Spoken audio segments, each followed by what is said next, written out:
Why did the music just... It sounded like it went really loud for a second. I don't know.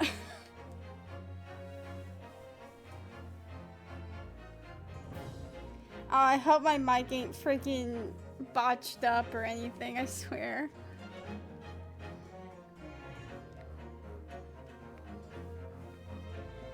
Because if I sound like a robot, I'm gonna be very upset.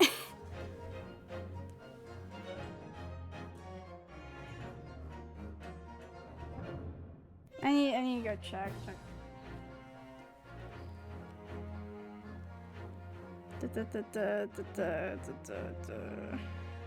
I swear. Twitch. That's someone else. Oh, okay. Let me see. Let me see.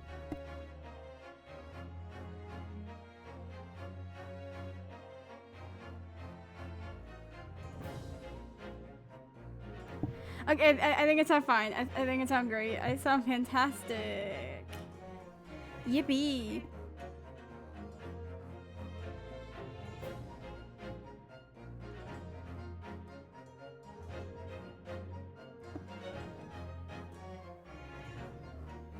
Finally playing the freaking, I almost said like the third episode, no, the fourth episode of the Great Ace Attorney.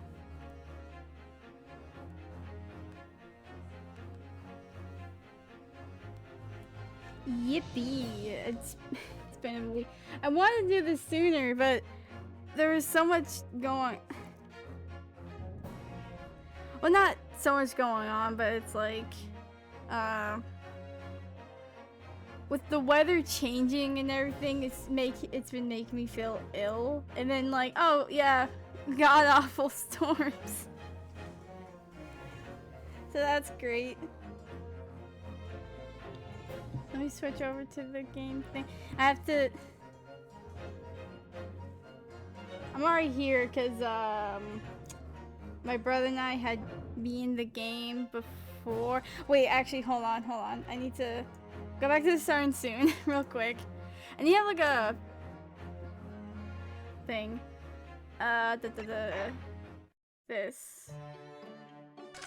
I need to look at the achievements real quick because I need to make sure that. Okay, I need to do this. That. Don't know what that is. That's in. I don't know what that is. I have like 1, 2, 3, 4, 5.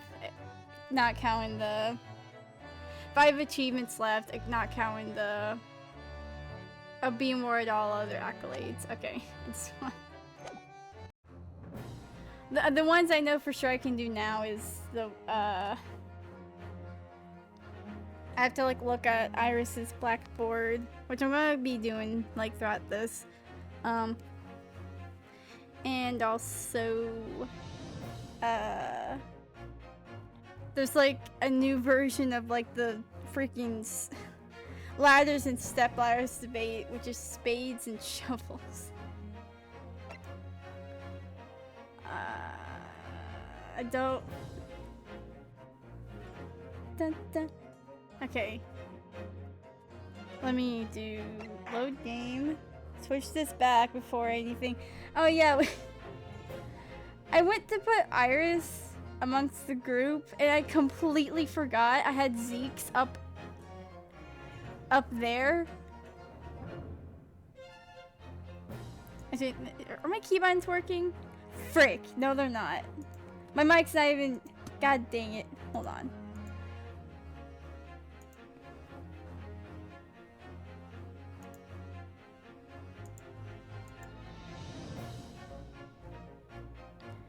Load this. Okay, if I were to click off, is it working? No. What the fudge? Why? Why not?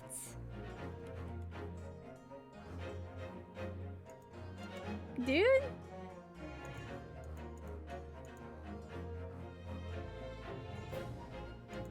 That's...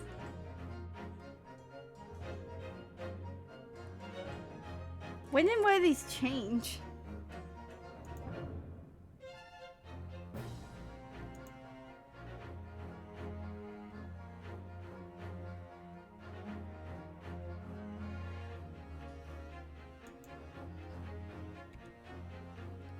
You're supposed to be 5. Okay. I love this so much. I love it when ViewTube just breaks.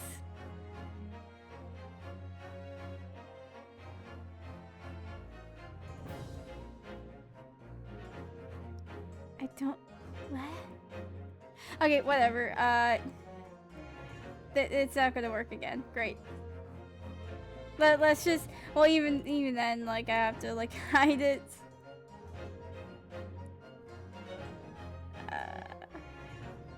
Get rid of this. Hide me. Oh, wait. You're not supposed to see that.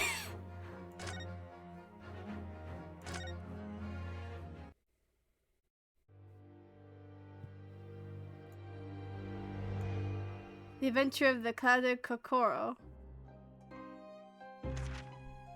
I begin to think, Wilson, said Sholmes, turning his head languidly in my direction, that there is more to this case than that which we have observed. Indeed, that there may be another part to this story that we are yet to discover. His eyes wandered, following the steam rising from his cup of herbal tea, leading him to the distant memory of that snowy evening. To the young lady collapsed on the pavement along Briar Road, and to the knife in her back. Lit in the soft glow of gas lamps, a most extraordinary scene had been set. And under the cover of a light fog, the curtain had risen silently on the insoluble mystery of our invisible killer.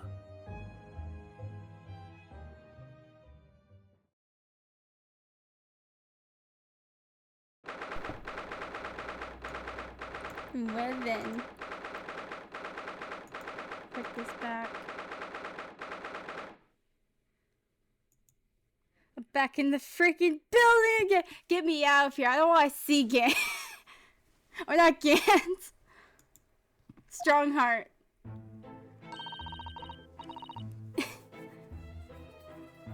Oh god, wait.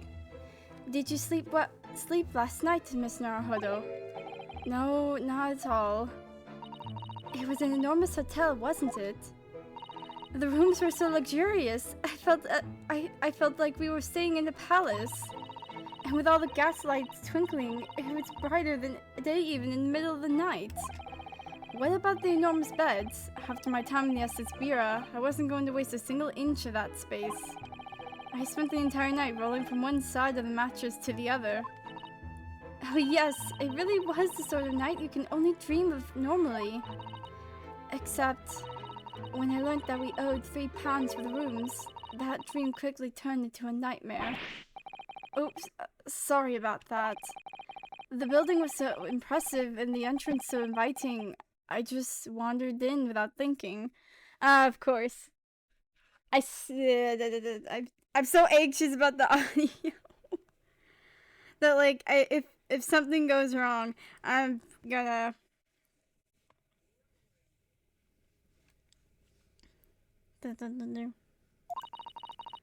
In a lodging house in Japan, that sum of money would put a roof over your head for a whole year.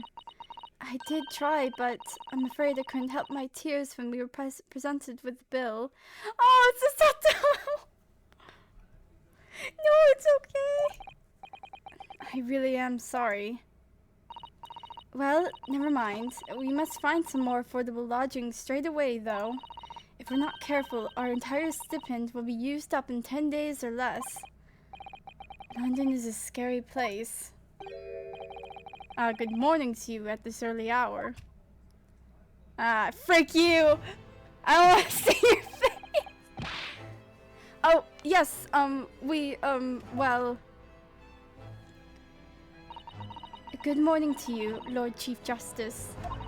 We have come to report on the outcome of the trial at the Old Bailey yesterday. Chisato-san is amazing. She doesn't bat an eyelid, even in the presence of the imposing Lord Strongheart.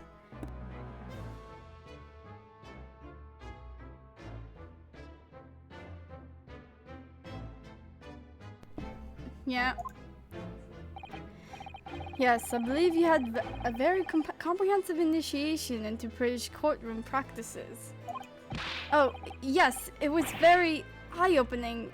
Thank you. And in accordance with your instructions, Lord Strongheart, Mr. Naruhodo performed his duty to the end. Yes, I've already been apprised of the events. You conducted a remarkable defense. You may consider the test passed. Oh, no longer are you a student from the Empire of Japan. You may henceforth claim to be a fully fledged lawyer. My country is delighted to welcome young talent from such a remote eastern land. Thank you very much. So, I'm a lawyer now. Now, in view of your new appointment, I have a fresh case in mind for you. I'd like you to take it on at once. I trust that won't be a problem. Another case? Already? Nothing trains a lawyer better than practical experience. I'm sure I don't sense dissatisfaction, do I? It's just that yesterday's trial ended unusually. I haven't quite come to terms with it. What's to come to terms with? The man was cleared. What more were you hoping for?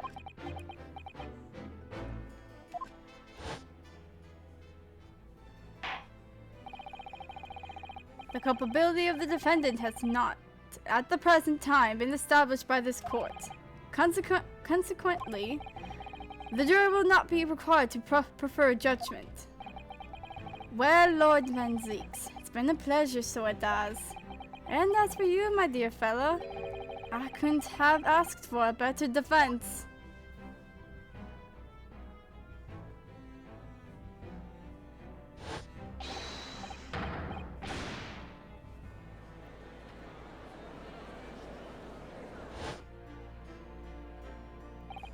I just can't help wondering if Mr. McGilded really was innocent.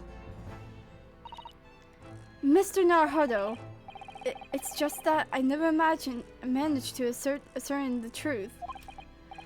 And then the trial ended. Well, you need to let it trouble you for a second longer. Sorry? What do you mean, Lord Strongheart? Magnus McGilded passed away, immediately following the trial. No! What? Mr. McGilded is... dead? The freaking birds, bro. I have 19 minutes and 41 seconds until my next engagement. Time enough to talk. Nah, I just want to leave. Can I? Oh, I just have this. Lord Strongheart, may I show you this? I can't remember if I did this or not. To accept this item, issue receipts, examine it thoroughly, and make a formal statement of my findings. Will require something of the region of 24 seconds of my time. Sorry? Does the item warrant 24 seconds of my time, Mr. Naruhodo? Let's leave it for now. Alright, I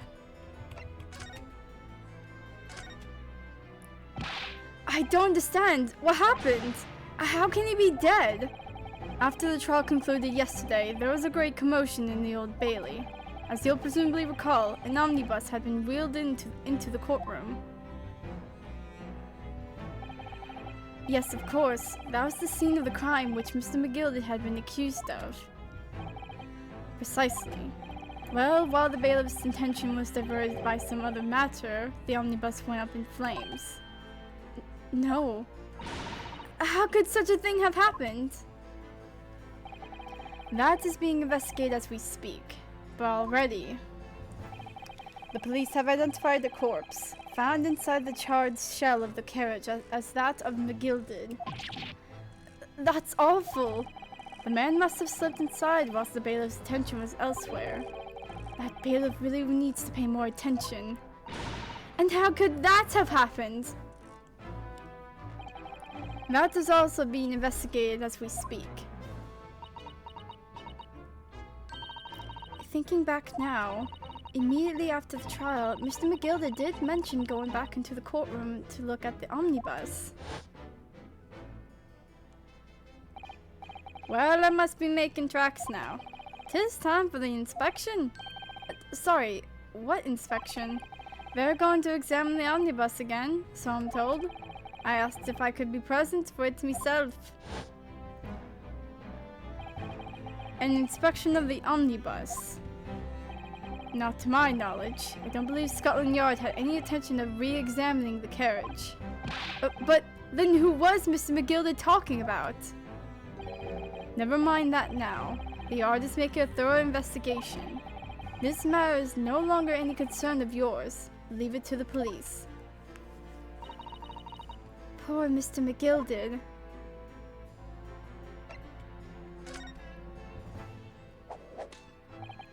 So, how did you find your first take of our country's Supreme Court? Oh, well, I don't know. I mean, it was... wow! Mr. Narhuda means that the whole experience was stipend in the solemnity of Great Britain's long history. I'm gonna have a stroke. It's really a world apart from our own judicial system in Japan, which is only a few short decades old. Wow, Susato-san has such a way with words. And you seem to have a way of failing to find the right ones. The judicial system here is the most advanced in the world. Learn all you can. The most advanced in the world, is it? It was fortunate that your very first trial was a simple affair. Simple? That was simple? As I believe I mentioned yesterday morning, it was a trial you couldn't lose. I don't mean to be contrary, Lord Strongheart, but the case was anything but simple. The circumstances of the case were so incriminating, I was stunned when I first heard them. In fact, I'm still finding it hard to believe that we managed to get a favorable verdict.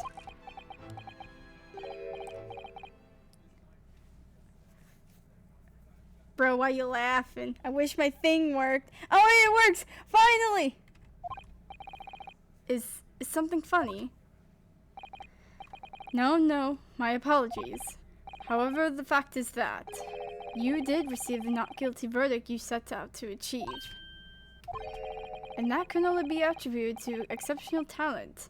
Wouldn't you agree? Well, I don't know about that.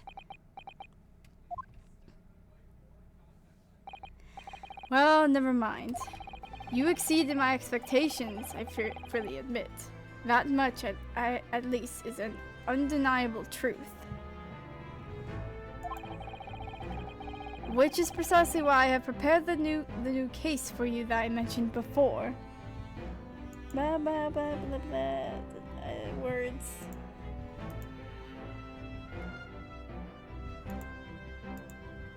What is going on?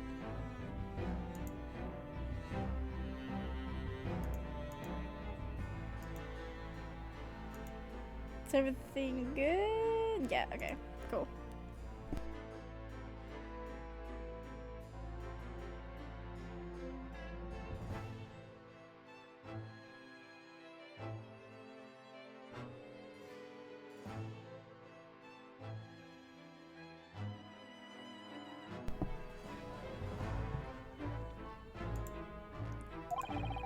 What's going on?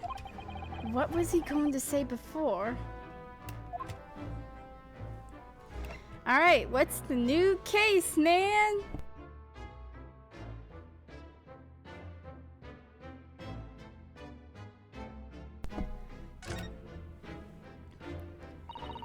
Could you perhaps give us some more details about the new case you mentioned? Don't tell me. It's a murder, and the trial starts in 10 minutes. Don't worry, it's nothing so alarming or quite so urgent as your last assignment. In fact, this case is completely different. Oh, I see. Did he just read my mind? That is to say, no one has died. As yet.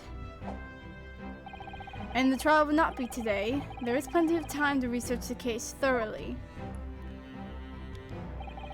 23 hours, 43 minutes, and 19 seconds to be precise. So the trial's tomorrow then.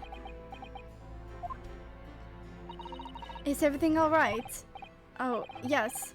I'm just a little confused, that's all. Yesterday's trial was... well, it's left me wondering if I'm really cut out for being a lawyer. Oh, Mr. Naruhodo. I don't know if I could face standing in that courtroom again after Mr. McGilded's trial. Ah yes, I nearly forgot. There was one similarity with yesterday's case.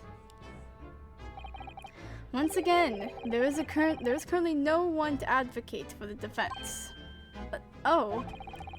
If the situation remains unchanged, the trial will start tomorrow with the defendant unrepresented. And if that happens, I need not remind you of the inevitable outcome. The most terrible end awaits the defendant. Yes, that's right. Here we go again.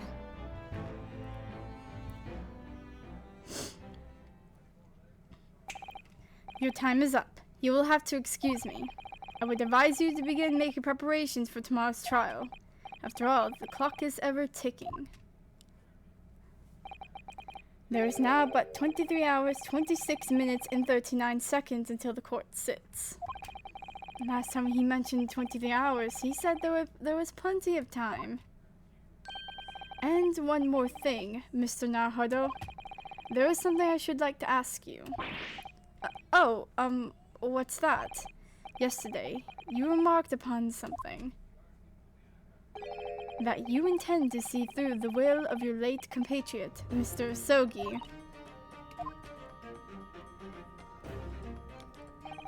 Would be interested to hear what exactly you mean by that. Inside 34 seconds.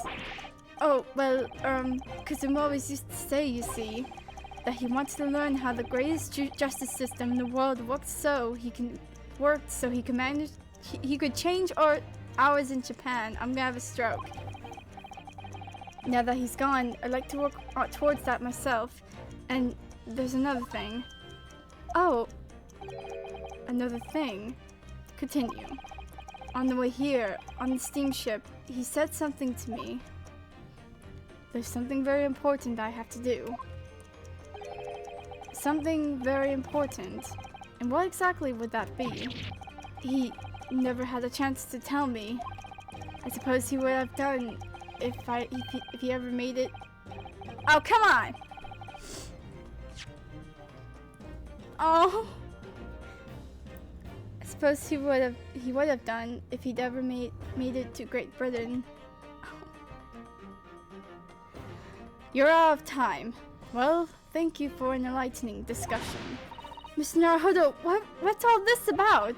Mr. Asogi never once mentioned anything of the sort to me. I urge you both to focus your attentions on the matter at hand. I take the liberty of summoning the police inspector in charge of the case. Oh, there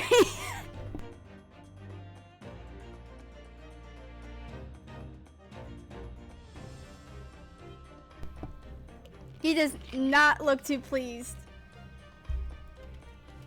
I've taken the liberty of summoning the police inspector in charge of the case. He'll be able to apprise you of the details. How long has he been there?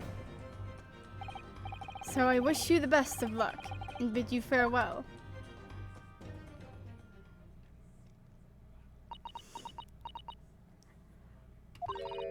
There's something very important that I have to do. Kazuma-sama, what did you mean? I wish I knew, but honestly, he never told me. Anyway, we had better talk to the detective, don't you think? Yes, you're right. I hope I'm just imagining it, but I wouldn't say he looks pleased to see us at all.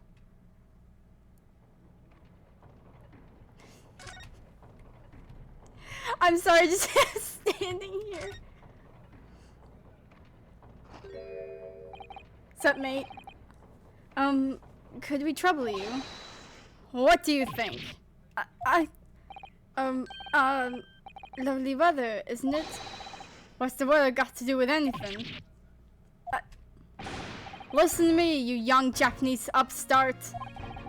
Some frippery about the weather doesn't get every English gent eaten out of your hand, you know.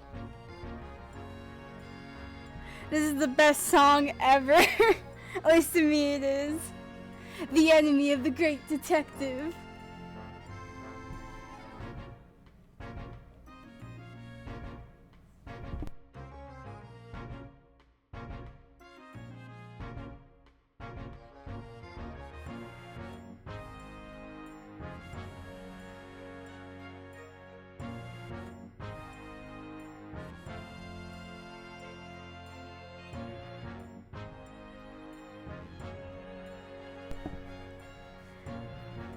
I don't know what to do for Gregson's voice because, like, my brother gave him, like, the Sam Eagle, like, voice. But Susato-san told me it was foolproof. I'm a busy man, a very busy man. There's a crime scene to investigate, but I'm here having to give you, the likes of you, a talking to. Oh, I was so sorry. Can you imagine what the other officers will be saying? Haven't seen Gregson anywhere, have you? No, he's too busy with the bigwigs these days. And all because of some bumpkin who's here on a jaunt from a country I've never even heard of. Hear that ripping sound? That's my reputation at the yard going to tatters. Calm down, Gregson, please. There's no need to rip us apart as well. I don't believe we've been introduced. This is Mr. Ryunosuke Naruhodo, a defense lawyer. Eh? It's a pleasure to make your acquaintance. I'm Mr. Naruhodo's judicial assistant, It's lovely weather we're having today, isn't it?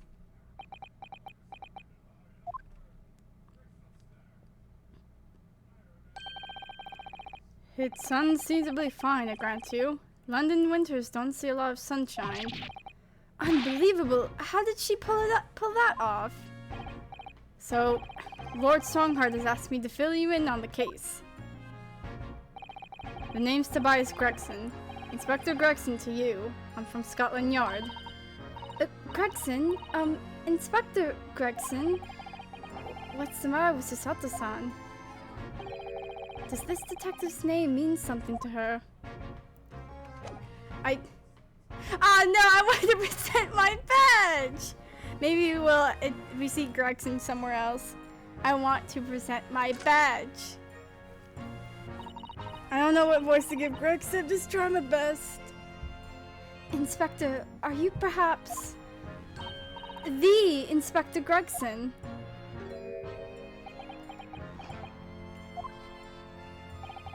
You're acting like you know this man, Mr. Sato, but he's the London detective. Oh, I do know him very well, in fact. Very well? Yes, he features prominently in the adventures of Herlock Sholmes. Oh, in that publication. What's it called again? Rant's magazine. That's right, Inspector Gregson and Mr. Sholmes enjoy a wonderful friendly rivalry. Really? You rival the great Mr. Sholmes? That's incredible. Oh, well, I don't know about that. Mr. Sholmes isn't a professional like myself, of course, but he does come up with the goods from time to time. Mr. Sholmes is equally complimentary about you, Inspector, isn't he? You've earned his highest praise. Gregson is the pick of a bad lot of the Scotland Yarders. Those are his own words. That's his highest praise. Well, Mr. Sholmes isn't particularly known for giving compliments, you see. That he is not. And thanks to that magazine, my name's known all over London town now. That's great, isn't it? I have to admit, that's to start with. I was a little, well, flattered by all the attention. Everyone wanted to shake my hand, and my reputation at the yard went through the roof. Well, that's wonderful. No, it's not. There's nothing more sinister than the man on the street. People are always looking at me now. They're whispering rumors about me under their breath, I'm sure. Rumors? Are you quite sure?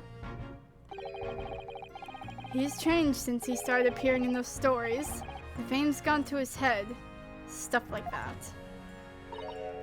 Gosh, do you really think people are saying such mean-spirited things about you?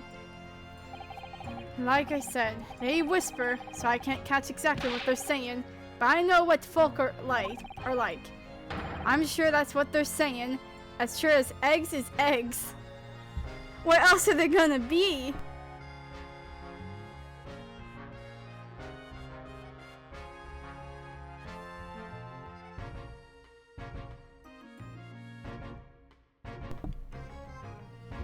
I'm like vibing to the music. I love it so much.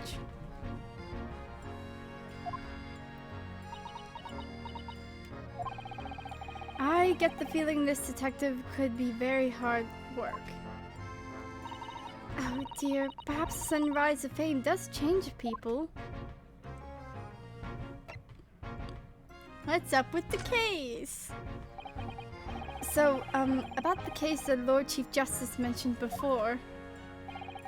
Nothing to tell, really. As far as we're concerned at the yard, it could be simpler. It couldn't be simpler. Oh dear, that probably means that as far as we're concerned as lawyers, it couldn't be more complicated. I wish you were wrong about that, but I have a nasty feeling you're right. A young woman was walking along the pavement on Briar Road when she was stabbed from behind. Fortunately, it wasn't fatal, but she's still laid up in the hospital, unconscious.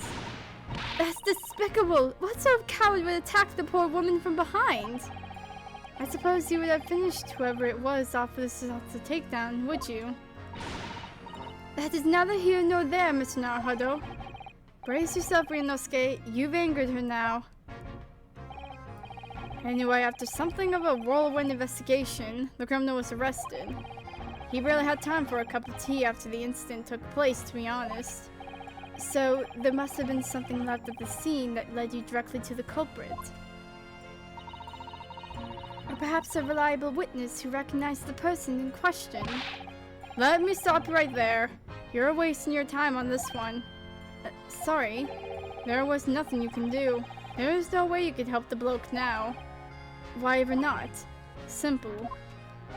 The prosecutor that's been assigned to the trial tomorrow is Lord Barrick von Zeeks.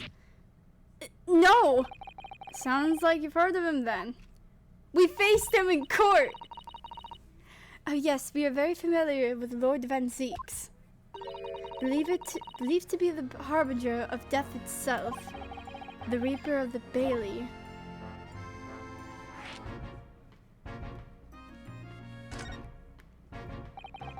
Lord Barrick von Zeeks, who we faced in court only yesterday. Mr. McGilded told us about him before the trial, didn't he? When von Zeeks stands for the prosecution, they call the accused as sacrificial lambs. And in every single trial in which he's been the prosecutor, the accused has been it's been darned to heck. Like,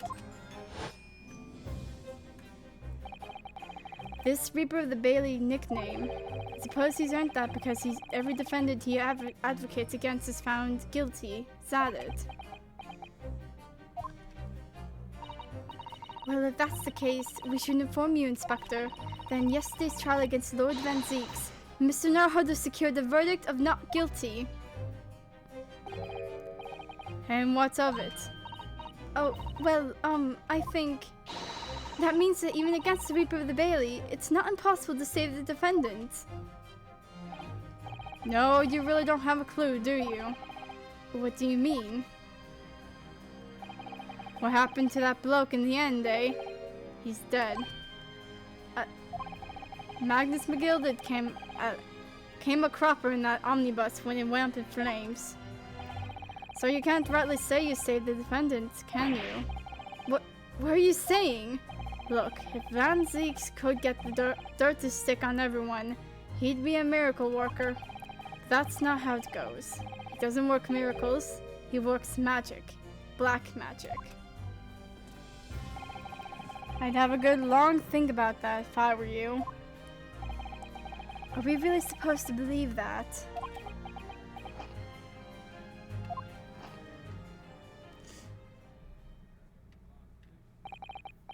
Right, well, I filled you in as requested, and I'm very nearly out of chips. So I'll be heading back to the crime scene now. We're still carrying out a few investigations there. It was Briar Road, you said, didn't you? Where the incident took place. That's correct, ma'am. And if you head over to the holding cells, you can meet the criminal himself.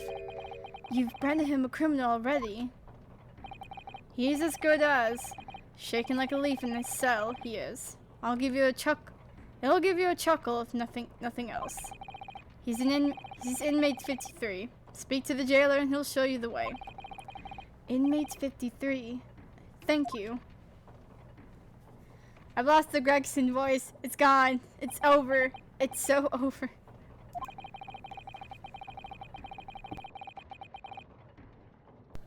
So there's no helping anyone against the Reaper of the Bailey, they say. Is something troubling you, Mr. Naruhodo?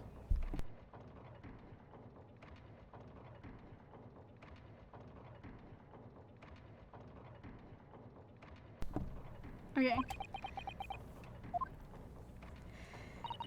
To tell the truth, when I recalled the trial yesterday, I can't stop myself from shaking.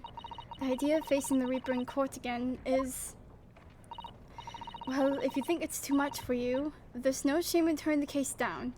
That takes courage, too. But if the man they've arrested is innocent,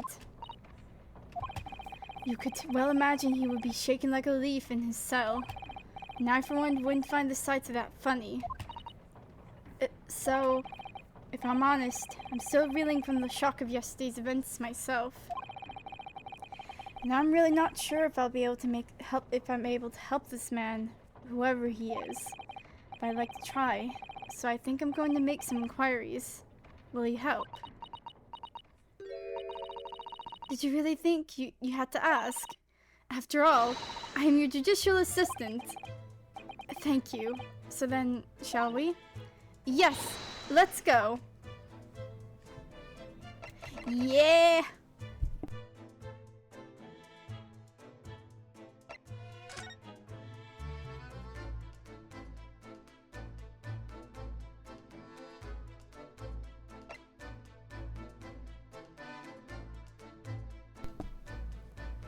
Let's go. Yeah.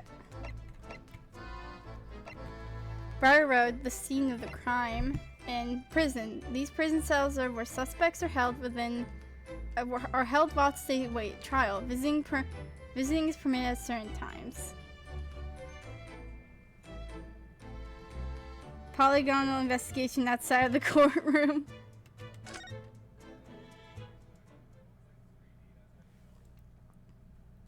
Let's go see who we need to defend. Before we actually is like, maybe we shouldn't defend the guy. So these are British prison cells. Oh, they're ghastly. It feels just like a dungeon. Yes, and having experienced it in Japan myself, I can assure you that our wooden cells feel a lot cozier than these cold stone walls. Oh, don't, Mr. Naruhodo. You're making it seem worse. Apparently, our client is in this cell here. But it's so dark in the back there, I can't make him out. I wonder what he's like. Inmate 53, your legal representative is here to see you. Stop by at the back of the cell and show your face at once. I am a cat, as yet with no name. Calling me by a number is utterly unbelievably, unjustly unreasonable. I refuse to answer. Mr. Naruto, what? What do you think is going on here? I have no idea. But I wasn't just hearing things, was I? That tirade of complaints was in Japanese.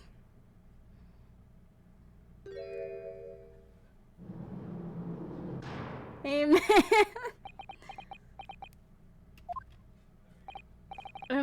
Excuse me, but who? Shh, quiet.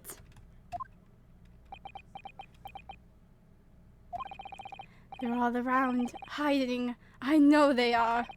They're watching, listening. Even now, I can sense it.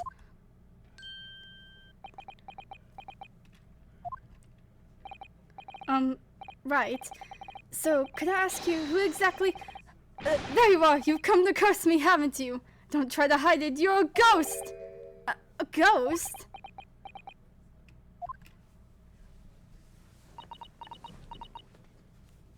This man is anxiety central. You mean... We mean you no harm, prisoner-san. Are you... Japanese by any chance?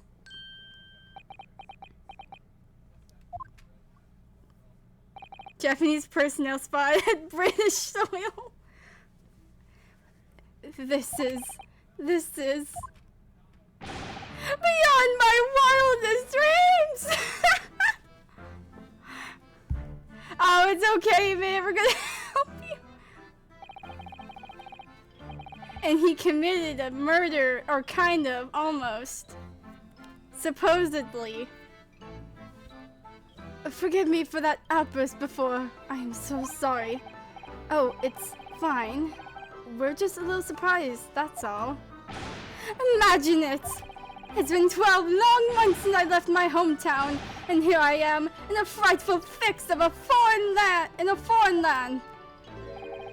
So hearing the sweet, sentimental tones of a compatriot's voice here in this damp, dark echo was a most monumentally moving moment! Who could have guessed that this new client Lord Shankar assigned to us would turn out to be a fellow Japanese? What compassion my fellow countrymen show to dispatch a first-class lawyer all the way from Japan to defend a mere foreign student. Noble, nurturing, never-failing Nippon! A first-class lawyer? Oh dear, I think there's been something of a misunderstanding here. I wonder, would you be so kind as to tell us what's happened? I'm gonna have a stroke.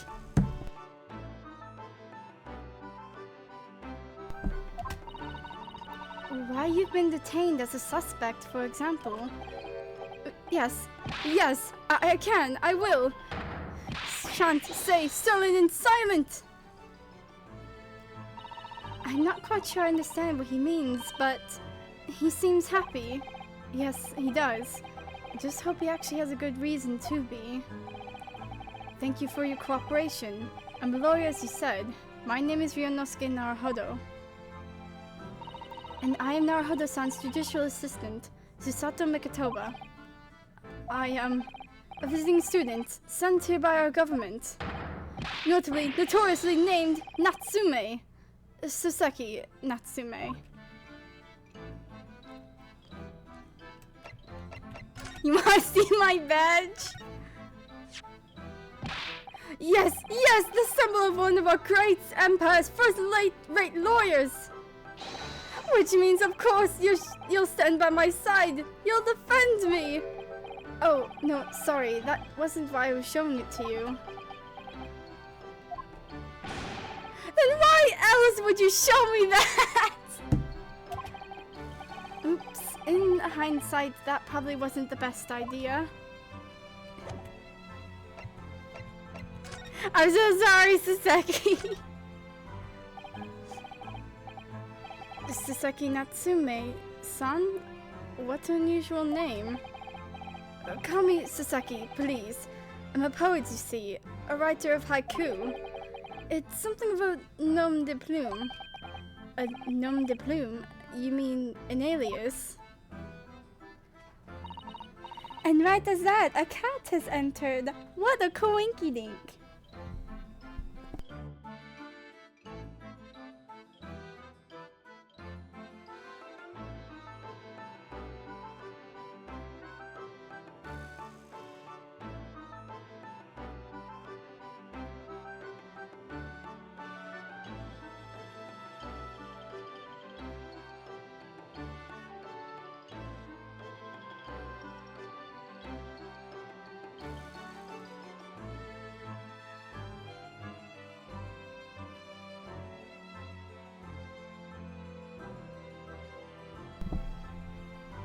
Okay, I need to get this picture real quick. I forgot to like get it before.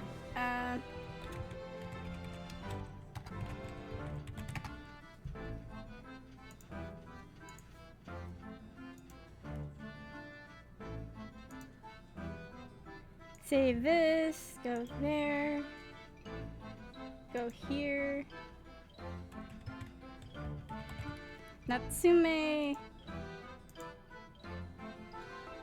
That's the wrong.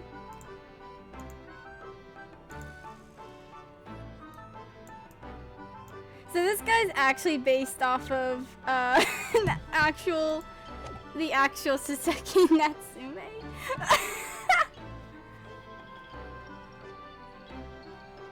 Based on an actual person. Holy frick, it's 1-to-1.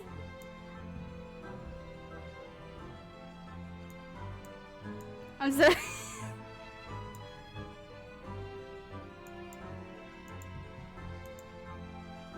So that's cool. I didn't know that until I went to the wiki and I'm like, actually no, I didn't go to the wiki. I found like someone on Reddit and it's like, oh, this guy's based on an actual person. I'm like, huh? The frick you mean?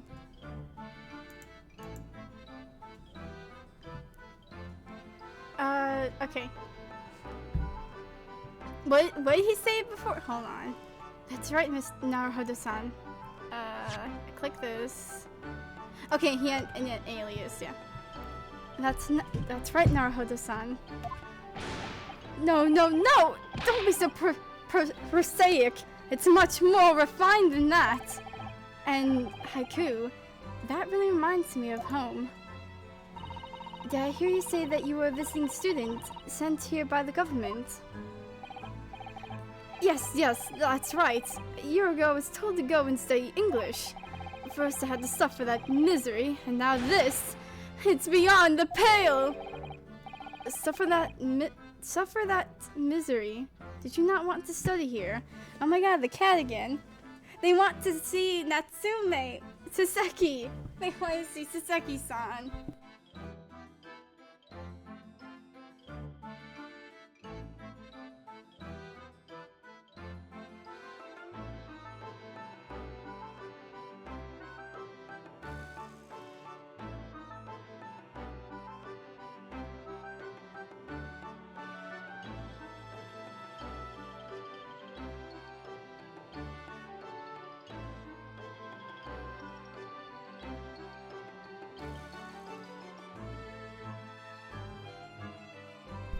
Okay. Alright. What's this? Oh. Suffer that misery? Did you not want to study here? No, I mean, I've had interest in Great Britain for some years, of course. Oh. But just because the government tells you to do something doesn't mean you can do it. No! What do you mean? If they told me to study English literature, that I could have understood. That's my field. But no, they told me to study the English language. Utterly, unbelievably, unjustly unreasonable. I see. On the other day, I was told to stand the reports about my first year here. And I tendered a blank piece of paper. Wise words on white washi! I don't know what to do with his voice. What? I don't know. You must be a man of great standing. Oh, yes. So I'm often told. And often like to be told, it seems. Okay, accusation against you. Could you perhaps tell us exactly why you've been arrested, Sasaki-san? I didn't do it! I didn't commit that atrocious murder! Murder? Oh, no, it's alright. The woman didn't die. Didn't actually die, did she? But she was stabbed with a knife right before my eyes! Right before your eyes? You mean you saw the attacker? I didn't see anyone. What? If I'd seen the person who did it, do you think I'd be locked up in here? Oh dear, it seems this case is becoming rather complicated. Why me? Why me? Why did that silly woman have to be stabbed in front of me? It's the curse of London. It's incredibly, inexcusably, irritatingly inconvenient. Sasaki-san was there at the scene, but he didn't see the attacker. It's vital that we find out more about the case. Okay. It was in the course of evening, just after the snow had started to clear and heavy with fog. I'd been to the bookshop to buy some books. I was on my way back to my accursed lodgings. Sure the bookshop wasn't accursed too? As I was walking along that accursed pavement, I could make out the sole silhouette of another ahead of me. A woman, wearing a green overcoat she was, and just as I went to overtake her... Ah, there's a cat again! What the fudge?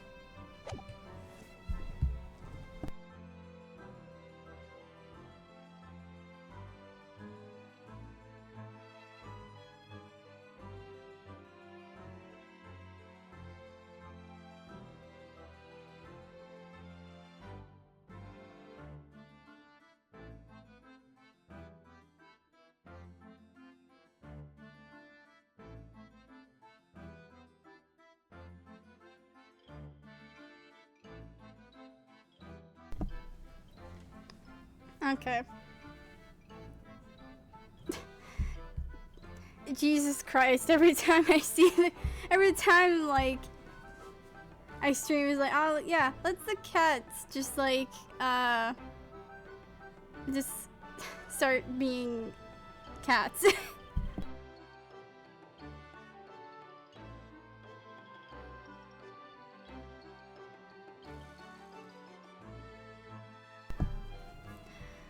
She suddenly let out a little scream and collapsed onto the cold, hard slabs of stone at my feet. Oh God! Same. How terrible! I called out to the woman, but she didn't move. It was like a ghostly, ghoulish, grim graveyard! A slight exaggeration there, perhaps. I was terrified. I had to get away from there. So I ran as fast as my legs could carry me back to my cursed lodgings. That's not good. They'll say it was shameful, I know, to run away like that. Tell me, Sasaki-san, was the victim an acquaintance of yours? Don't be ridiculous! Do you think I know any of these fair-haired English? And a young woman at that? I'm different, shy, timid, unsure. I can't talk to people! Same? Same.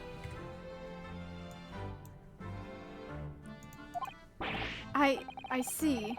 A young woman unknown to Sasaki-san. And at the time it happened, who else did you see nearby? Did anybody pass you? Regrettably, apart from myself and the woman, I didn't see a soul. No one? Oh, great. So the victim was unknown to you, and there was nobody else in the street at the time. That creates something of a conundrum, doesn't it? What conundrum?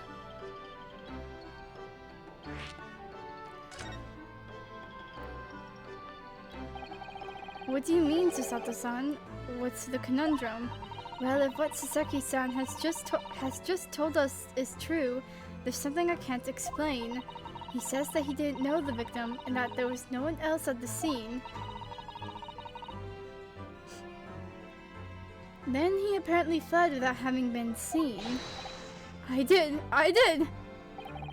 But if that's the case, surely this man has to be the culprit. Oh! You! What did you just say?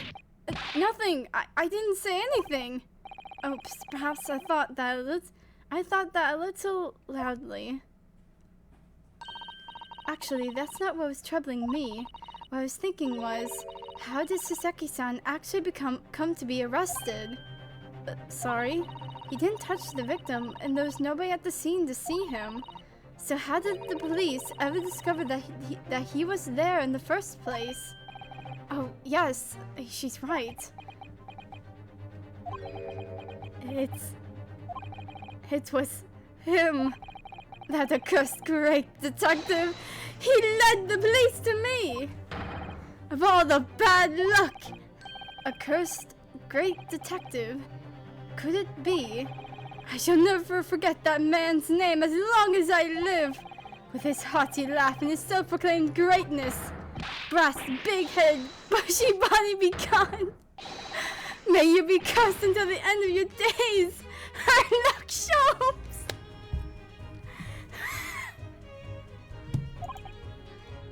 I knew it! I hate that so much! I hate that, like, I knew it! It's just that. Mr. Sholmes? Herlock Sholmes. Oh my god, the cat. They want to see Mr. Natsume. The cat. Well, I didn't expect to hear that name from this man's lips, that's for sure. It was the morning after that nightmare had unfolded on the pavement before me. I was gnawing on a silver-hard cheese when some men suddenly burst in through the door. They started shouting at me. This is the police, put the weapon down! Yes, there was a thin sliver, and yes, it was hard, but I wasn't eating a weapon! Man, who would do such a thing? Who in the world would eat a weapon? Disgusting, dietary discrimination devils! Sasaki's like, please leave me at peace with my cold, hard cheese. You clearly had a trying morning yesterday. And there he was, in the middle of all the policemen, grinning like a Cheshire cat. That's Herlock Sholmes! It's actually just Herlock Sholmes. He's English. I've since found out that he's a famous name in detection here in London. Yes, the great detective is really very well known. And his overly sharp mind managed to deduce my whereabouts apparently. He thinks I'm the knife-wielding madman. Me, this weak, stooped kitten of a man!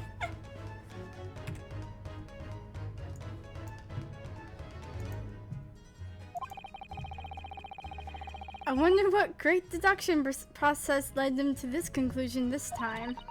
Do you mean to say that Mr. Sholmes' deduction was the only reason the police arrested you?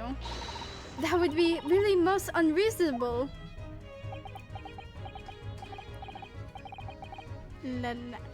Oh, hold on.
Okay.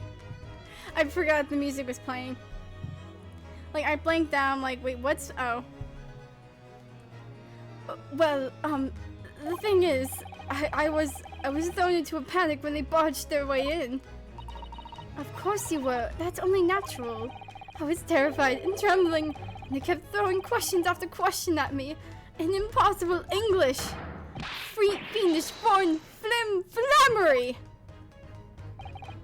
Well, we are in England. You can't really blame them for questioning you in English. Good point, good point. But my mind went blank. I knew I had to answer, but I didn't know what to say. So I just kept repeating things like, yes I do, and I'm fine. The next thing I knew, I was in manacles. And before I knew it, I was thrown in here. Oh dear, I'm afraid that's hardly surprising. I'm fine. He's not fine now. Mr. Naruhodo Esquire! Oh, you can just call me Naruhodo, and when we're speaking English, a simple Mr. is more than enough. Oh, yes, alright, yes, they really got me. This country's poisoning my mind. But please, I beg you to defend me in court tomorrow. You can tell them what really happened. You'll do it, won't you? Well, why is it so hard to say yes to me? Well, the thing is, I'm just a student like yourself, on a study tour. A student? I have defended a case in the Old Bailey, only the one though.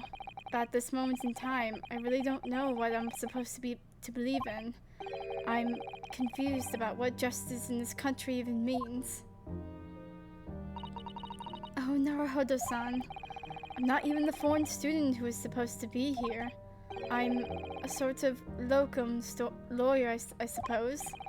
But that armband, that's the mark of a defense lawyer from our great empire. It's a keepsake from the man who should have been here. He was my best friend. A keepsake? I know exactly what they're saying about me. Oh, who do you mean? The lawyers, all the British defense lawyers. They won't defend me. Goodness, why? Why do you say that?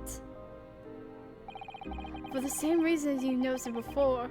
When it happened, there was only the victim and myself around, and I ran away from the scene of the crime.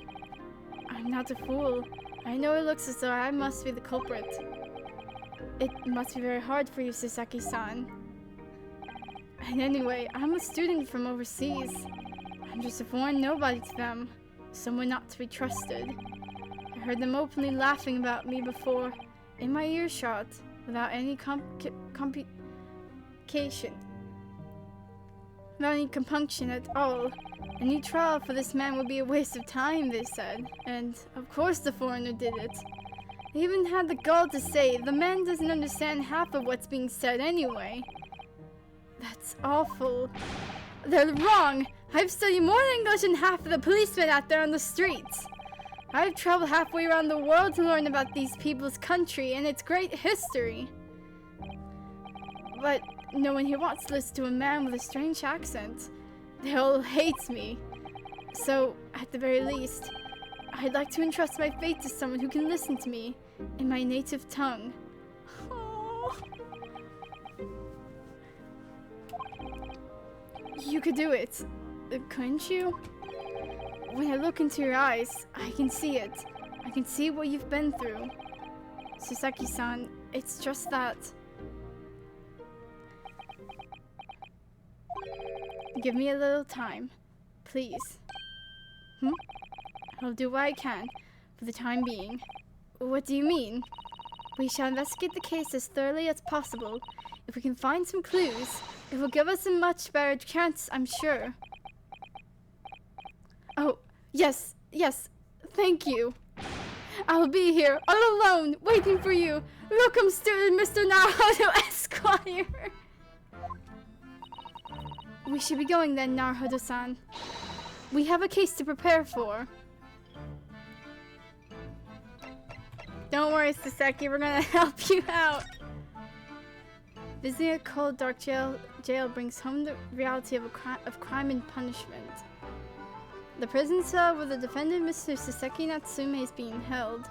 It's quiet and the light of the candle is dim, but there's little chance of sleeping. Let's see what's here at the crime scene.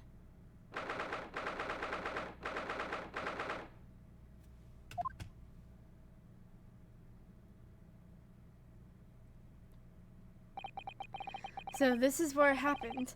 Briar Road. Oh god. Look, Mr. Naruhodo. Look at the regulation metal helmet. It's unmistakable. The men of Scotland Yard are here. They're investigating as we speak. That is their job, you know. But Mr. Naruhodo, I'd seen one with my own eyes. They're often depicted in the adventures of Sherlock Holmes, but I never dreamt I'd ever come this close to a real Bobby's helmet. What? The helmet? Of course. I have to try one on one day. Oh my god, I'm a stroke. I'll have to try one on one day. La word. Well, I hope your happy dreams comes true.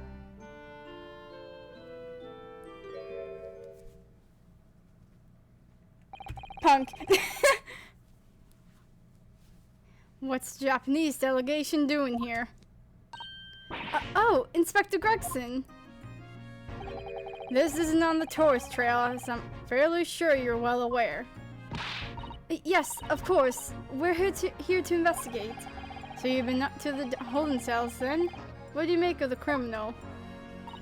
He's not a criminal as you put it, Inspector. He's a suspect. Well, we'll see about that. You Japanese like to stick together, I suppose? Well, do what you will. It doesn't bother me. The bloke's in court tomorrow, whatever happens. And the verdict's a foregone conclusion. The stone-cold air of rejection. Take heart. Oh my god, my mistake. Take heart. London at this time of year is full of stone-cold air. That makes it worse somehow. I'm gonna present my badge. What do you think of this? Inspector Gregson, could I show you this? Am I supposed to know what that is? Never seen that insignia before.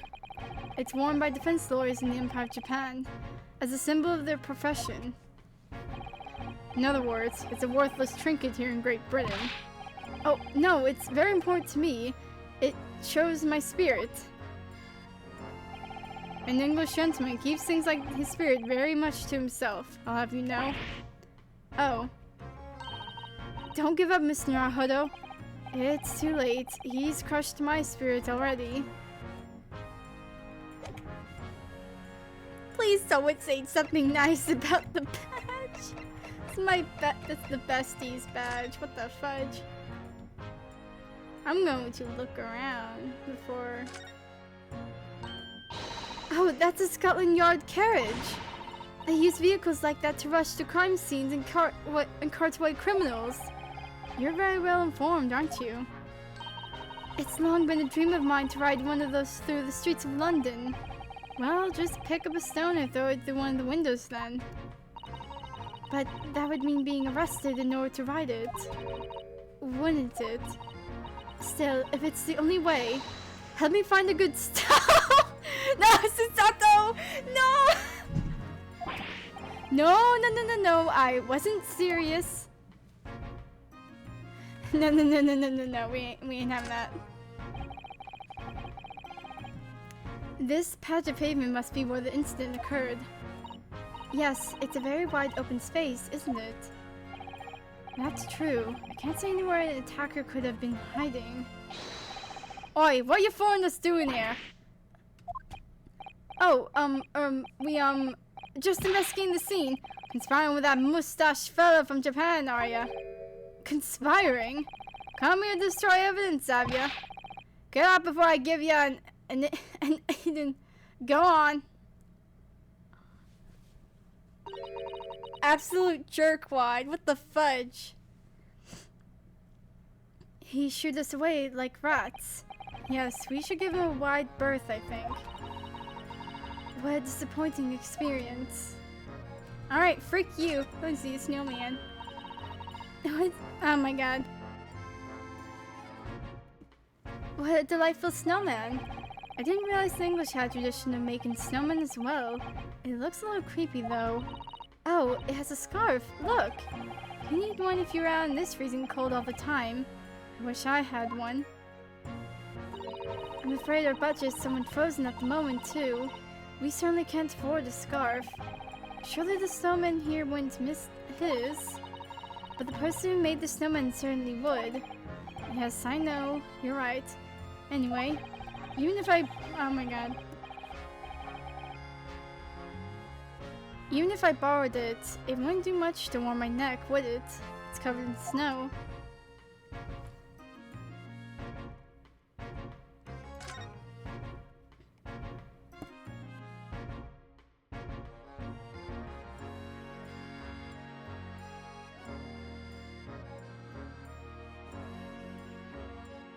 Yeah, it looks like someone already checked some rocks at the door window. Jeez. Oh, look at the windows of that building there. Are you sure they're windows? Yes, but they're all filled in with bricks. Oh, you're right. I wonder why. Perhaps it's an empty property where nobody lives at the moment. There's smoke coming from the chimneys, though. Oh dear, everything still feels very foreign. There's so much we have to learn about this place. It's a busted up bike. Oh, a British bicycle, look! Although the wheel is so misshapen, I'm sure it couldn't possibly be ridden anymore. Someone must have been doing some breakneck cycling. It seems bicycles have become extremely popular in London recently. There's even a movement to change women's dress to allow them to ride as well. The bicycle fad won't last. I don't see why anyone would want to ride something like that. Goodness, do you dislike bicycles? No, not at all. I mean, it's not that I dislike them exactly. It's just that any occupant that involves taking both your feet off from ground seems reckless. If you'd ever tried walking on stilts and fallen into a river, I know you'd agree with me. We'll have to hire a bicycle sometime. You can sit behind me while I ride you around. Yeah, just like get him on the shenanigans and whatnot.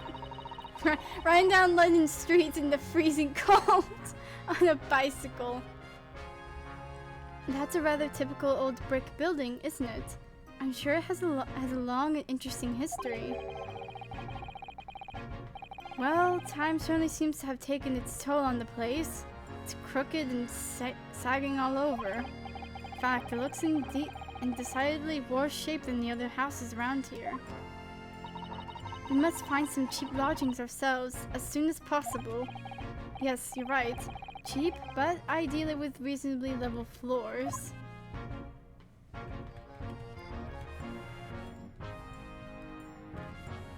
Oh, what was that? The clouds look so big and heavy in the sky, don't they? And with the dense fog as well, everything looks hazy. Well, it's known as Foggy London Town. I can just make out some sort of spiral through the fog. It looks like it's still being built, though. Aha! Yes, that must be the Crystal Tower, being built for the great exhibition that's to open in 6 months' time. Apparently it's going to be very striking, glazed on all sides, and symbolic centerpiece of the exhibition. It's to be the largest exposition in history, is it? Can't even begin to imagine it. Oh yeah, you can see it right there. Alright, Gregson, let's talk. Tell me about Scotland Yard, Inspector. Ever since I read about it in the Adventures of Herlock Sholmes, I've been fascinated by the place. The Yard is the most sophisticated policing organization you'll find anywhere in the world, ma'am. Oh, and you know, I've always dreamt of wearing a real Bobby's helmet. It does make them look the part, seeing that policeman there with his helmet on. You certainly get the sense that this is a man who will take no nonsense in his duty of protecting the city. Oh yes, doesn't he look wonderful? Being a London Bobby is hard going, I can tell you. Oh, really? First thing in the morning, you know what he does? Goes around, rouses all the laborers on his beat so they can get off to work. What? He wakes people up? Yep, raps on their windows with a long pole. Did myself going back a bit. I had no idea. The Bobbies work for the people of the town. It's just another one of his duties. After that, he starts tirelessly patrolling the streets, all day long. He has to cover 20 miles a day. That's the regulation distance. I can't really imagine how far that is, but it sounds like a long way. Let me see. 20 miles? That's approximately the distance from Tokyo to Yokohama. On foot? That's definitely taking things a step too far. And when it gets dark, of course, he has the important job of lighting all this gas street lamps. Oh my. And I suppose in between all those duties, Bobbies are expected to investigate cases as well. And chase after criminals trying to evade the law. I'm not sure you could call it in between exactly. More alongside, but yes. They're expected to handle those jobs as well. We do have men kneeling over from time to time, I admit. I'd always dreamt of wearing one of those helmets, as I said. But it's with a heavy heart that I shall have to relinquish that dream to you, Mr. Naruhodo. Your heavy hearts will be my heavy head if you do.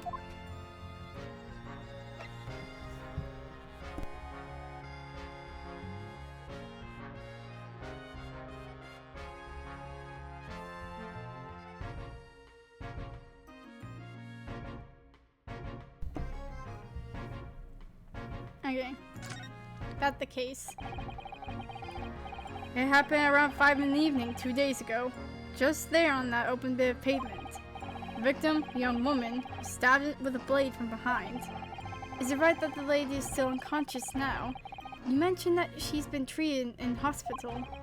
I never said she was a lady. Truth is, unless she comes around pretty smartish, we wouldn't be able to find out much about her at all.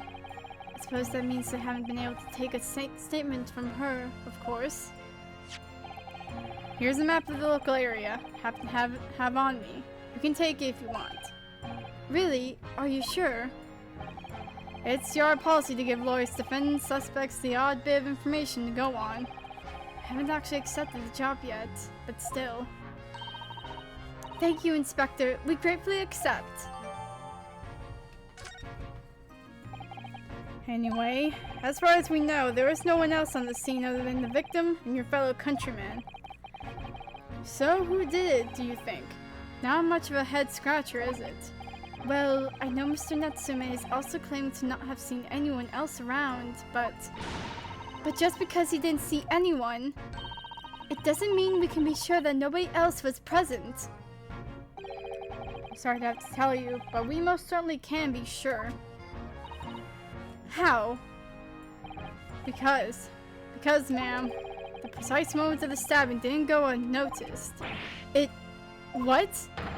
We have 2 very reliable witnesses, no less.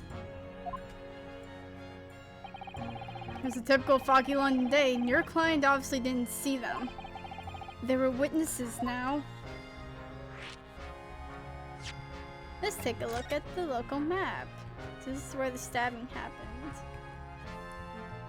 Briar Road, Mistrom Street, Calabash Road.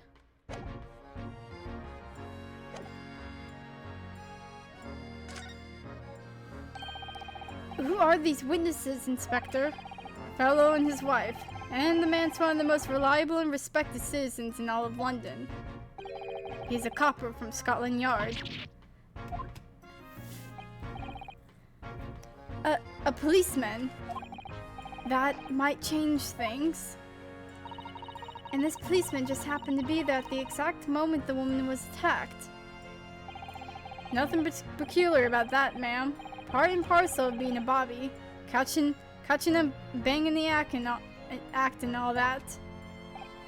Do you think it might be possible for us to ask that policeman a few questions? Be my guest. You can ask him what you'd like. In court tomorrow. Oh, I have no doubt he'll be summoned as a witness. So that'll give you something to look forward to.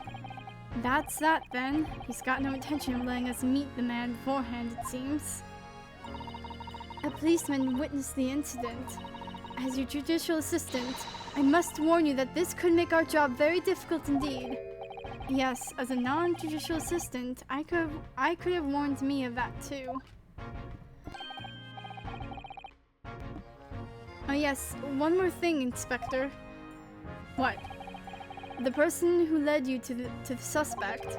I hear that was Mr. Herlock Sholmes. What are you bringing him up for? Was it something I said? The color is drained from his cheeks. This is not... Oh no. Who did you hear that name from? Oh, well, it was Mr. Natsume who mentioned it. He said that Mr. Sholmes was with... Oh my god. He said that Mr. Sholmes was with the police when they entered his lodgings. I'm sure it was the result of one of Mr. Sholmes' inspirational great deductions. Fiddle faddle. The man's an amateur, and I'm getting sick and tired of him showing his mug everywhere.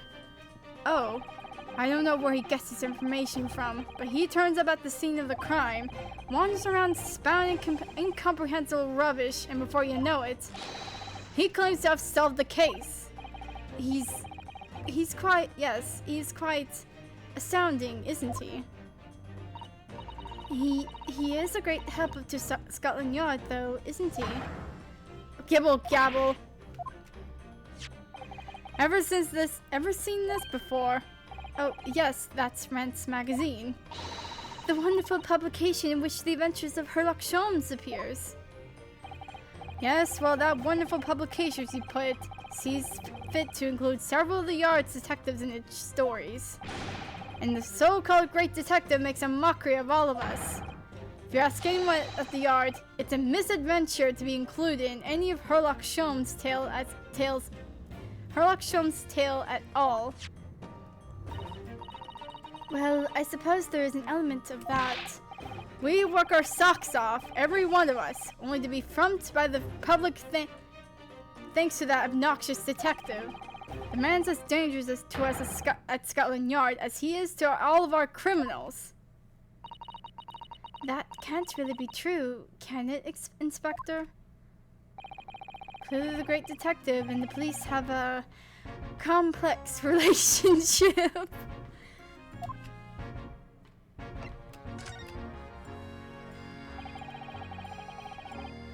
That twitchy Japanese bloke goes on trial tomorrow. Are you going to defend him or not? Well, makes no difference to me. But I will just say this: no London lawyer worth his salt would touch that case with a barge pole, because the prosecution is being handled by the Reaper of the Bailey. You mean? There's no way to save the man now. It's a waste of time trying. It is all a bit strange, though. Sorry? The Reaper. He hasn't appeared in court once for a good few years now. Yes, we did hear something to that effect. And the only people he usually bothers with are the real scum. The master criminals. The violent ones. Master criminals? The violent ones. That's right. He handpicks his victims, only deals with those guaranteed to go to the gallows for their sins. But Mr. Natsume wouldn't hang for what he's accused of, surely. That's just my point, Sunshine. Yes, the young woman was stabbed, but I didn't kill her. Couldn't even say the intent was there. So this isn't the sort of case I'd be expecting the Reaper to want to sink his teeth into, or want of a better phrase. Well, it's not exactly a minor infraction, is it? No, there's got to be more to it. Some reason he's taken an interest. Really? What sort of reason, Inspector? You think I can tell what's going on inside the head of that Lord of Darkness? You'll have to ask him yourself at tomorrow's trial. Are we really going to have to face the Reaper again? The Lord of Darkness, as he put it. Oh no, it's a freaking edgelord. Well, don't think we're going to get any more useful information out of the detective. Mr. Naruhodo, can I make a suggestion? Oh, yes, what is it? Well, it seems to me that we must speak with him about this. By him, do you mean Mr. Sholmes? Yes, Mr. Herlock Sholmes, exactly. Look at those shining eyes. You can't wait, can you? Well, Mr. Natsume did blame Mr. Sholmes for all of this, didn't he? Yes, he did. He really did. Which makes him an involved party in the case. Are you just going to ignore that? I hope not. I assure you, it's not simply my selfish desire to meet with Mr. Sholmes again. The trouble is, we have no idea of the man's address even. It's Baker Street. How do you know that? It's in the stories, of course. 221B Baker Street, the most famous address in the world. Oh, I see. Well, there's nothing to stop us from going, I suppose. We better try to find our way there before Susato-san gets any more excited and unpredictable. I'll summon a carriage! So we're to have a reunion already. With the great detective, Mr. Herlock Sholmes. See you later, Gregson!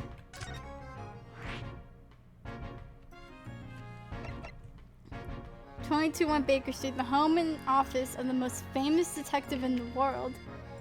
Can we really visit, do you think?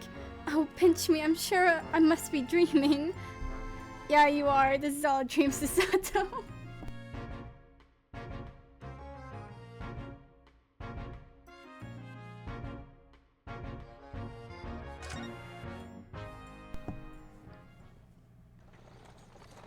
Oh.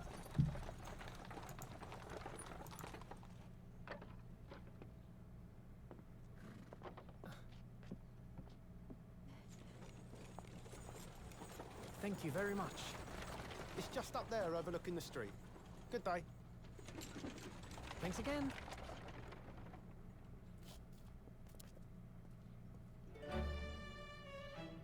This is it. The residence of Mr. Herlock Sholmes.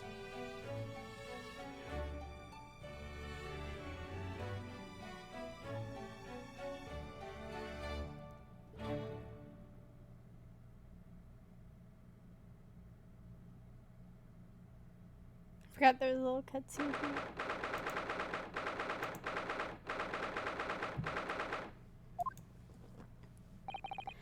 So this is where the great detective makes his living. It feels surreal to be here somehow.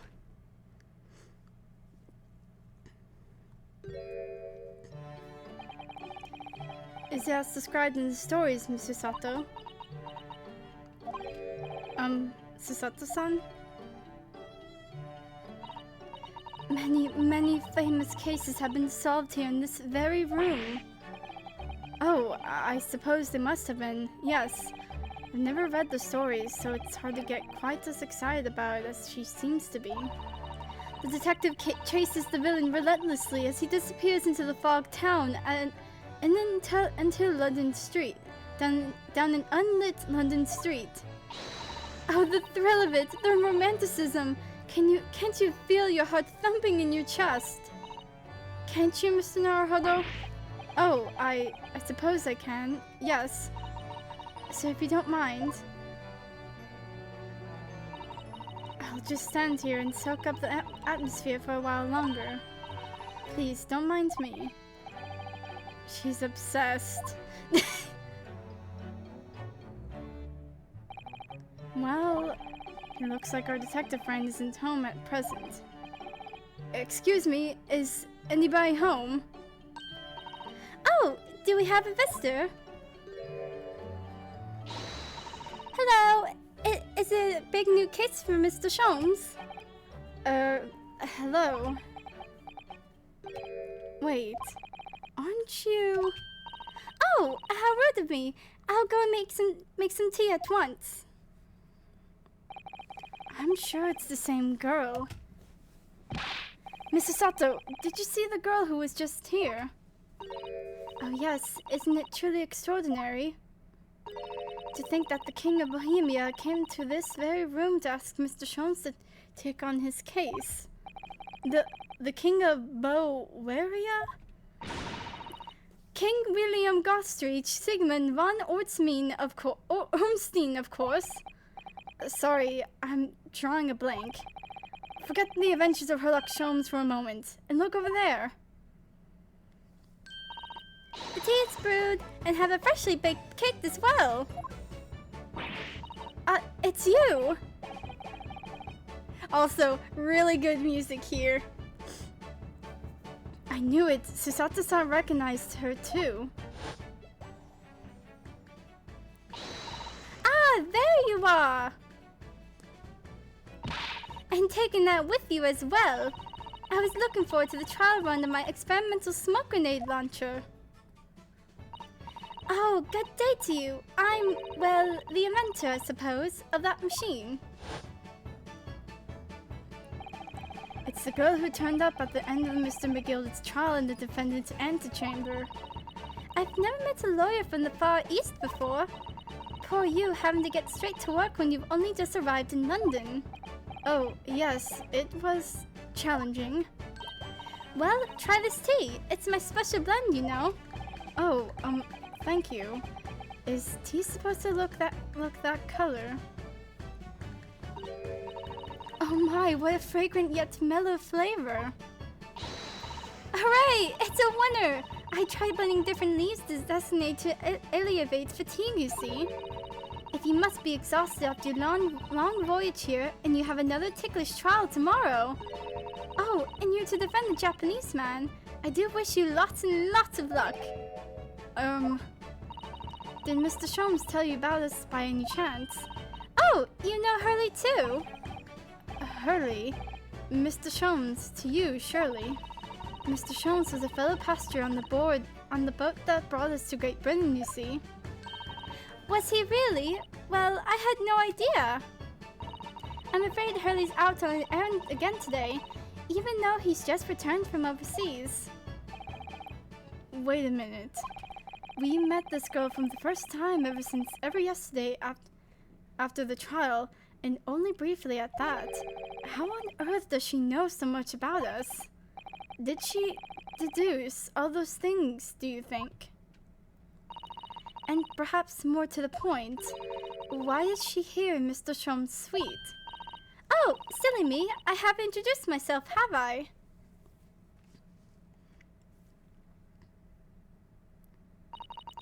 It's a great pleasure to meet you both. My name is Iris Wilson. I live here together with Hurley. Ah, Iris, is it? What a lovely name. What? Oh, what's the matter? No, wait, this can't be. Did you say that your name is Wilson? What's the matter with Susato-san? Why is she so flustered all of a sudden? Yes, that's right. And what are your names? Oh, I'm Ryanosuke Naruhodo, a lawyer from Japan. Oh, sorry. I am Mr. Naruhodo's judicial assistant, Susato Mikotoba. It's wonderful to meet you. Lovely, Susie and Runo. Got it. Susie and Runo. There's more to this girl than meets the eye. I have so many questions for her. I don't know where to start. Yes, and so do I.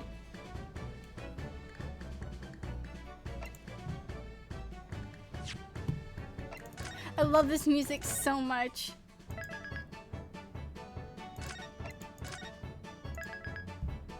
Well, I'll be right back.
Okay.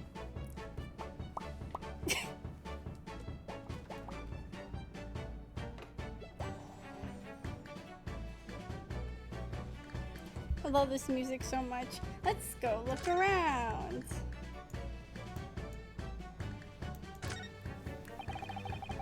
It looks like that huge metal chest is being used as a table for tea and coffee.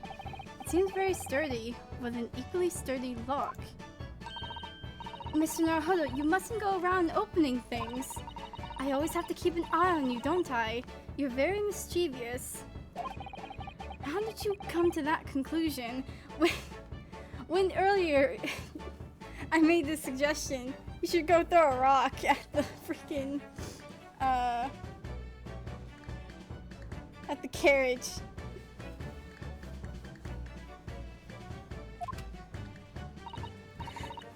Ooh, that chest contains some of my most valuable things. And that smile tells me you're not going to give us any clue about what they are.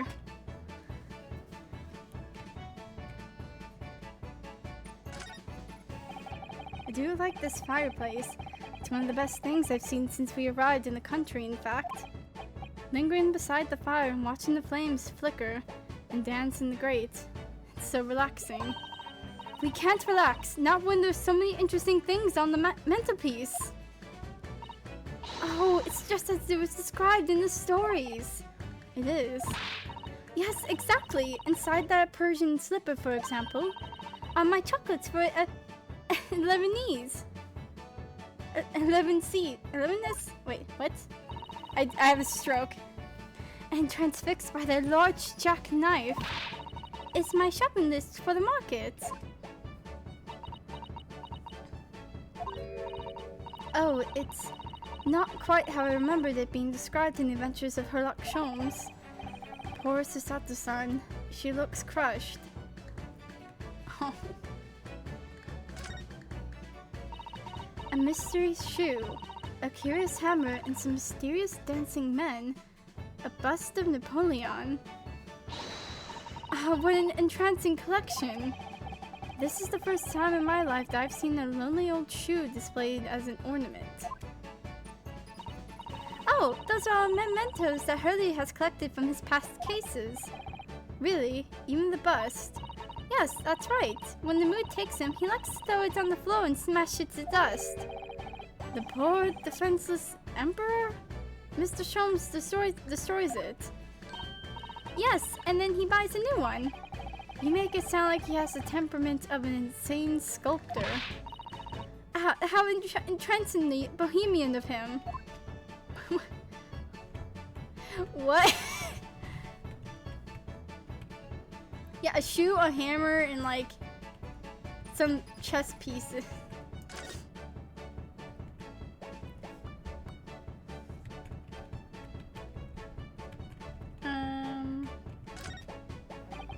What on earth is this huge over-the-top machine? That's the great analytoscope. It can analyze anything, really. Anything at all. That's absolutely incredible. It's one of Hurley's inventions. It took him a whole year. He said it was to help him with his investigations. What sort of things has he analyzed with it? Do you know? Well, actually, he hasn't used it for anything yet. Oh, why not? Apparently, on the evening he finally completed it, it suddenly occurred to him. I don't actually have anything I need to analyze. Oh dear. How about you, Bruno? Do you have anything you'd like to analyze? The only thing that springs to mind is the machine itself. I mean, yeah, like, what exactly is supposed to analyze? I mean, I know it's anything, but it's just like, can it really? I've seen pictures of Western musical instruments like this. It's called a violin, isn't it? Of course it is! Mr. Sholmes is renowned for his violin playing. Oh, really? Absolutely, it's often explained in the stories. It's inspirational, Mr. Naruhodo, inspirational. I immediately started playing the koto, which was the closest Japanese stringed instrument I could find. What a shame you couldn't bring it with you to London. Oh, yes. Well, Papa was beaming when I asked him if he would buy me one. But after a while, he asked if I would only practice when he was out of the house. So now it's merely an ornament in my room. That must have been an awkward conversation. Oh.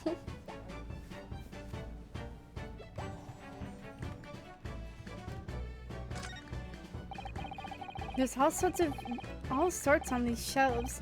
Chemistry apparatus, books, papers, and lots of things I've never seen before. It's all heaped up so high. Can't help feeling that the whole lot is going to topple at any moment. I keep telling her not to cram so much on those shelves.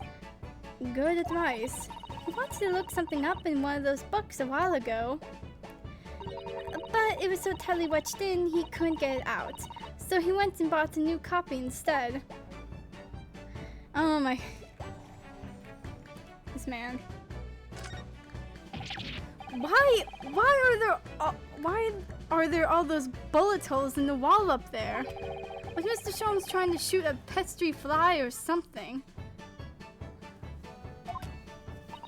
Mr. Sholmes would never do something so reckless. No. Those are the letters VR standing for Victoria Regina. It's Latin for Queen Victoria. So you mean he shot the queen into the wall? No!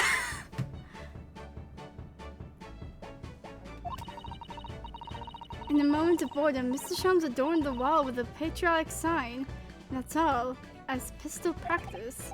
Right, that makes perfect sense now. It's exactly as it's described in the stories. Oh, this is delightful.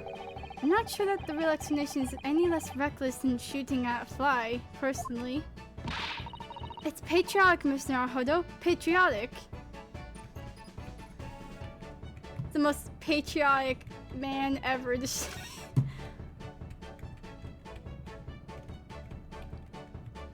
Where are all these pictures? Wait. I wish I could like tell like what I can kind of tell what some of these pictures look like, but yo. Ah, that's my blackboard where I note down ideas. Oh, interesting. Let's see. Black Peter. What does that mean? Don't you want to hear what Iris has to say, Mr. Naruhodo? I'll come back to that blackboard later. What does that mean, Iris? What a beautiful English tea set, and so neatly arranged. It's a favorite pastime of mine, a cup of herbal tea in the afternoon. Tea made of herbs? That's right. I grow all sorts of herbs in the garden, so I can experiment with different blends. One moment. Don't go away. I'll brew a pot of the special blend I came up with earlier today. She looks delighted. Only hope it's safe to drink. Like, don't worry. It's not poison. That's a charming little white shelf. And full of charming little bottles, too. Oh, yes, but don't touch any of those. They might explode. Explode? Are they exotic chemicals? Do you use them for exciting experiments? Yes, indeed. And as Hurley always says, chemistry is an explosive science. Sorry. I agree. A single discovery can trigger an explosion of innovation all around the world. Or perhaps he just meant it literally. By the way, mental note, do not touch any bottle that belongs to Iris. Anything around here? What on earth is that big black lump over there? Ah, that fascinating thing is called a typewriter. It's a machine that allows you to write on paper without needing a pen. And wizardly quickly, too.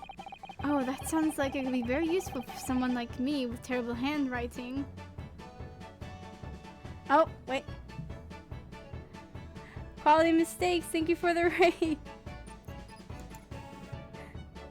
Attack! Oh no!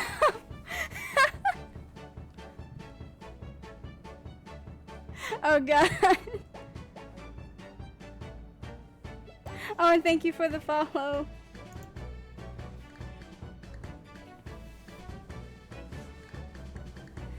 Playing the Great Ace Attorney episode 4.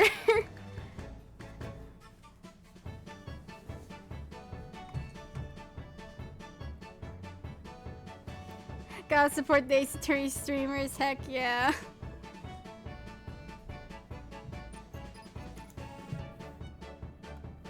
Oh god, what's going on with Discord? I am. I'm very much enjoying this. Well, this is actually the second time I'm playing it. But like this is the first time I'm streaming it on Twitch, so. But I'm really glad to like go back and like look at everything again.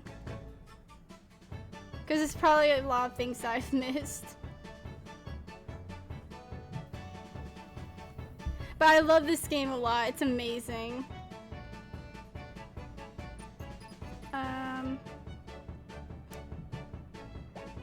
Useful for someone like me with terrible handwriting.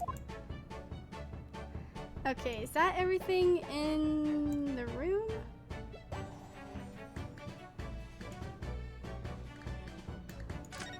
No. Okay, we can go back to Iris. One of my favorite mystery games. Yeah, I played all the other Ace Attorney games. Haven't played the Professor Layton ones. I do want to play the other Professor Layton games, but don't have a way right now.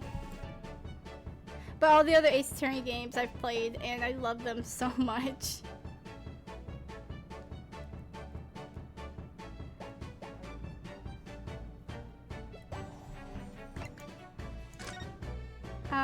Wait, did I present my...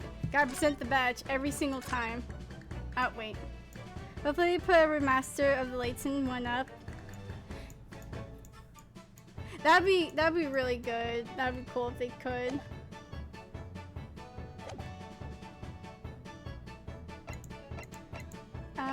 Okay, I need to present the badge. Always gotta present the badge. She's not gonna give a heck.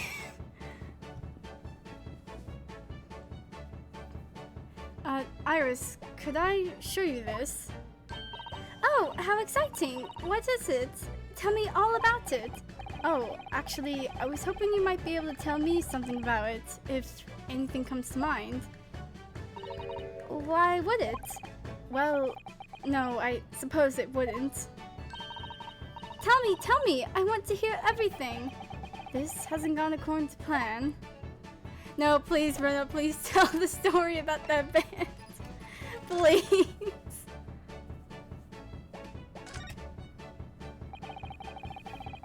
Okay. It was you that we ran into yesterday, wasn't it? At the Old Bailey. Yes, that's right. You were ever so helpful. Thank you so much. Oh, no, not at all. I'm so sorry we couldn't have been more welcoming. Though at the time, we did have a rather large gun pointed at us. Oh god! Like this? So, no, Iris, please. Oh. Thinking back now, you left with Miss Lestrade in tow, didn't you? Yes, that awkward witness, Gina Lestrade. Oh, Jenny! Yes, she's a professional pickpocket. So we found out. It was very naughty of her to pinch my invention like that.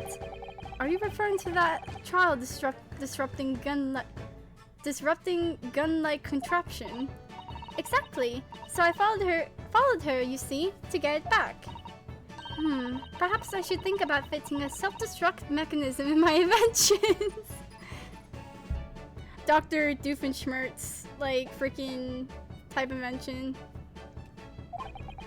This girl is dangerous. Anyway, I brought Ginny back here after that, so she could apologize to my trusty technician. Sorry, your technician? Hurley, of course, silly. Hurley? Yes, Herlock Sholmes. We live here together. I had no idea the great detective had such an interesting young daughter. Daughter? Not likely. What? I wouldn't call him Hurley if he wasn't my father, would I? Well then, what is your relationship with Mr. Sholmes? Well, I expect you found out that lodgings of any kind in London are very expensive. So the solution is to share the cost with a partner, a roommate. Your roommate? I hope you don't mind me asking, Iris, but how old are you? 10 at last this year. Oh my god. The word. Well, what of your mother and father? Oh, no, they're not around. Oh, I see. I wonder what the story is there.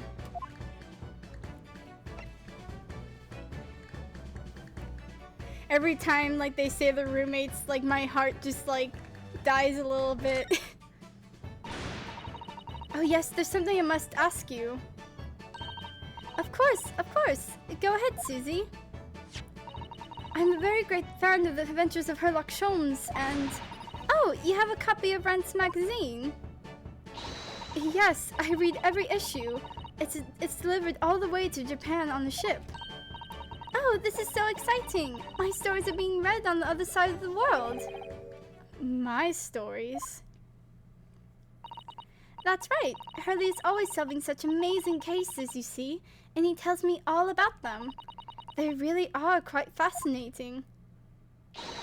It would be such a shame if I was the only one who ever heard of them, don't you think? Goodness. last night, he was telling me all about a new case he just solved on a steamship traveling from a faraway land. So I was just in the middle of typing up the manuscript for the next issue before you came. So you are the author? Yes, I'll let you in on a secret if you like. I'm going to call this latest adventure The Speckled Band. The Speckled Band? That's certainly familiar. Of course, I always change one or two details in the stories, here and there.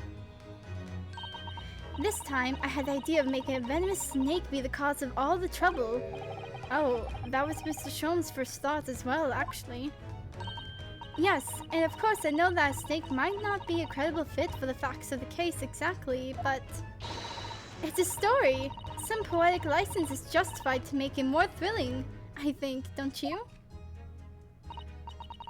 So, do you mean to say, are the stories about Mr. Sholmes that are published in Rent's magazine all written by me? Yes, on my wonderful and very modern typewriter.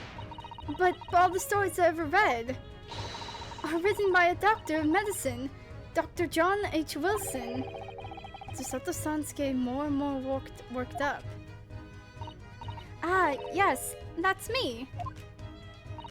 I mean, my name really is Wilson. But what about the doctor of medicine part? That's all true too. I am a doctor of medicine. No, at 10 years old. At 10 years old. Well, that's quite incredible. And wait.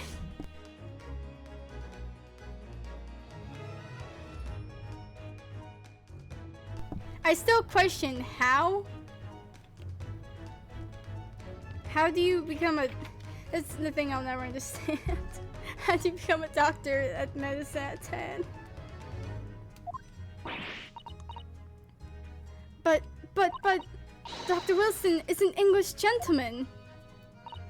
Ah, yes. I did alter the setting slightly for the stories to be more compelling. Oh. Well, it sounds a little strange, doesn't it?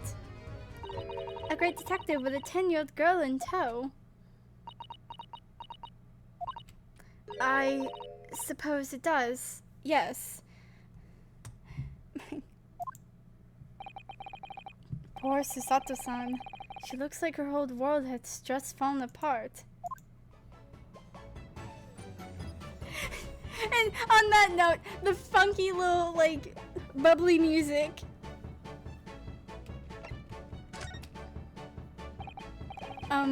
About before.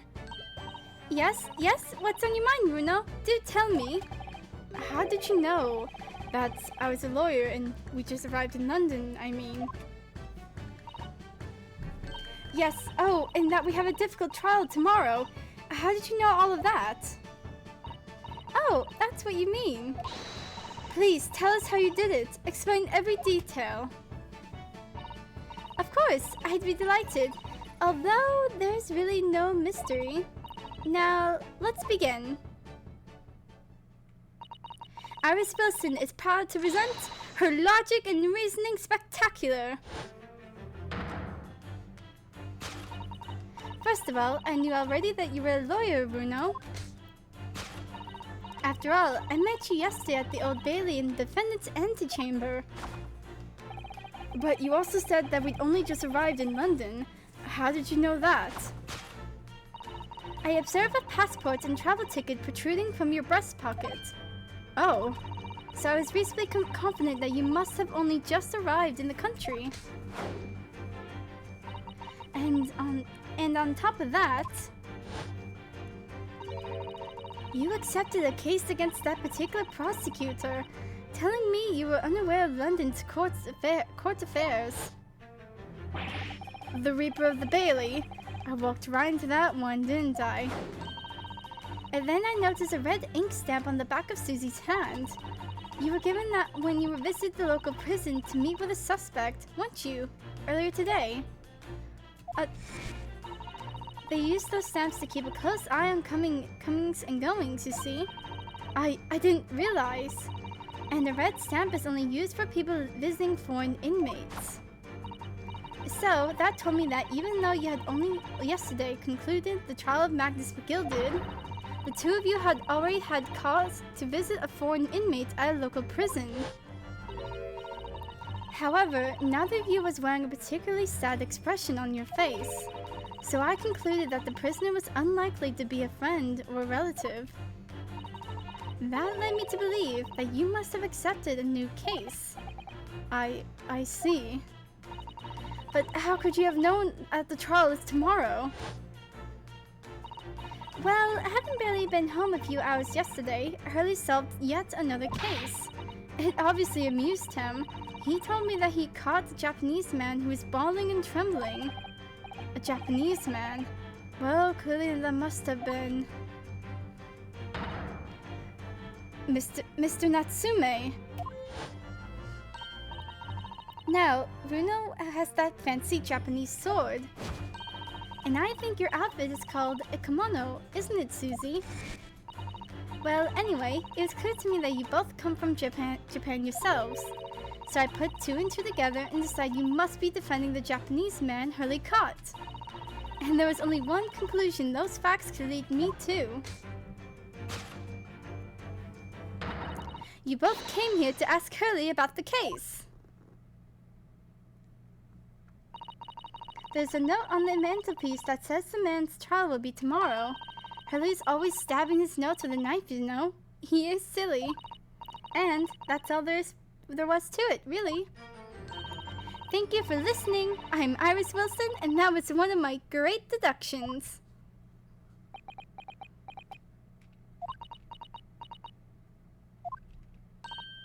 Well, was it a winner?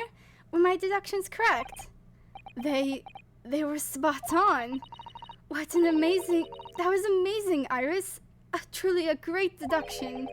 You even managed to certain something of Mr. Sholm's delivery. Oh, well, I was just copying Hurley's style for that. This is really very good news. You could tell us all about the case involving the Japanese man. You will, won't you, Iris? Please? Please.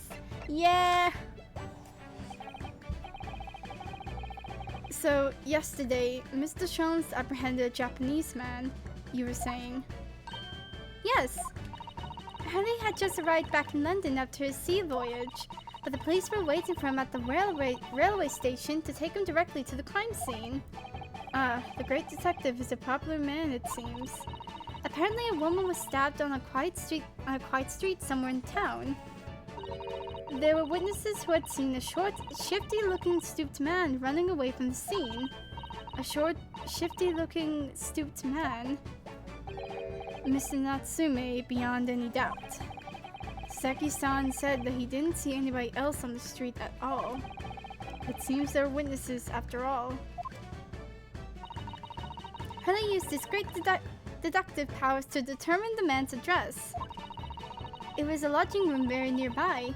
He went directly there with the police, and what did they find? A short, shifty-looking, stooped man shivering in fear. Mr. Sholmes' great deduction certainly hit the mark that time. Of course it did! He's a great detective! Still, that means the incident occurred only 2 days ago. Surely tomorrow is too soon for the trial, isn't it? Definitely. We have no time to investigate properly. Hurley says that London is rife with crime. Oh. Scotland Yard is doing its best, but they can't stay on top of it, apparently. Oh dear, I hadn't realized the situation was so dire. That's why they can't afford to spend too much time investigating cases and trying the criminals in court. Staff and money are both short. Crimes are usually pinned on the first suspicious person. Yeah, that doesn't change in the future. That's terrible. I suppose it's the harsh reality of the workings of the world's greatest justice system. I suppose it is.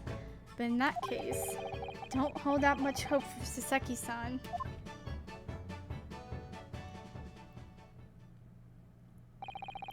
Thank you for answering so many of our questions, Iris. This has been very informative. Oh, you're most welcome. I've had so much fun. Do you happen to know where Mr. Sholmes is at the moment? As you guessed, we'd like to ask him some questions about this case as well. Ah, well, I expect Hurley is still investigating the scene. Of the case involving Mr. Natsume, you mean? Yes, Mr. Natsume? Hurley said he was going to the man's lodgings. If you leave now, you'll probably catch him there. Iris, do you know where those lodgings are? Well, I imagine the police are still investigating the scene of the crime themselves, aren't they? Did you happen to come across a detective by the name of Gregson when you were there? Yes, we know Inspector Gregson. Oh, goody! In that case, give Gregsy this from me, would you? If you do that, I'm sure he'll tell you what you want to know. What is this? A 5-shilling piece in a postcard, it seems.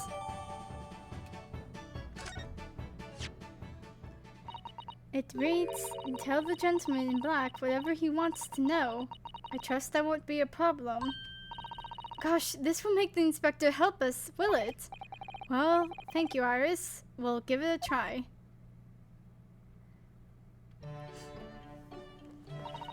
Good luck then. I'm going to return to writing my manuscript, The Speckled Band.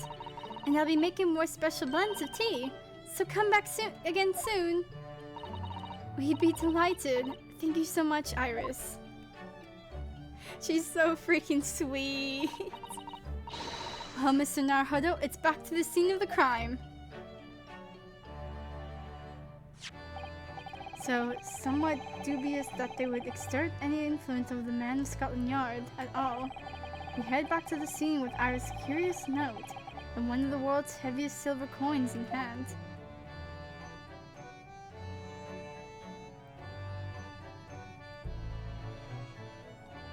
The to be continued.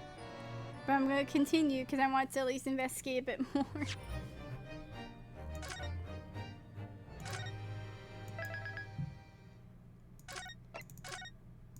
Investigation part 2. I'm at least going to investigate until we get to the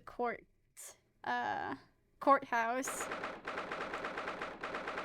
Then I'll end the stream.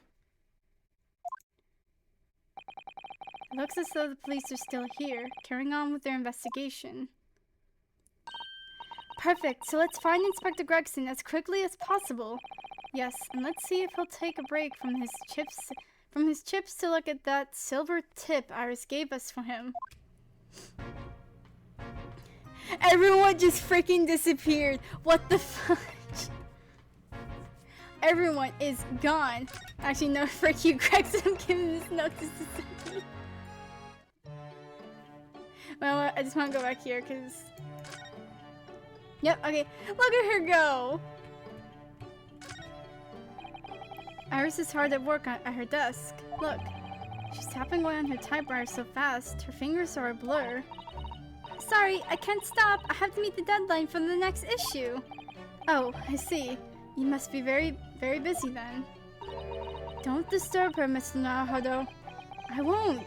So you can lower your arms now, please. Can I look at this? I'm very busy with writing this manuscript, but also, hey, you wanna know what's on the blackboard? Ah, that's my blackboard where I note down ideas. Black Peter. What does that mean? Oh, how intriguing. It must be the title of Iris' latest work. Oh my, I wonder what fantastic tale awaits us. Susato-san looks like an angel, but I bet she's dreaming of the most grisly crime you could imagine. It's a case that Hurley solved just recently. A black cat called Peter went missing in the neighborhood. Hurley tracked it down at the fishmonger's in the end. Well, I can't wait for the story to be published. Okay. I just wanted to see. Hey, Saseki, you want this coin? Oh. frick.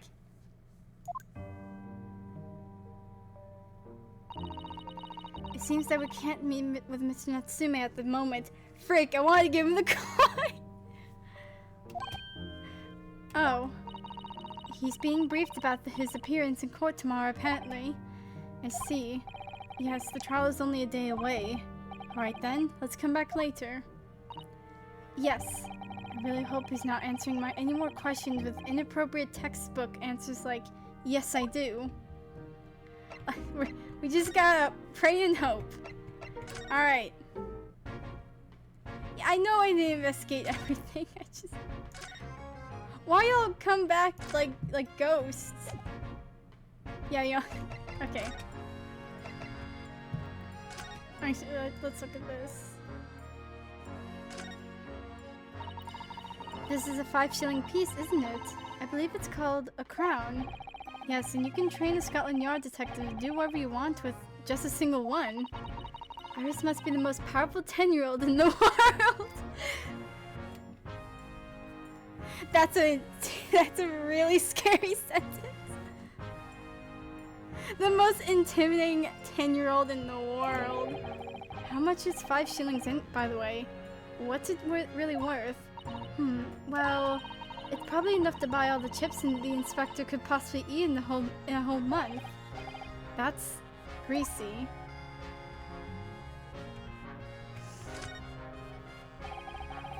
Iris's little handwriting is adorable, isn't it? Tell the gentleman in black whatever he wants to know. I trust that won't be a problem. Yes, the handwriting might be adorable, but the message is ominous. There's no room for sentiment there. I'm sure it's simply the way you're interpreting it, Mr. Naruhodo. Anyway, I do hope the inspector will tell us what we need to know when he reads it. You don't think it'll just make him munch piping hot chips until steam comes out of his ears, do you? Well, that wouldn't be entirely terrible outcome. Dude has, like, chip problem. Alright, oh wait, okay, that's... Hey. I have a bribe! Inspector Gregson, do you have a moment? I'm sorry to say I don't. I'm a very busy man. Much too busy to talk to a pair of foreign gagabouts, that's for sure. We have these for you. A present from Miss Iris Wilson. What? For me? From her ladyship? Her ladyship? Give that here at once. Come on, hand it over. That's for me. Don't wait for me to give it to you, will you?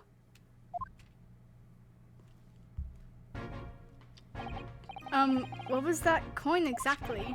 It's a silver crown, obviously. But it's a lot more than that. It's, well, it's an appearance fee. That's what it is. An appearance fee? Oh, I see. You mean... That's right. For the adventures of Herlock Sholmes. Her ladyship always offers me a little financial reward for featuring me every time. Yes, of course. I know all about your exploits, Inspector. I read them avidly. Of course, her using my name without my say-so does make me the butt of a lot of unpleasant jokes. But still. I'm sorry, Inspector. That must be difficult for you. Never you mind that. So, what do you want to know then, eh? Sorry? Tell the gentleman in black whatever he wants to know. Trust that won't be a problem, it says. Well, obviously it's not a problem, so go on, fire away. What do you want to know? Well, if you wouldn't mind, Inspector, we'd very much like to know the address of Mr. Natsume's lodgings. Ah, the little knife-wielding, mustache Japanese fellow. He lives in a right old hovel. It's just over there. Look. On the first floor of that house on the corner where that wreck of a bicycle's propped up.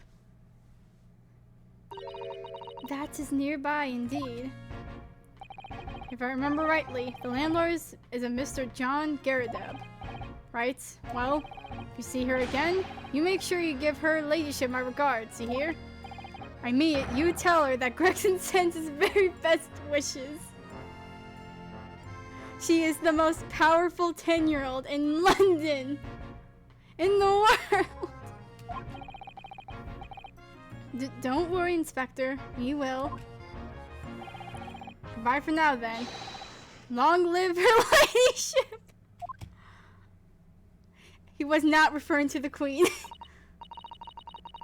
Well, at least he told us what we wanted to know before he left. Yes, so then, shall we go and see what we can find in Mr. Natsume's lodgings? Definitely.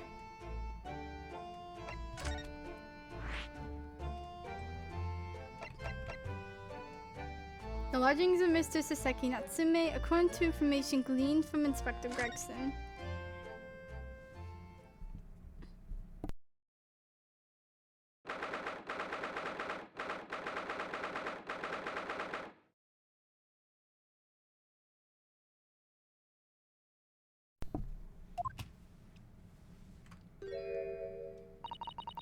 May I help you? Yes. Would it be would this be the residence of Mr. John Garadeb? Indeed, it would, sir. And who may I say is calling? My name is Ryunosuke Naruhodo. Mr. Naruhodo is representing Mr. Saseki Natsume. I believe he takes lodgings here. We would very much like to ask him some questions about our client. One moment, please. I shall convey the message to Mr. Garadeb. Did you see that, Mr. Sato? That was a real-life English maid. I know. As I understand it, anyone standing in English society employs a number of household staff. But that was the first time I've ever seen one in the flesh. Oh, this day keeps getting better. It certainly feels like we've really arrived now, doesn't it? We need only to meet a butler and the experience will be complete.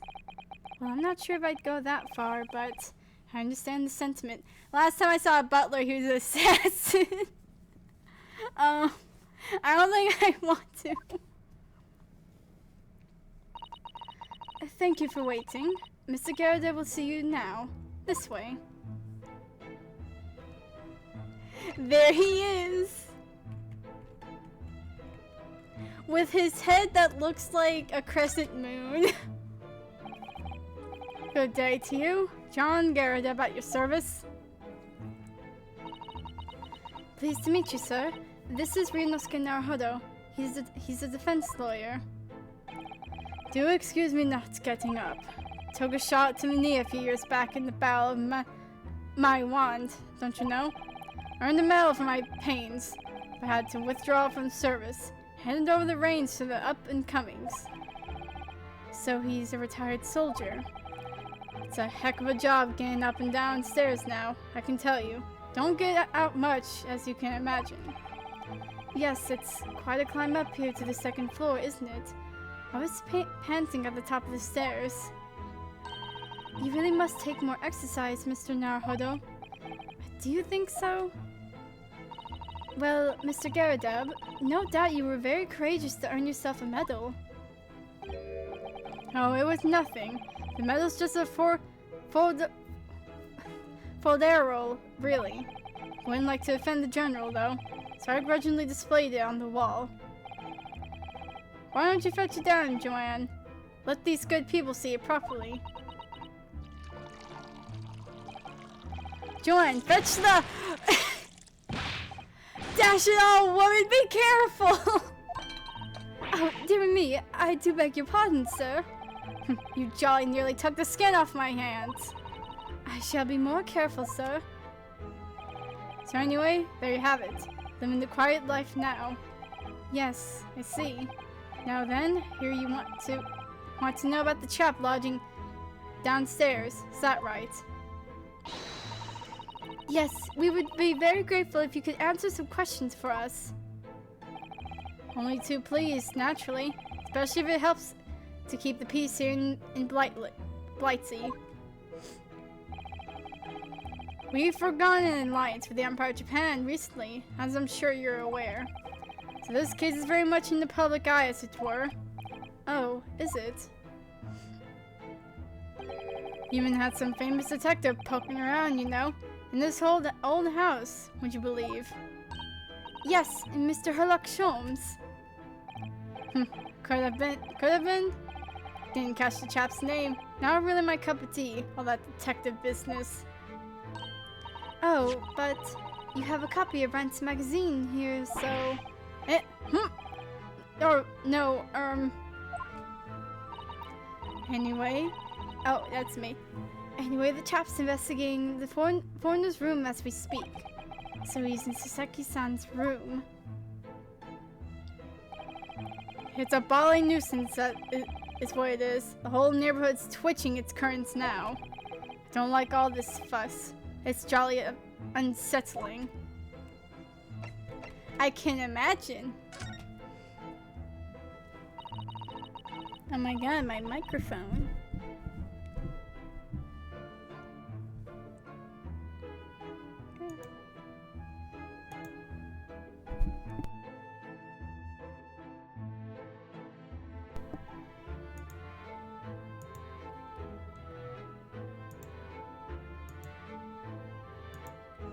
Oh. Thank you, Franziska von Karma, for the follow. First it was Matt on guard, and now it's Franziska von Karma. Hello.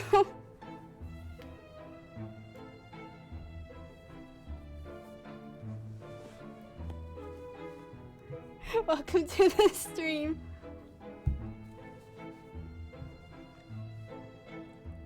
I was not. Oh wait, I was just checking on stuff real quick. What's this?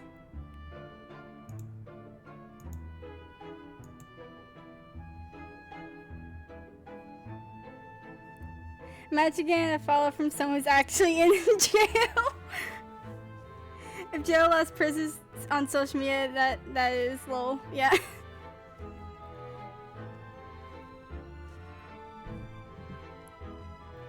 I mean, Matt on guard had like a freaking cell phone or whatever cell phone on his wrist, so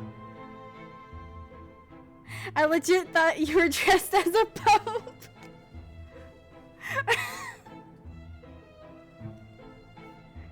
Oh, it kind of does, doesn't it?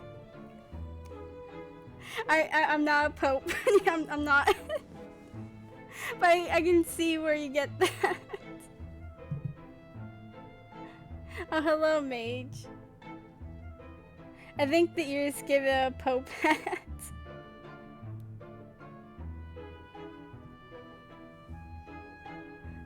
Oh, I didn't think about that.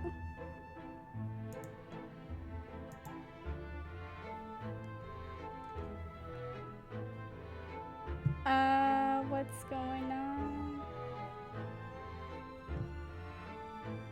No offense, none taken.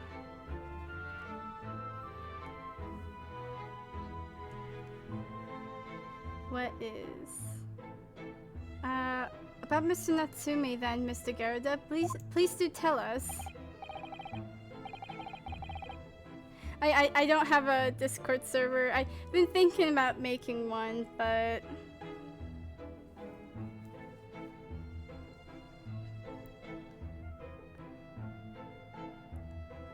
have I seen Skibidi Toilet? I've heard of it. I haven't seen those videos. Oh jeez, I clicked on a thing. Nah.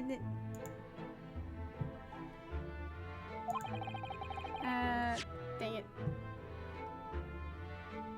I guess the Japanese chap only been lodging here for a week. Oh, just 1 week. So he moved in very recently then. I have 2 lodges most of the time, one on the ground floor and one just below us. First floor room became available a week ago. You see... Dash it all, Joanne! Do be careful! Oh my goodness, I'm terribly sorry, sir. You are... If you want to know my opinion... I thought he was a shady sort from this moment I set eyes on him.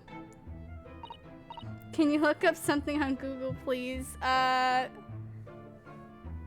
What?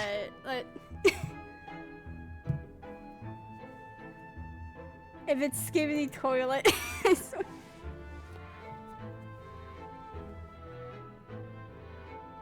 The nab that looks like Mac tonight. What? The man with the beard. Oh.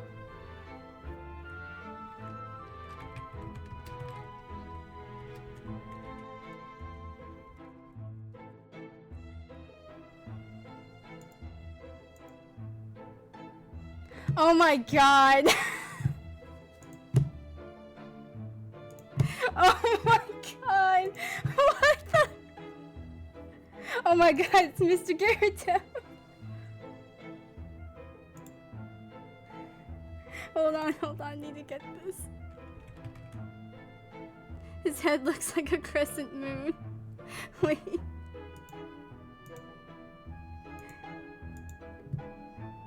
Holy frick, it's him. No, wait. Hold on, let me get to this so we can... why not? He seems to have a most nervous disposition, always shaking and looking over his shoulder. The man had shady written all across his sweat-soaked brow, if you asked me.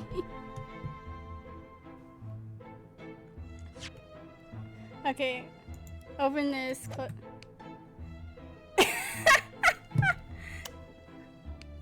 I hate this so much. Oh, that's amazing. It's the same guy. Wait, how do I flip horizontally? Oh, the McDonald's mascot? Oh wait, I see that too. Wait, what?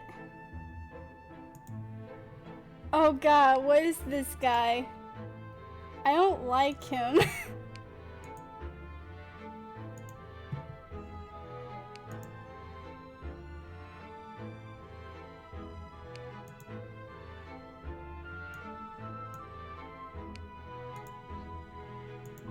Hold on. Oh god. What the heck? Who is this guy?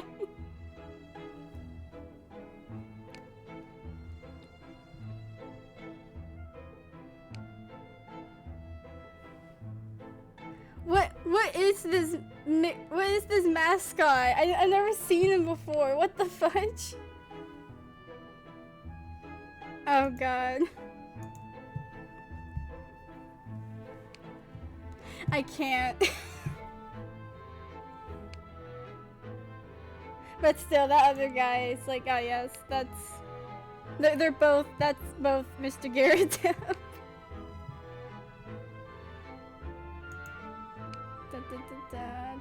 Oh god, I need to click on stuff.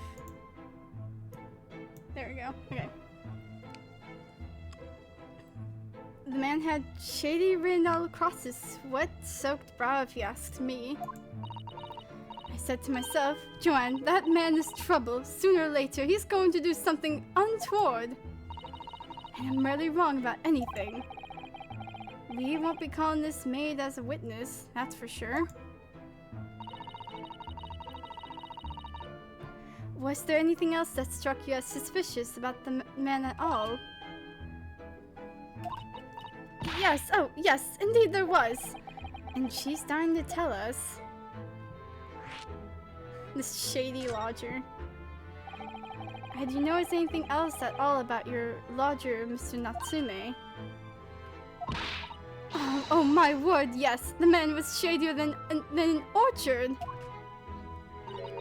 Could you elaborate? Well, take the man's room. Absolutely stuffed full of books, it is. More than anyone could ever read. And he never so much as passes the time of day with another living soul. I haven't seen a single visitor call. He just trots off to that old bookshop every single day and comes back at 5 to light the gas fire. And the funny little man is up long past the time everyone else is in the house. Having a stroke here, what the fudge? And the funny little man is up long past the time everyone else in the house has gone to bed, too. Oh, I see. The gentleman on the ground floor goes to bed at around 9 each night. But I've never known that Japanese fellow to retire any earlier than 2 in the morning. Ah. Could you clarify something, I wonder? What, pray? How do you know so much about Mr. Natsume's routine? Oh! I understood that neither of the lodgers live on this floor of the house, is that correct? That's right, yes, they're both below us, on the first floor and street level. Then, how is it that you know so much about the lives of your lodgers? The precise times that they come back in the evening, for example, even the times they go to bed.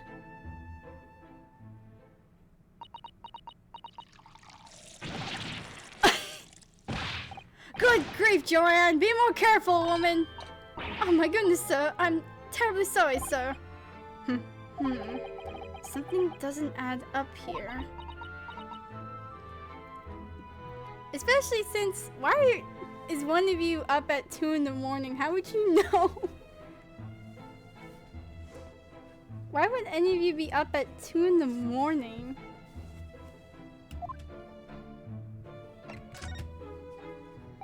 Okay.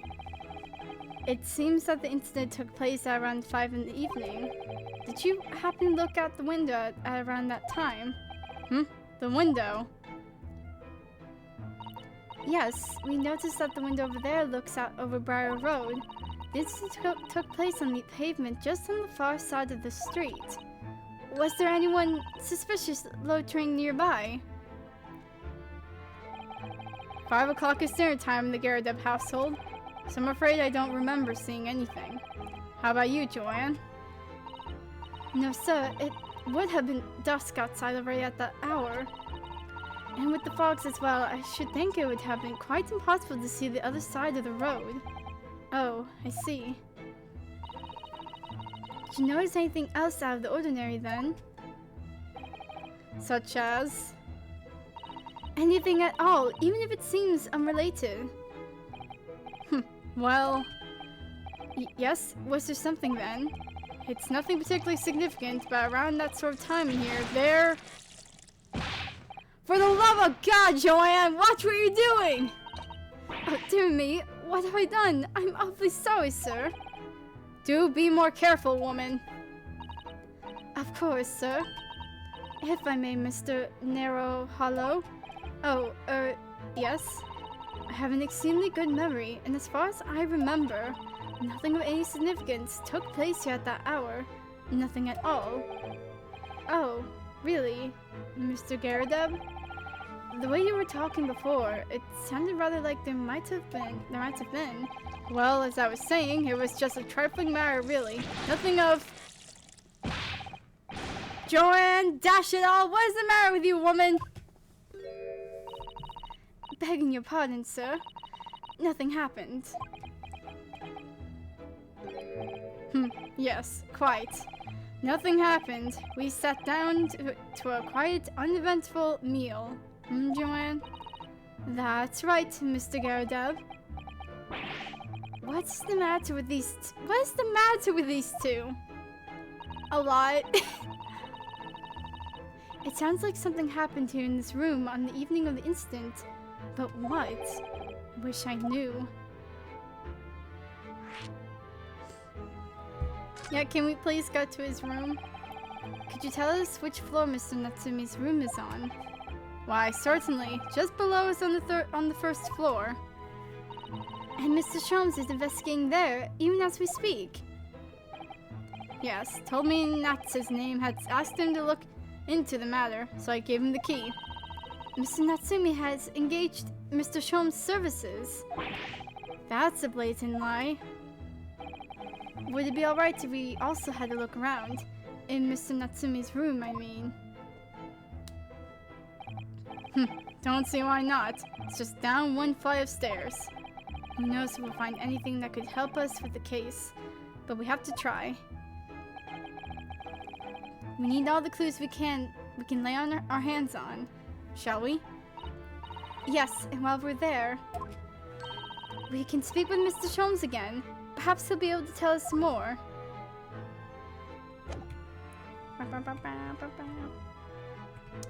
Do want to look around here. Look at that enormous screen. It must have been put there deliberately, surely. Yes, it certainly seems like someone's trying to hide something from view. What could be behind it, I wonder? I'm going to have a very quick look. Just a little peek. Ahem. Maybe let's not, Mr. Sato. I think the maid is going to head us off with a cup of tea. She's gonna chuck that thing at us, I swear. That's a full-size cannon. What's it doing in here? Oh my, it's real. I thought it might be a replica. That old thing? Bah, that's a little more than a toy. Sorry? Normally was selling it off when I retired, so I decided to give it a new home. Never know when the enemy might attack next. Jolly useful to have a cannon about the house.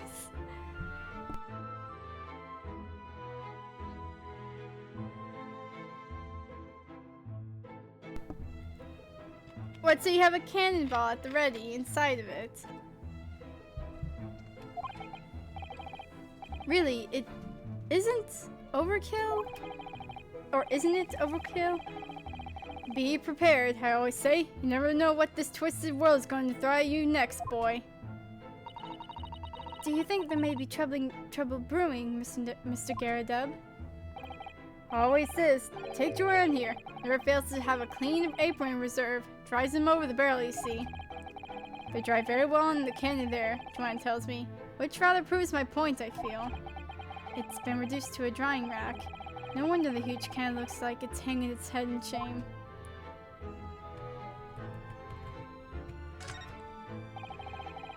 I notice you have a pile of books here, Mr. Garadub. Do you enjoy reading? Ever experienced a London winter, boy? The nights are long. No better way to pass the time than in front of the fire with a jolly good book. Oh, there's a copy of Rent's magazine here, I see. No doubt Mr. Garadub enjoys the adventures of Herlock Sholmes, too. The great detective has a great many followers, it would seem.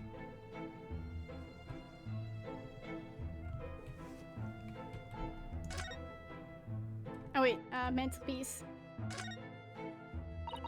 That looks like a Medal of Honor, and it's showcased on a very grand banner.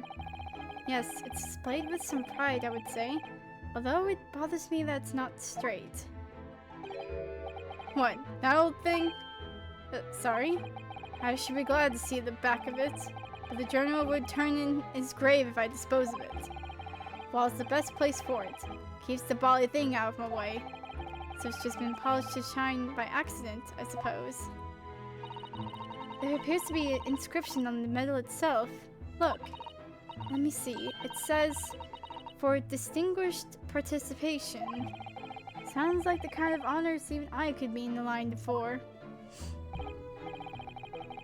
Well, one doesn't like to blow one's own trumpet, but I was given that for my time in the army.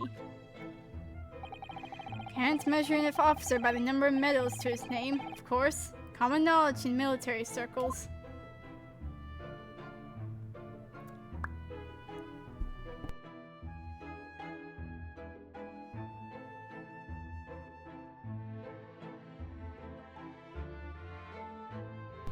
Oh, Jesus Christ, what the what happened here? Yo. This is, yeah, nothing went wrong. At some point, I'm concerned. Look at this crockery on display here. It's rather unusual, isn't it? Oh my, a genuine linen dresser! Isn't it delightful? Although the shelves seem to be broken, and the crockery is Oh dear, it's in pieces. It looks like the cannon got it. It really is. The word cracked wouldn't do that Chinaware justice. Ah, I wonder. Perhaps the cannon was fired at it.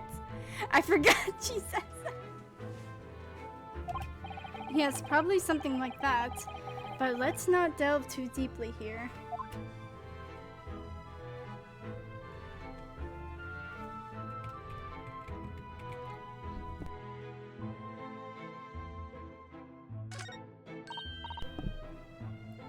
Oh, look! What a wonderful collection of cakes lined up on that gleaming silver cake stand. Lined up. Looks more like someone has half demolished them to me.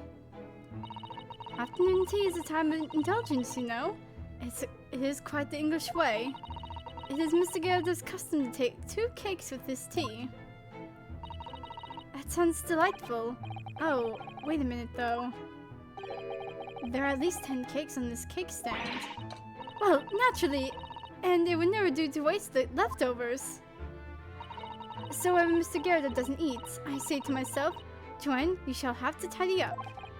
How magnanimous of you.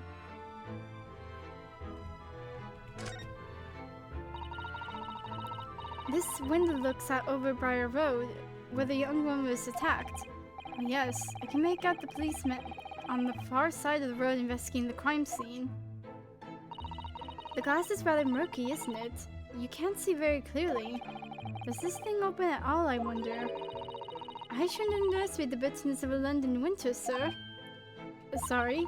As soon as you open that window, the tea will freeze in the pot. No Londoner will go opening windows at dusk in the middle of winter, I assure you. It seems very unlikely that these two would have seen anything of the incident then. Well then. Oh. That portrait of Mr. Gerda was glaring at me, I swear. Have you noticed that all the little frames contain photographic prints of Mr. Gerda as well? Yes, and there seems to be a statue of him lying on the mantelpiece as well. Ah, yes, seemed to come back from the local pawnbroker with that little trinket. Seemed to come back? What do you mean? The chap who runs the place is a bally wizard. Went to sell him something and came out with that thing. In point of fact, now I think about it, rather often find myself leaving the place with something I don't need. The lying ornament certainly does seem surplus to requirements. Sato-san doesn't pull her punches, or her throws for that matter. It's also the giant. Are those mortar shells? They're enormous. I had noticed. What are they doing here? Those old things? Couple of little rounds, little rounds. I accidentally fired into the barracks during training, you know. Became a bit of a colorful regiment folklore, that incident. You mean you deliberately hunted out the spent shells? Well, I wouldn't say deliberately exactly. They're only scrap iron after all, usually just thrown away, I believe. But you never know when the things might come in useful, do you? Useful for what exactly? Are you gonna shoot them in the cannon? Yes, well... Joanne here did manage to knock one of the bally things on my foot the other day while she was dusting. Oh no! Hadn't shed a tear since 1869 before then, you know? Maybe reconsider throwing them away? Or maybe putting them somewhere else? Good God, this man has so much stuff.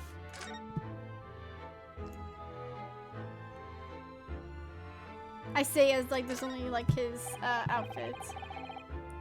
Or his uniform. That uniform looks fairly ancient, doesn't it? It's clearly been well looked after though. That old thing? Pah, not much better than rags, really. Oh? Wore that ceremonial garb at my retirement bash, you know? I'm not one for dwelling on the past. Me would have gladly thrown it out, but you know how it is. You know, it doesn't hurt to have the odd piece of memorabilia lying around, does it? Oh, what the fudge? Oh, I see. Perhaps we should leave the past in the past. I think that's everything here. No. I've escaped early, but I can't find anything out of place. Really? Really? There's nothing out of place here that's suspicious.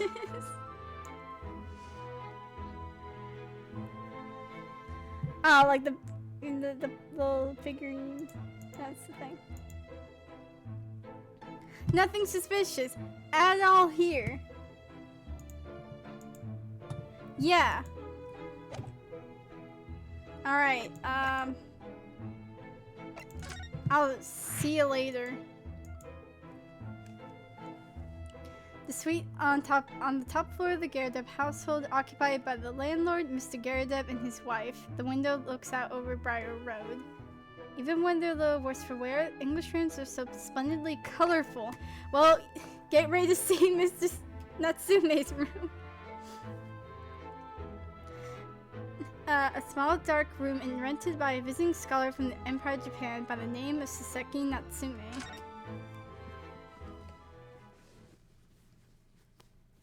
Look at this freaking room!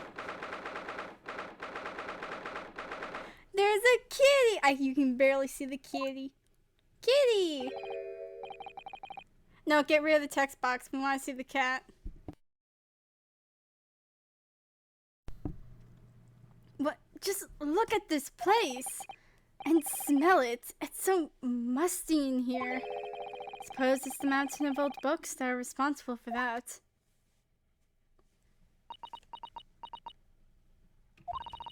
I don't think I've ever seen so many books in all my life. You only see this many books in a library. No, me neither. Me neither. Bleh. It's so dark. It's so dark in here too. Is that the window over there? Well, it was the window, I think, yes. Once upon a time. Oh wait, that was Sasato talking before.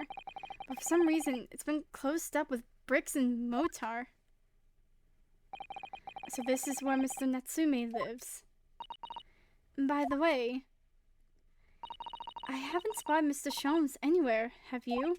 No, that's true, but according to what Mr. Garadeb told us, the great detective should be around here somewhere, investigating.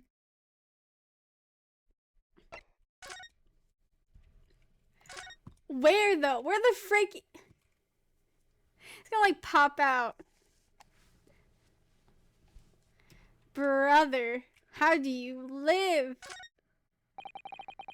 The candle on one of the books. If that falls over, he's good as dead. Look at all those books stacked up there. They almost reached the ceiling. You thought Sholmes' room was like whack. They're all works of English literature, and they all smell so musty. With this volume of books to hand, you'd never be sure of reading material, would you? No, what a dreamy idea. A bad dream, maybe. For me, at least. Mind you, I don't imagine the book at the bottom of the pile now will ever be read again. So reading it is an experience that comes but once in a lifetime, just as the tea ceremony teaches us. I certainly didn't expect the conversation to turn down the path of tea ceremony philosophy. Me neither. Look at the kitty! Kitty! Little baby! Talk to you in a second.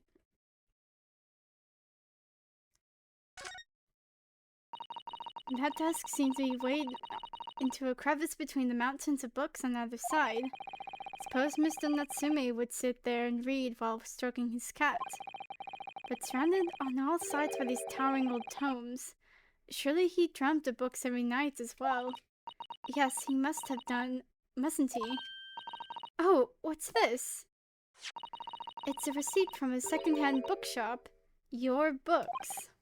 Oh yes, Mr. Natsume's name is on it. Look, and the date of purchase, 2 days ago at 4:45 p.m. That's the day of the incident. That's just a short while before he was embroiled in the terrible attack. He must have been on his way back from buying some old books.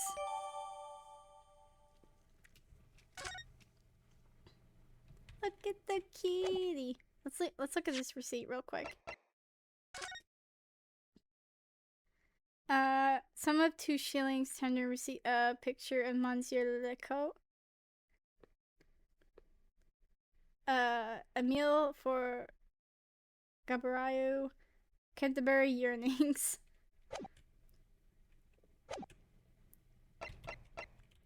The kitty. Oh look, it's a beckoning cat from home. It's a bit big and bulky, isn't it? Surely Mr. Natsume didn't bring that Maneki Neko all the way from Japan with him. I hardly think you're in a position to comment, Mr. Naruhodo. Are you forgetting the enormous Daruma doll that you brought in your luggage? Well, it can be dangerous traveling abroad. I wanted a lucky charm. Well, I imagine Mr. Natsume wanted the same, and this cat is sure to beckon good luck to him. It's not doing a very good job so far, is it? You mustn't say such things. I didn't say a word. Why are my eyes such a giveaway? I don't think that's it, man. This appears to be some sort of meter on the wall here. Looks very robust. I wonder what it's for. There's a slot for inserting coins here, too. I believe that is a gas meter, Mr. Naruhodo. A gas meter? Yes, it seems there's a pipe gas in this district, which consumers pay by putting coins in the meter. So, if we were to put a coin in the slot, that would be enough gas to use the lights and the gas fire for the whole night. So if you're too poor to have a coin, you'd have to spend the night in the dark and freezing cold. That's right. As for the rich man who only carried crisp white notes. London is a scary place.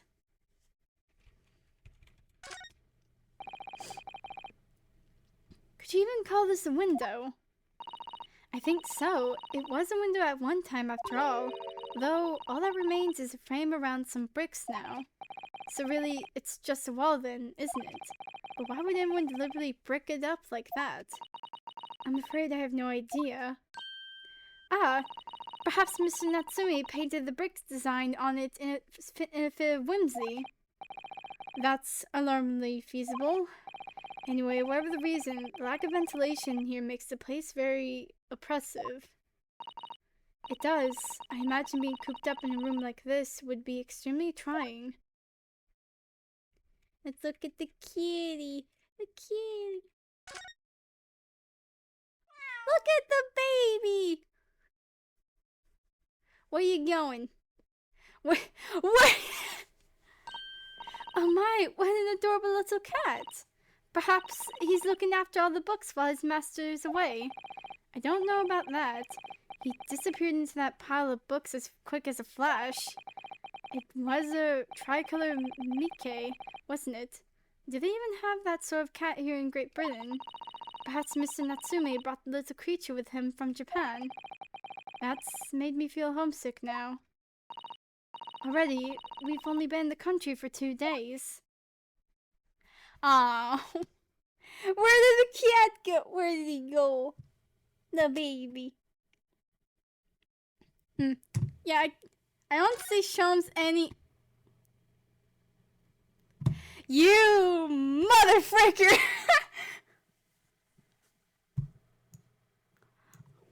Boy. Brother.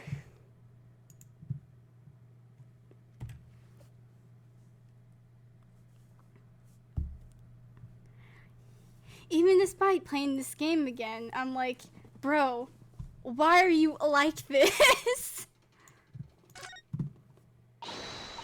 Ah, look, Mr. Naruhodo. Aha, there he is. Where did he appear from? He seems to be engrossed in the pages of an old book.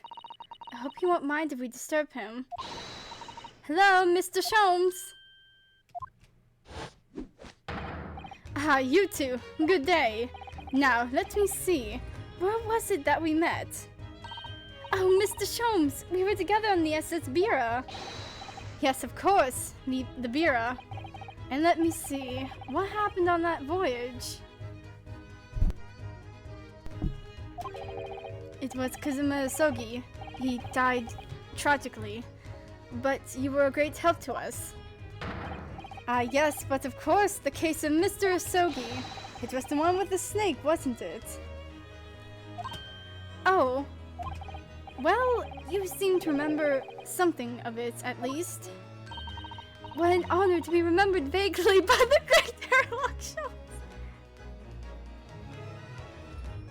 It's such a great honor. I still doing the objection thing. God dang it. This is Mr. Oh, no, my dear madam. Hold your tongue. I pride myself on my superior powers of recollection. Your names are safely recorded in my brain attic. Are you sure? Oh, wait, I need to like look at something real quick. I clicked on the thing. I pride myself on my superior powers of recollection. Your names are safely recorded in my brain attic. Miss Naruto!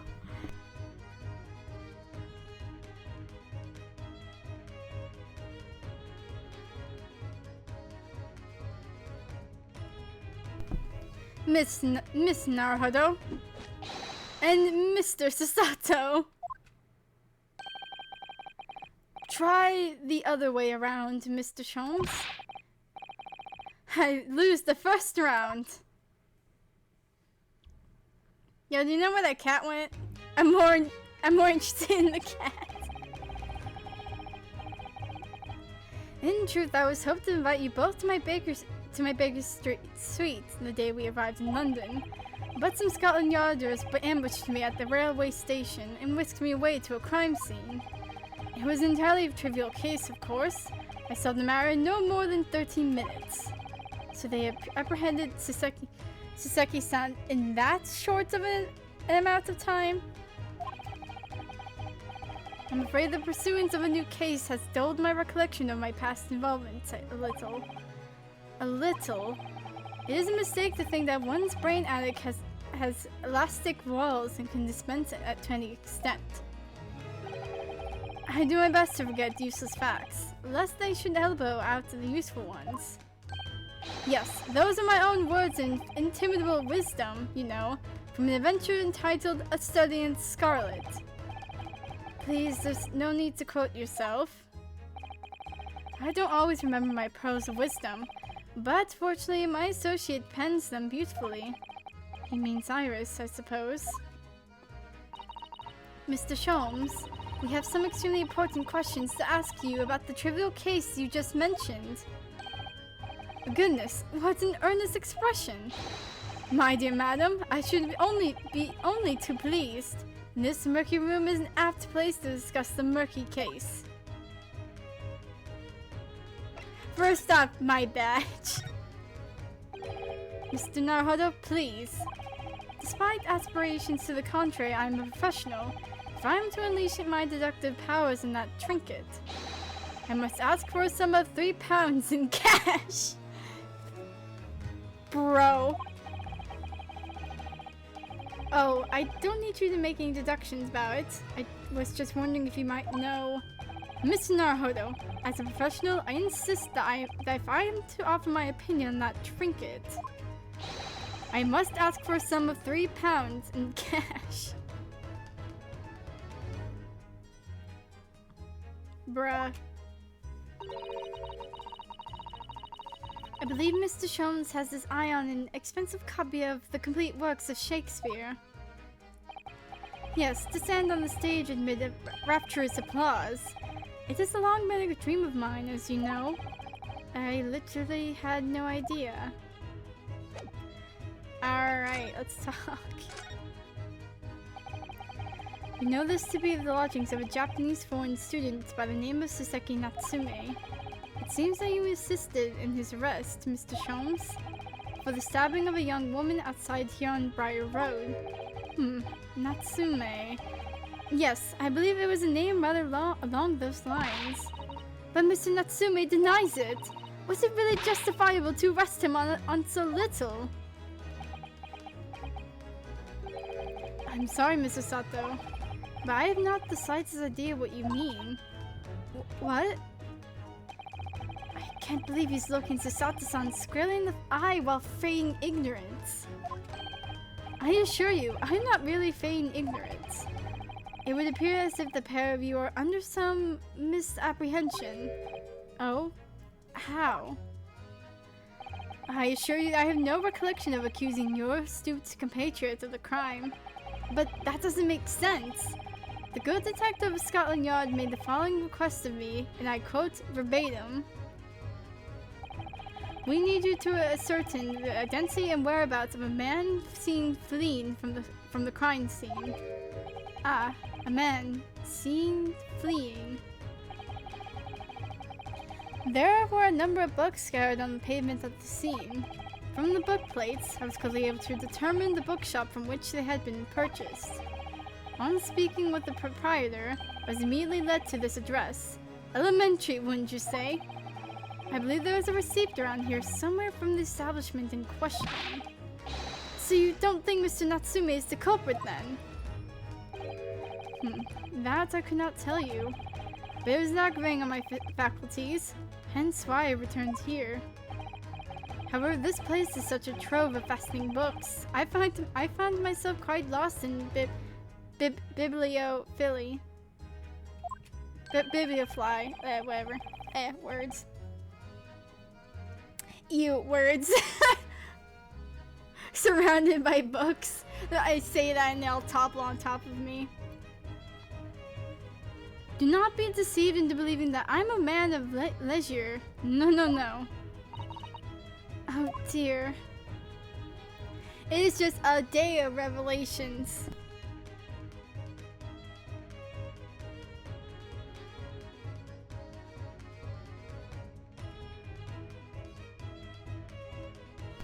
And not a whole lot of resolution.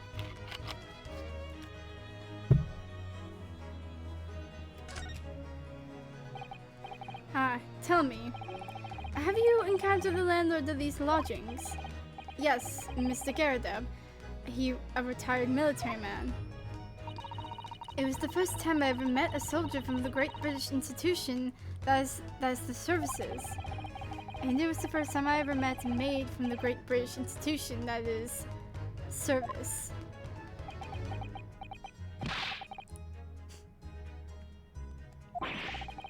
I didn't think it was that funny. I do apologize. As you may well be aware, many households in London employ a maid. Yes, I read this much in my Great Britain primer. And so, conversely, whether or not a household employs a maid has come to betoken the social standing of those dwelling therein. Betoken their social standing. Sorry? But put simply, my dear fellow, those who employ at least a single maid are considered middle class. Those who do not are beneath that. In the upper echelons of society, of course, households employ enough staff to constitute a large family. Goodness, how extraordinary! As you can appreciate, for those on the precarious boundary between the middle and lower classes, being able to afford just one maid is the first importance. I had no idea. And it is for precisely that reason that I find great stimulation in the situation upstairs, specifically in the retired army veteran Mr. John Garadeb. Oh? Available as he is, the fellow is hiding something. Whether or not it imposes on the circumstances of this case, I am yet unable to ascertain. I'm thoroughly lost on what he means to say.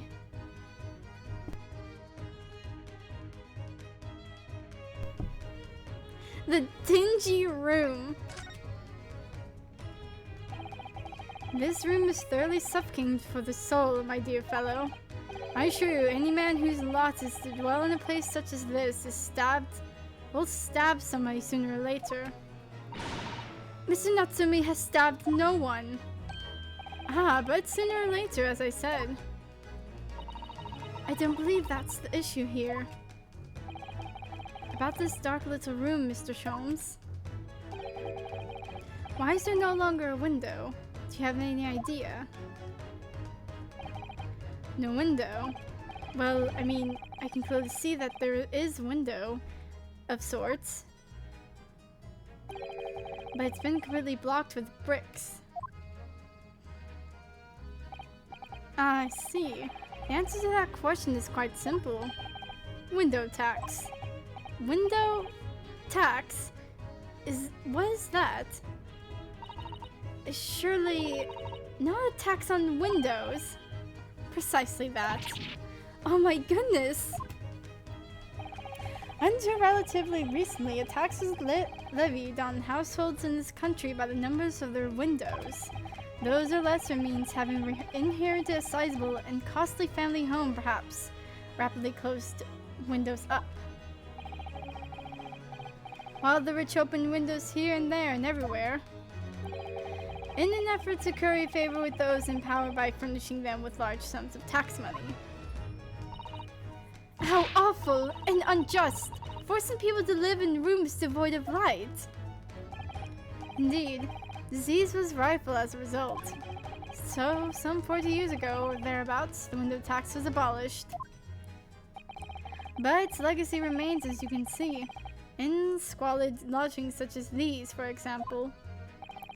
I suppose Mr. Natsume's stipend for living here in London isn't very generous, perhaps. It appears so.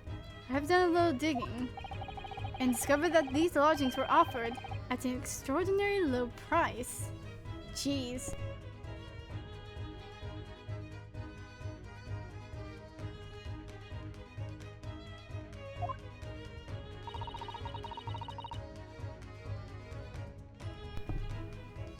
Because the room is so awful, I should think. Apparently Mr. Natsume only moved in here about 1 week ago. Yes, that's correct. However, I don't believe the low rent is explained by the shabby nature of the accommodation. Oh? Still, that is of little relevance here. A matter not worthy of further attention. Are you sure? I'm curious now.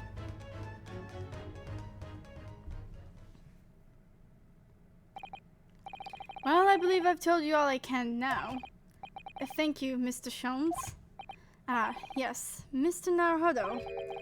Was it not your intention to become a practitioner of law?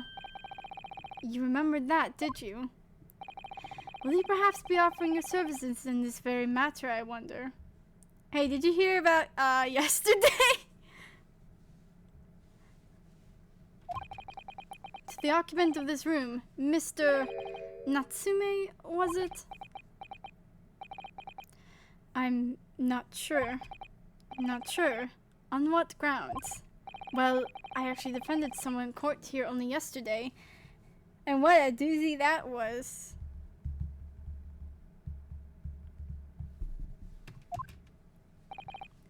Really? Well then, I congratulate you, sir, on an ambition realized, and so promptly too. The thing is, it's really made me question things. Am I right to believe in my clients? To trust in their innocence? Yes. Trust. Mr. Sholmes, Mr. Natsume didn't do it, did he?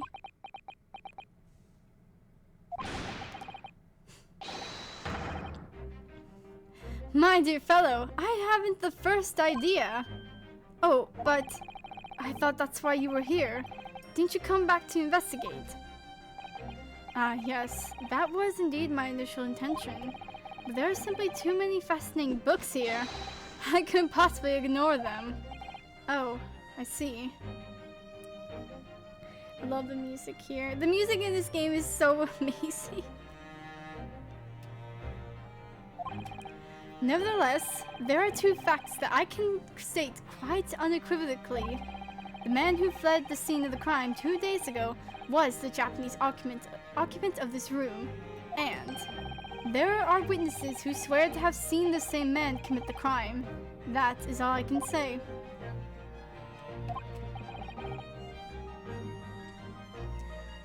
And one more thing. Oh, what is it, Mr. Sholmes? Tell us. I cannot say with any certainty whether or not it is of relevance to this case, but I'm quite sure that the retired army man who owns this property is hiding something. Mr. Garadeb is. Mr. Sholmes said as much before actually, didn't he?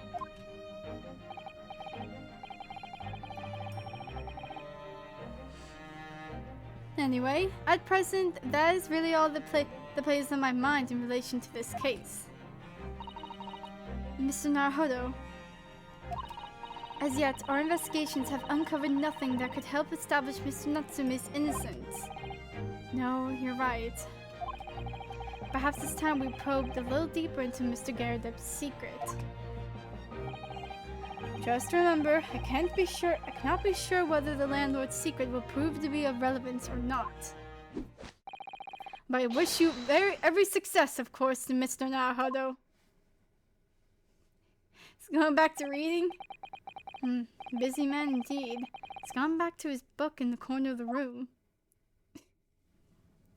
And I was kind of joking. Hey man, what's up?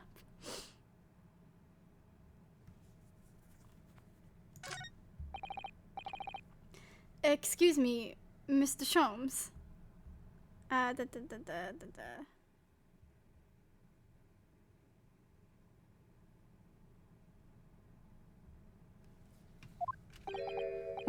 Yes, so true. To be or not to be? That is indeed the question, Mr. Naruhodo. To be or not to be brushed off? That is the question. And the answer is all too clear. Let's leave Mr. Sholmes in peace, shall we? Alright then. Bye, man.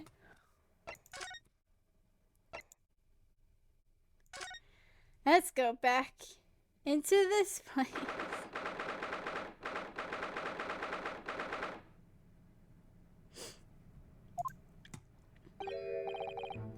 You pair again. Tell me, what was the detective chap? I forgot his name. Still hard at work down there? Mr. Herlock Sholmes.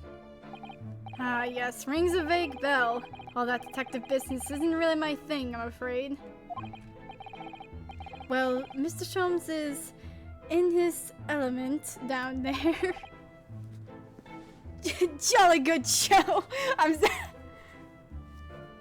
I'm sorry, whenever I hear that, I'm just thinking of Pops from, from regular show. Another cup of tea, if you please, Joanne. Now then, why don't you tell me what... For the umpteenth time, woman! Will you watch what you're bally well doing? I shall be serving dinner shortly, sir. Yes, of course. Frightfully rude of me, but I'm afraid I shall have to ask you to take your leave, if you'd be so kind. Oh, yes, of course. We are deeply grateful for all your assistance. Not at all, not at all. Don't get much chance to talk with young foreigners like yourselves. It's been a pleasure. Best of luck and all that. Perhaps you could see yourselves out. According to Mr. Sholmes, Mr. Garadeb is hiding something. And since no other avenues of investigation seem to open to us at the moment, perhaps we should do some digging.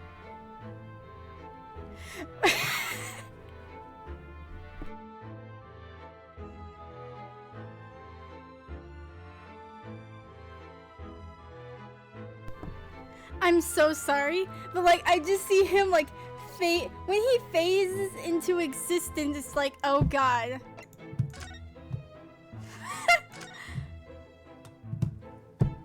Wait! What? This man is defying gravity, I think.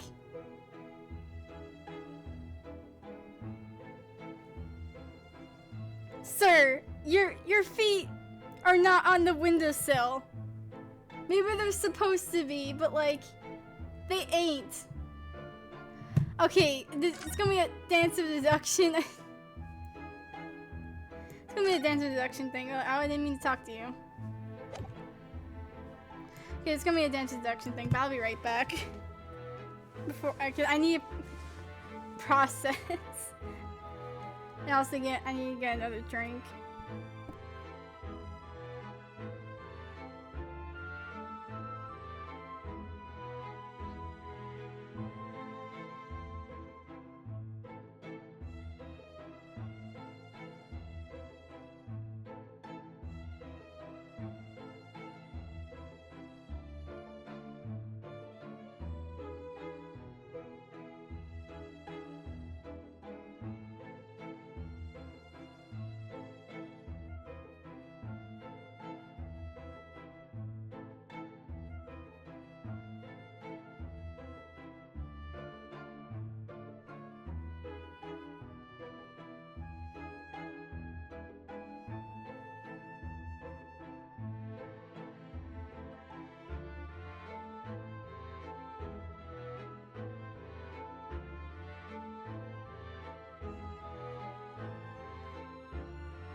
Okay.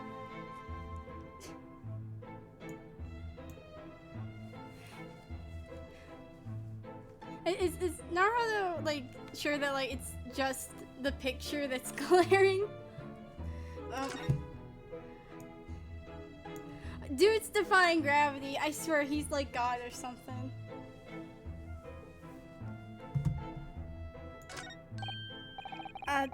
What's he doing over there? Mr. Sholmes? You're defying gravity, Mr. Sholmes! What the fudge? Ha! We meet again, my dear fellows! We just left the room! Good gracious! When did you sneak in here? Her luck, Sholmes, sir. At your service. Whatever were you doing over by the window? I'm going to watch in the evening sky as the sun sets, madam. Yet sadly cheerful as the room just downstairs doubly is, it lacks an aperture for such observation. So I took the liberty of borrowing a small corner of space by the window up here. Well, keeping an eye on one's windows at dusk is the prudent thing to do in London, I'm gathering. One other thing, Mr. Naruhodo. Huh? I thought perhaps you might be in need of a certain great detective's great mind. Wait, he's not talking about, is he? I didn't expect to be going through that again so soon. Do you mean, Mr. Sholmes? There is a mighty secret in this modest room. My eyes see even the most trivial of trifles. Really? I take it you're prepared, Mr. Naruhodo. I think so. There's just time enough for one of my greatly admired great deductions. Let us conclude the matter before dark.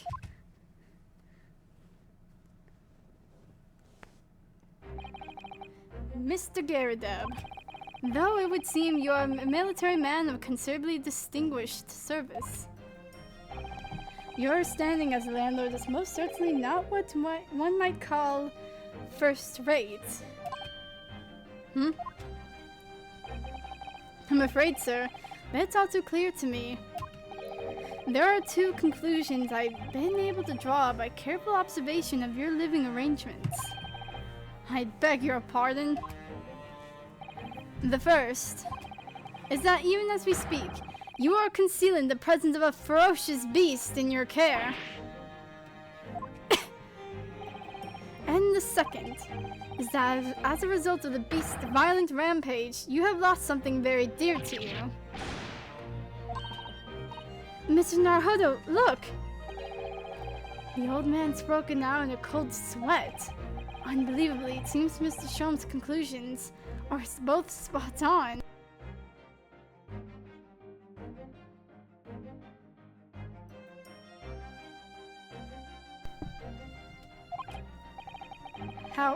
How could you possibly?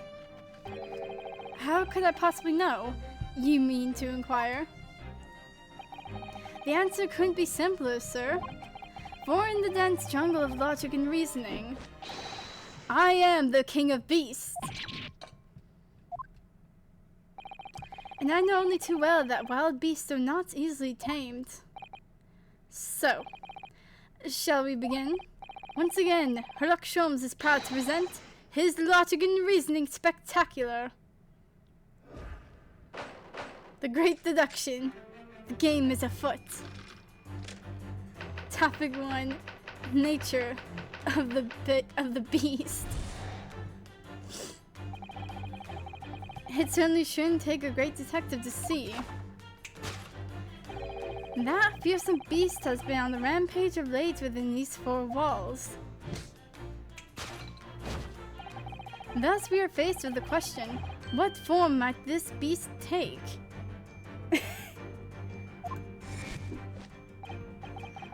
For a man with a military breeding, your eyes are uncommonly candid. Your furtive glance, Mr. Garrideb, leads us directly to the answer. The true nature of the beast that has run rampant here is revealed by that lion statue. Yes, though an army man, you appear unimposing at best. A fact that has fueled your admiration for the mighty lion, the king of beasts. What is this piffle, I ask you? In the end, your admiration became so great, in fact, that you had the living, breathing specimen shipped from India, which you tried to keep in this very house. What? Oh!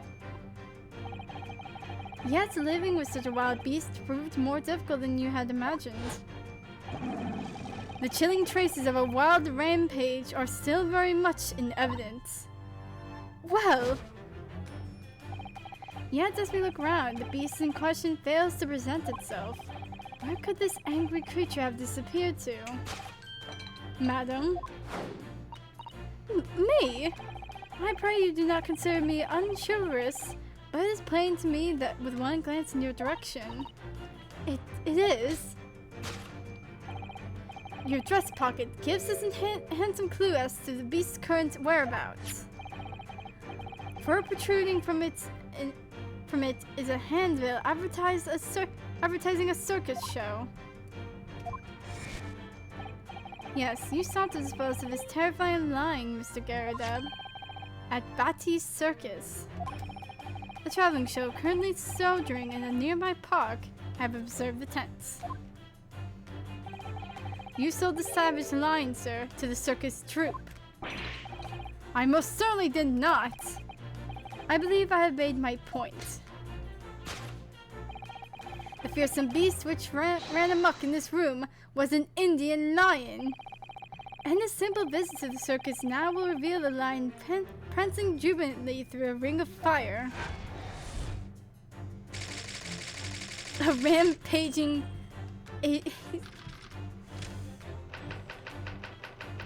Topic 2 Aftermath. Now, Mr. Garudub, it is plainly clear that you still have deep feelings for this formidable beast. Indeed, in that blithe pose, the stress of this loss has caused you is invertibly tangible. Your head weighs heavy on your shoulders, the pain you feel being revealed by that supporting arm. Amid fits of tears, you let your beloved beast go. The strain of losing something so dear to you is clearly visible in your visage. Nonsense, man! I simply... But what we must now ask ourselves is the true cause of this pain. And we need only follow the direction of your gaze to find the answer. Yes, it's this pile of bills that has given rise to the pain you suffer. Every envelope contains another demand for payment. 4 cartloads of meats, potatoes, wheat, and tea. Indeed, feeding your beloved has had devastating impact on the financial circumstances of your household. And so you had no choice but to let it go. Yes, well, Now, in a final fit of rage, the ferocious beast carried out one last unimaginable attack. An unimaginable? The aftermath of which can be clearly seen by observing the carpet over there. A very expensive woolen carpet, if I'm not mistaken. Oh, dearie me. What could have caused such a destructive outburst? This time, madam, I'm afraid it's you who has inadvertently revealed the truth to me. Your wandering eye has settled upon the answer very neatly indeed. Yes, to explain the dire state of the carpet, we need only look at the Tower of Cakes. Is anyone following this?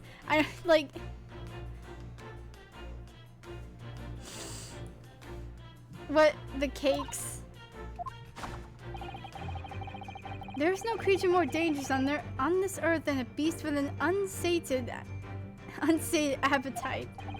Was it or was it not once said by a certain noblewoman, if they had no bread, let them eat cake? Food is at the heart of all tragedy, in fact. Whatever do you mean? Having tired of the taste of cake, the beast began to stalk its next prey. I'm sure I need not to spell out the nature of this final act of destruction carried out by the beast. This is like the freaking snake thing where it's like, oh, they drink milk. No, Shomes, they don't. They eat mice, and also this one snake didn't have teeth. I'm still not over, then it should get good. Or whatever the heck line Shomes said about the snake. I should try harder. Wait, that's what it was. I'm sure I need not spell out the nature of this final act of destruction carried out by the beast. There is only one logical conclusion. Worked into a frenzy by hunger, the lion attacked and ate the carpet.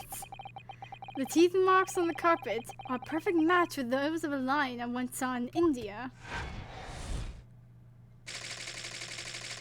Carpet gnawed out by the starving lion.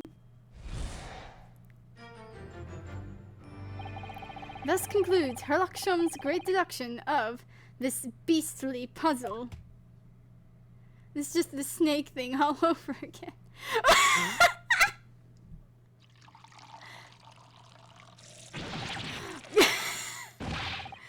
What is the matter with you, Joanne? You're pouring scalding hot tea all over me.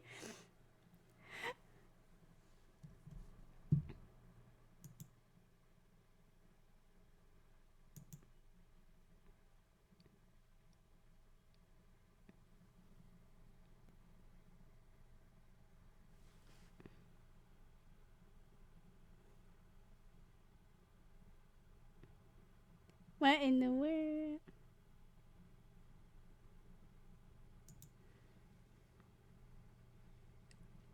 Okay, okay.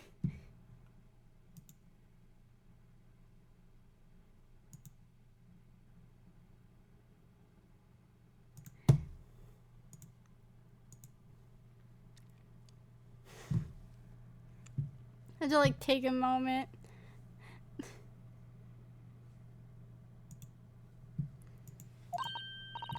Oh, I'm sorry, Mr. Garrideb. I'm afraid I didn't notice. My deduction can be sternly sharp. It stands to reason that your cup runneth over. Indeed, my revelations can make people spill tears at times too. I'm sure Gregson cried a lot. Oh. Mr. Sholmes, sorry to butt in again, but could I make an observation? Why, certainly, Mr. Naruhodo. What is it again? Well, your deductions just now. Do you really think a lion could have fit inside a room of this size? Indeed, it is no explanation for the facts. The terrifying truth all too often lies beyond the realms of common sense. But wouldn't it be an idea to consider that what lies inside the realms of common sense as well? But if an uncaged lion had run amok in this very room, surely Mr. Garrideb and his maid would have been hurt. Or worse. Ah, that's where you are stuck. No doubt the former military man held his own against the beast using that large cannon.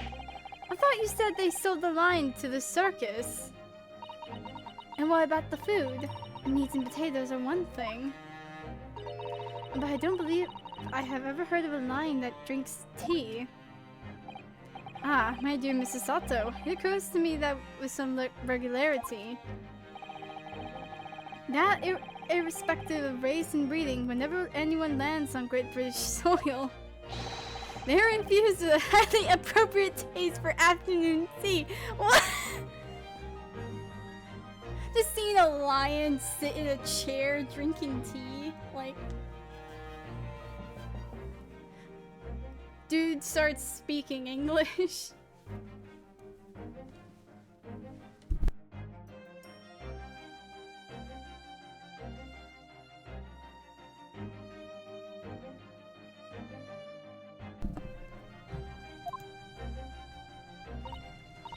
Oh, what a glorious notion.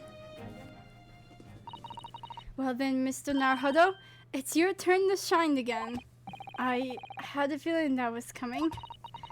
A slight massage, that's all that Mr. Shone's deductions need. You can do it. Excellent. I've been waiting for my trusty partner in deduction to step forward, Mr. Naruhodo. We don't even know yet whether or not this is going to help with Mr. Natsume's case. Still, uncovering the truth is always worthwhile, whatever the motivation. At least, that's what I want to believe. Let us start again. From the beginning. Sherlock Holmes, logic and reasoning spectacular. I'm sorry, just like, let's start again from the beginning. Hi, my name is Sherlock Holmes. I'm the greatest detective of all time.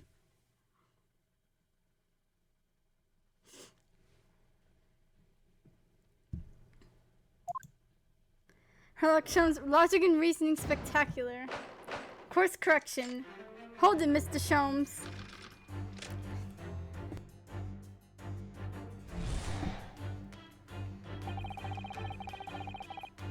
Okay.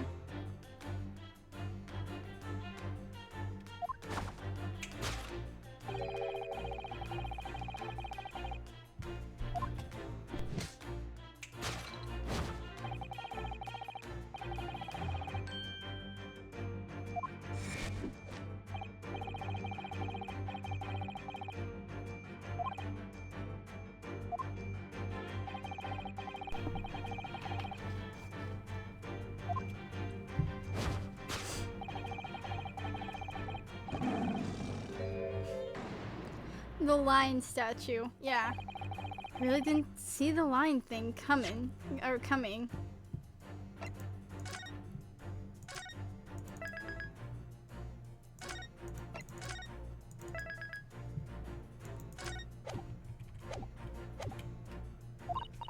No, but if you observe Mr. Garrett's reaction, it rather seems as though some beast did indeed run amok here in this room. Yes, something with a very fierce nature. But it couldn't have been a lion transported from India. So what was it then? We must follow Mr. Garrett's gaze. That will lead us to the true answer. Oh. Hey, look at that. What's this photograph? It appears to be from Mr. Garrett's wedding. He looks very happy, doesn't he? He does, but can't make out his bride. No, how unfortunate. Something must have struck the glass directly over the woman's face. I wonder what happened. Probably best not to delve too deeply there. The glass is broken, so you can't see the bride's face at all. No amount of cracks could hide the woman's plump form. I think powerful will be kinder than plump, Mr. Naruhodo. Yes, she certainly looks that. There's a lot of horsepower there.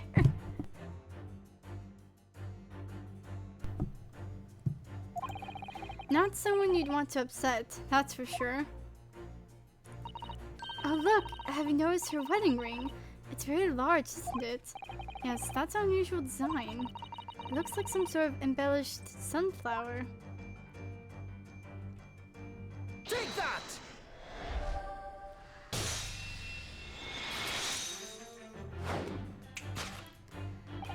The true nature of the beast that has run rampant here is revealed by that newly bred wife. What? What? Newlywed bride. What the fuck did I just say? I'm having a stroke here, I swear.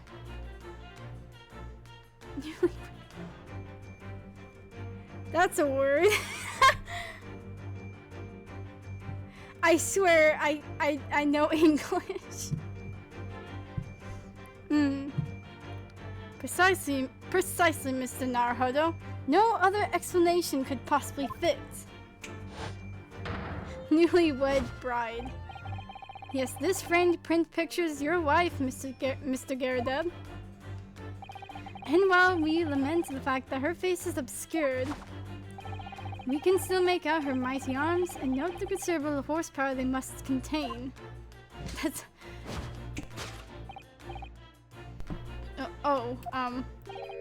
Indeed, surely any woman of such powerful constitution would be honored to be described as a beast. Honored might be stretching the point. Just a little bit.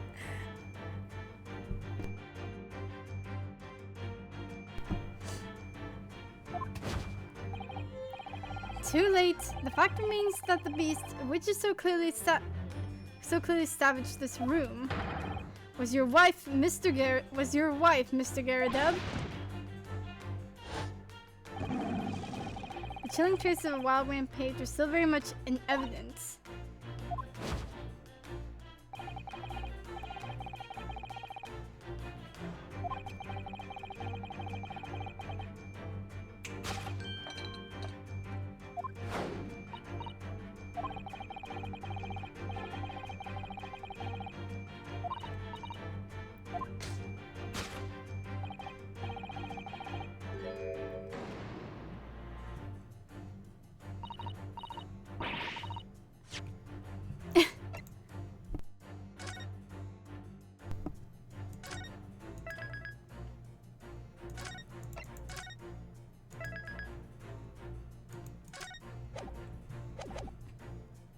The poor, fragile, defenseless woman is beside herself. Well, I don't know about fragile. Oh, dear. Anyway, Mr. Sholmes is quite right. There's no sign of a Mrs. Garredeb anywhere. It seems there may be a clue as to her whereabouts. A clue that this maid is trying to hide. I wonder where Mr. Garredeb's wife could be. I wonder. Hey, what do you got there? She's wearing a very large ring. Look. Yes, a sunflower design with some rather nice embellishments. And it's on the ring finger of her left hand, which means it's surely a wedding ring.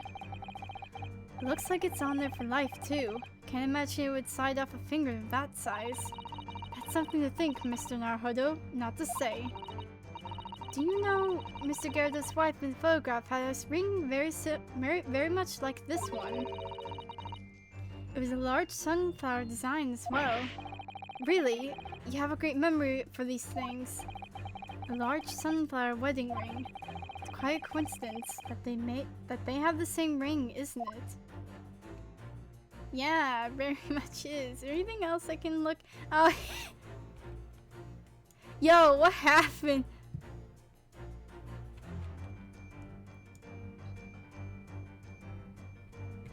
Hey, we're not paying attention to that now, about his face. Take that!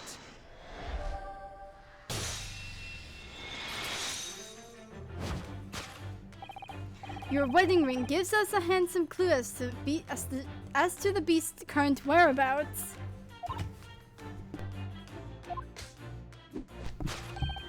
Indeed it does. That flowery band gleaming on your finger gives you away. For it's identical to the one shown on the hand of Mr. Gyarados' bride in this photographic print. In other words, you are no ordinary household maid. No. You are Mr. Gyarados' lucky bride. You are Mrs. Gyarados herself. Oh my word!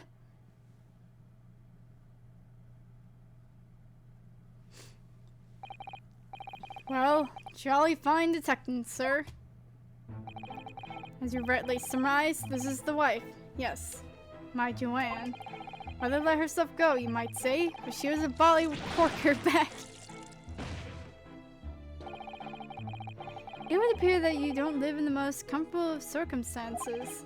After all, you are a retired army man, yet you are in the business of renting out rooms. I would assume, therefore, you have insufficient means to employ a maid. Would that be correct? It's not right, I tell you. Our second lieutenant of the 3rd Regiment. A man has his pride, don't you know? By golly, it's a sorry thing when a chap can't even afford to have a single maid in his employ. Yes, here in London, one is rather judged. A household cannot be considered worthy of society if it employs no staff at all. Though, in my considered opinion, such concerns about appearances are a folly. You mean Mr. Gyarados has his wife work as his maid? Precisely. Am I right, Mr. Gyarados? Only in company, obviously. But listen here. This must remain a secret. Tip-top secret, please. Conclusion. The raging wife of Mr. Gyarados.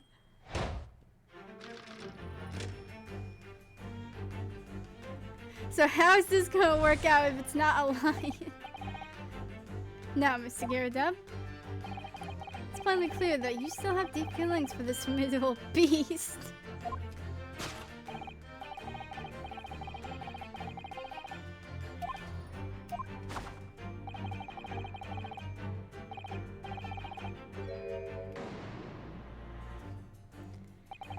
Okay, Mr. Sholmes is quite something. You still calling Mr. Gyarados' wife a beast?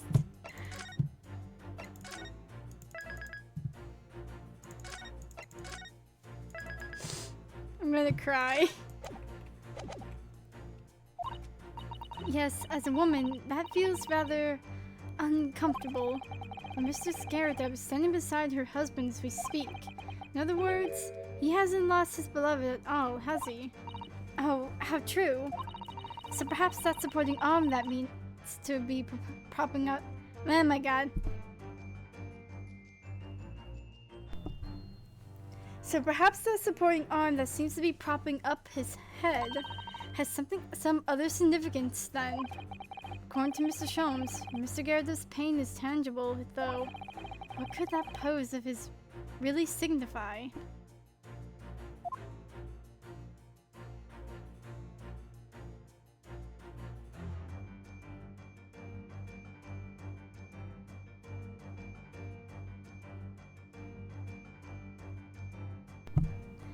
Sir, that is a nasty bruise you got there. Or mark, whatever. Oh my, look at that bright red mark! Gosh, that's quite something. And clearly made by somebody's hand. Yes, Mr. Gyarados has been slapped on the face, it seems. Hard. I've never seen such a clearly defined mark. Whoever could have done such a thing? Well, there's a very limited number of candidates, I'd say. Take that!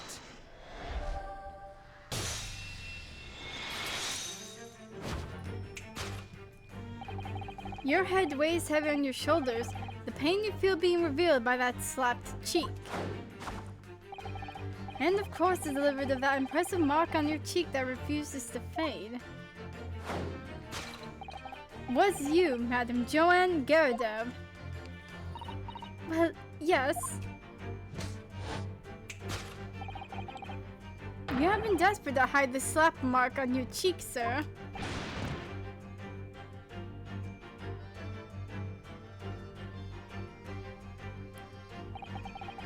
How the blazes? How'd you work that out, man? Oh, he's facing the front!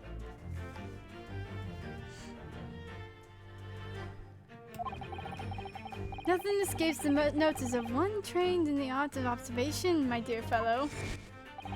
That's why you haven't looked directly at us even once. To keep your other side from view. Well, Now, let us proceed to the next conundrum.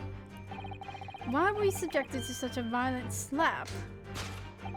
In other words, we must ask ourselves what caused Madame Gyarados to fly into a rage. And we need only follow the direction of your gaze to find the answer. Yes, it's a pile of pills and rice and the pain you suffer.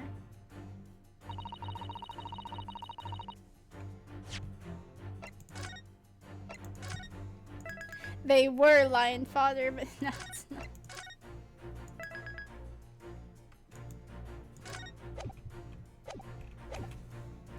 Didn't Mr. Sholmes say that the bills were all for lion fodder?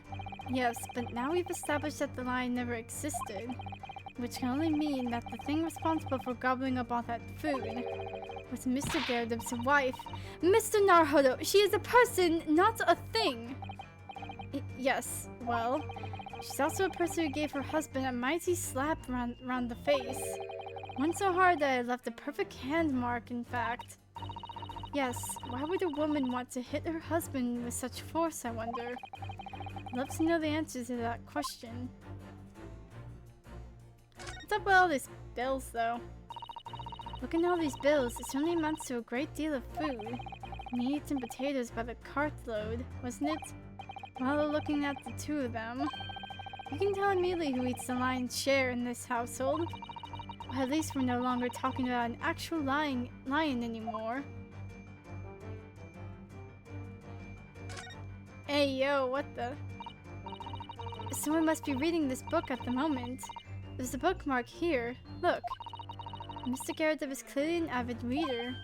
Oh, wait a minute. I don't think this is a bookmark. Oh no, it isn't. It's a note written in a woman's hand. Oh James, I love you. Yours, Mary. And look next to this signature here. Lip marks made with lipstick. Oh, what a passionate romantic gesture. Don't get any ideas, Susato-san. Oh dear, I'm sorry. So this bookmark is actually a love note then. Yeah, I went. Good God, the class. She really just went ham in here. Oh, wait, no. This card looks like it's being used as a bookmark. It's actually a love note. Yes, reading. Oh, James, I love you. Yours, Mary. And Mrs. Garrett's first name is Joanne, isn't it? Yes, I believe we may be heading to a dangerous territory here. Get ready! Like, the plates are about to, like, start flying. It's very conspicuous after all, isn't it? You mean the bright red lips next to the woman's signature? Yes, it's the first thing you notice, of course, and it rather makes your heart skip a beat. Take that! It makes someone fly into a fit of rage. Yes, it is this love note that is giving rise to the pain you suffer. Oh, James, I love you. Yours, Mary. Passionate indeed. Perhaps the sender of this note, a certain Miss Mary, is the fly of the ointment here? She is so angry. She's so angry. Oh! But I don't know the Bali woman. You don't know her. That note wasn't written to me. It was just in the book. I don't know how it got there. Wait. Yeah, your name's John. Also, I completely forgot to look at this. Okay. Tobias is 44. Saseki is 33. Iris is freaking 10. Joanne is 38. And John is 46.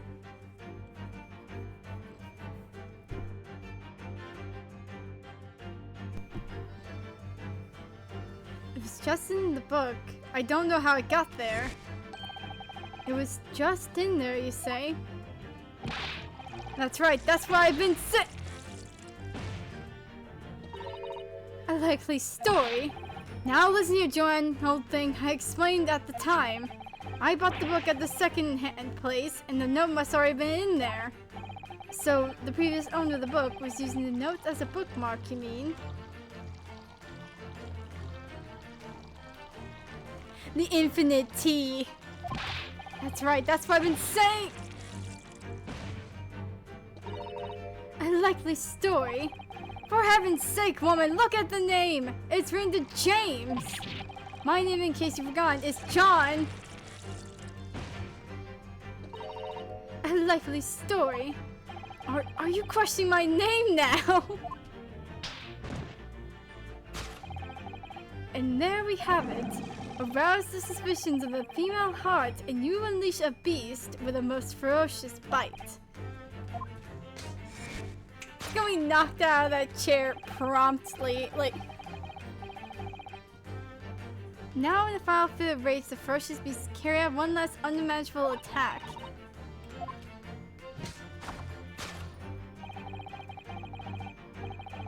Okay, the carpet.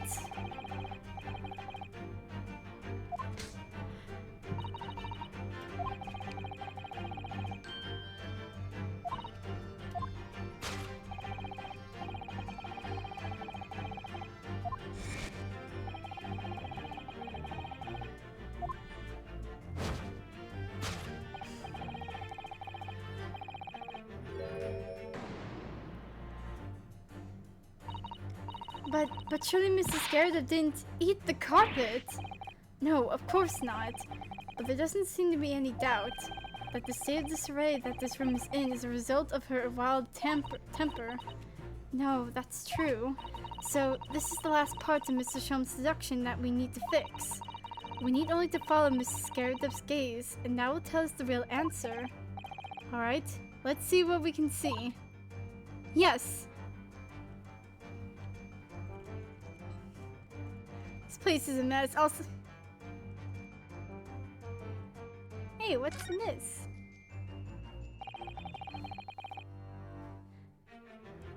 Okay, I see the carpet and like, it just looks like there's freaking blood on there, on the ground a little bit. The carpet here has been ripped to shreds. Yes, and according to Mr. Sholmes' deduction, the tears match of those made by an Indian lion's teeth exactly. Oh, look here. What is it? If you look closely at the edge, you can see scorch marks. Oh yes, so you can. In that case, perhaps the carpet wasn't eaten in the normal sense at all. Let's rethink this with that in mind.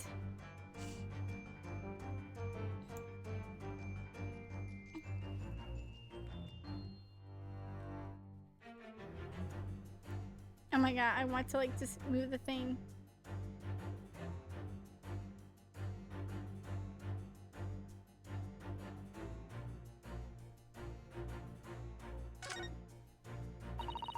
This looks like a very old candlestick, doesn't it? The base looks so small. Surely it's very unstable. It looks to me like even the slightest knock would make it topple over.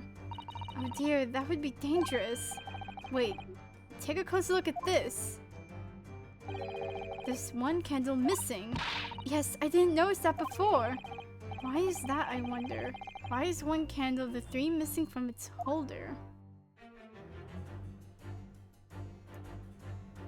I wonder. Take that!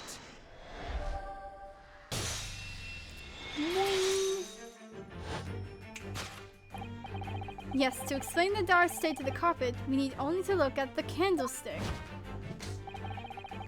Most illuminating, my dear fellow, and of course the only possible way out of this logic labyrinth. Yes, the remnants of a ferocious attack in which the carpet was devoured are clearly visible. Indeed they are. The scorch marks at the edge clearly give the truth away. Scorch marks. It would appear that this room was the scene of a little martial altercation. Miss Scaredup's mighty arm muscles left an impression not only on her husband's face, but on the entire room. The force of her strike caused the candle to fall from the holder. And in seconds, the carpet was alight and the whole corner of the room in flames. Yes, for the most ferocious beast in this world is neither a violent lion nor a vengeful woman, but fire. And in this room, that ferocious beast bared its claws and ran amok. Eloquently put, my dear fellow. So you see, there is but one conclusion here.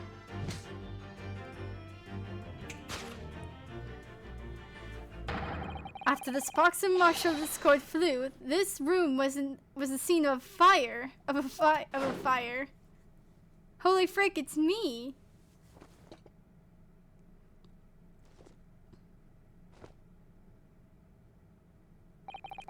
Mr. Sholmes, sir, I salute you! Don't fall!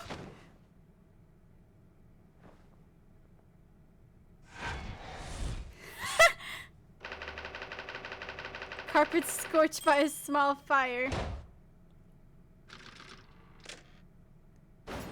Deduction complete. Elementary.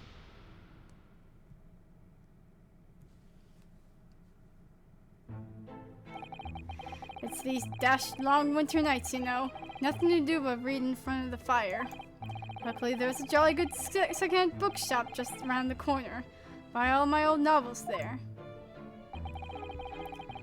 And in the pages of one particular novel, you discovered some rather illicit material.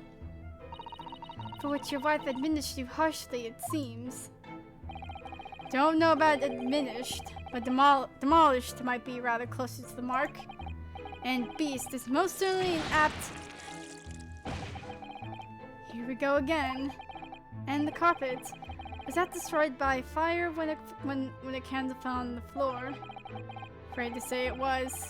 Happened in the blink of an eye, you know. The whole place filled with smoke. Couldn't see a bally thing. I was caught between the old stick's rage and the raging flames. You painted torrid pictures, sir. One that would have been most entertaining. That's sympathy for you. Didn't take long for the fire to spread, of course. Bali furniture started going up as well. We've had to hide the mess behind that screen for the time being. Oh, over there, Mr. Garridub. Well, you should have nothing more to hide now, if you allow me.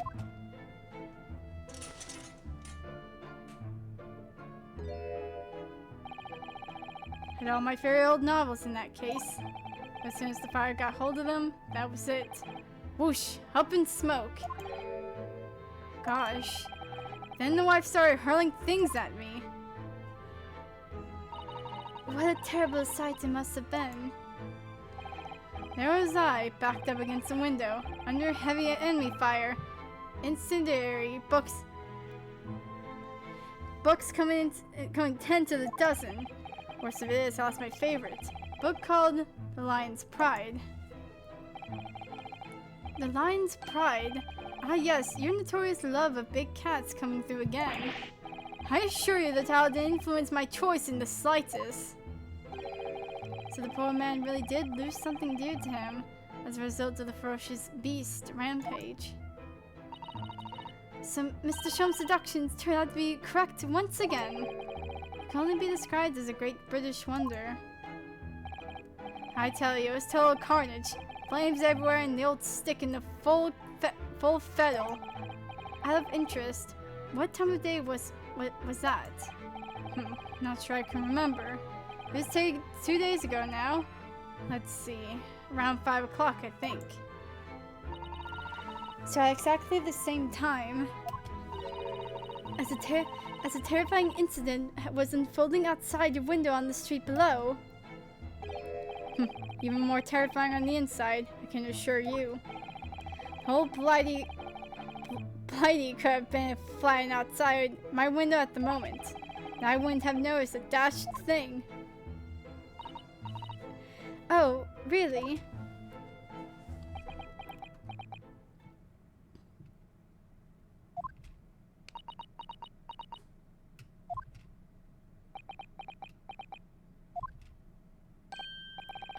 Mr. Sholmes? Yes, Mr. Naruhodo? What can I do for you?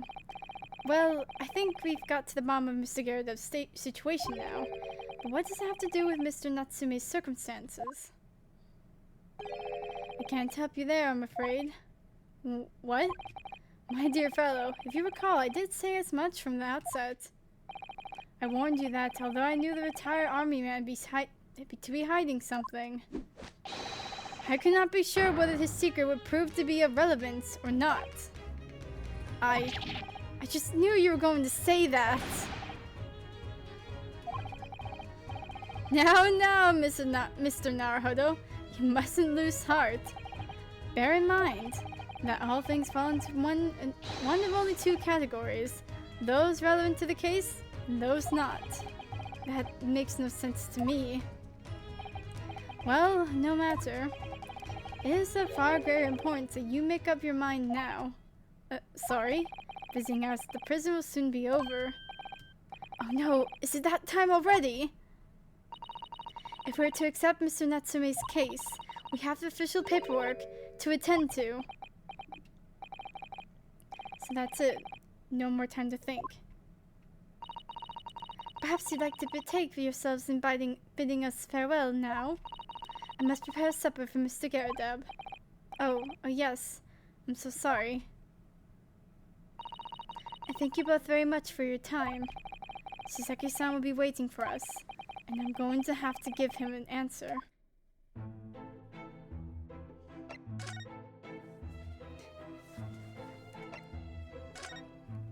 I just want to see where Sean's, like... Is he still over here? No. Sholmes just kind of went, oh wait, I want to see this real quick.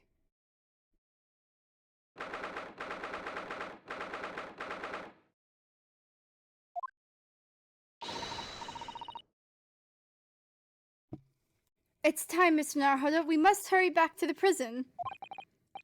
Yes, I know. Let's hail a oh? What's the matter? Looks like something's going on over there in front of the Gyardup's house. Hmm?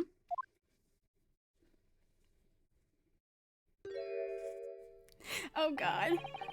I know thee not, old man. Fall to thy prayers. Who you calling old man, you rum-looking niminy piminy? There are more things in heaven and earth that Horatio, then are dreamt of in your philosophy. Who's this Horatio fella, eh? What are you on about? Excuse me. Eh? What the? Why are you still up? I said I was going to do the investigation, and then I'm gonna end the stream, alright?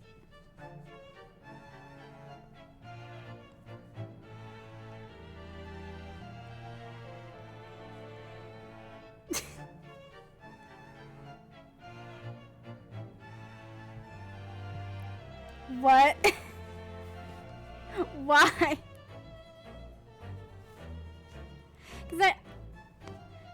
Dude, I have nothing else to freaking do, like, and well, other than get on Windcraft. Wait, why is there a pink mouse?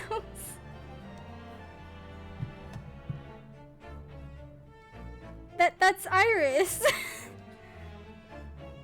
Oh wait, you need to see Iris. Okay, once I get out of this stinking dialogue. What the? Who are you now? I am sorry, it's just looked as though there might be some problem here. And my associate here, Mr. Ryunosuke Naruhodo, is a lawyer, you see. Eh? A lawyer? What? If I could be any assistance, I'd be happy to help. I'm from Japan, but I have studied English law. Fine, I'll be on my way for today. But you mark my words. This ain't over yet. Get thee to a nunnery. Do I look like a bloomin' nun to you? I don't trust that man. I do hope you're not injured. Oh, fairy maiden, thou art so gentle. Thank you. What was that all about? There are more things in heaven and earth, Horatio, than are dreamt of in your philosophy. I'm not Horatio either. Forgive the inquiry, sir, but are you a lodger here, in the Gyardup residence? Oh, very maiden, thou art so right. Yes, I do dwell in this humble abode. Mr. Gyardup mentioned that he had another lodger, didn't he? This must be the man. Do you happen to know the other lodger who lives on the first floor? Ah yes, a gentleman named Natsume. Oh, more worthy a polemist in my battle of words near could there be? Sorry, battle did you say? Who is the stronger, Hamlet or Macbeth? Mr. Natsume and I spared long into the night. What?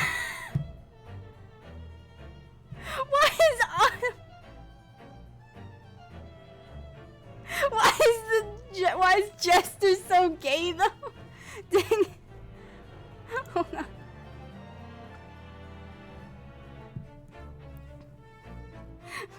I'll let that be there. Why is the Jester so gay though? I don't know. I don't like him. Mr. Natsume and I sparred long into the night. I see. I don't fully understand, but it seems Mr. Natsume and this gentleman are acquaintances, at least.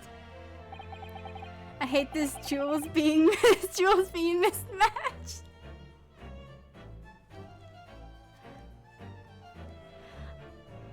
So, fair maiden, so good gentleman. I can tarry here no longer. fare thee well.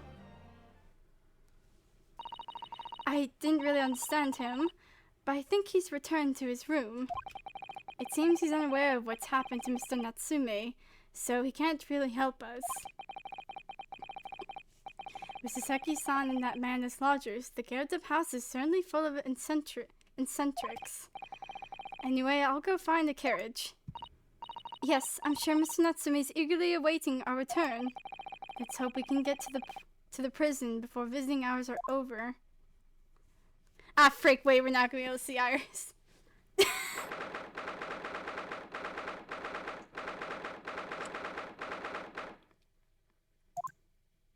Wait, maybe. Look at this man! Oh, it's you! You're here! You came! Look, Mr. Naruhodo Esquire! I can't believe you came back! I'm so touched! Why, bro, so sad?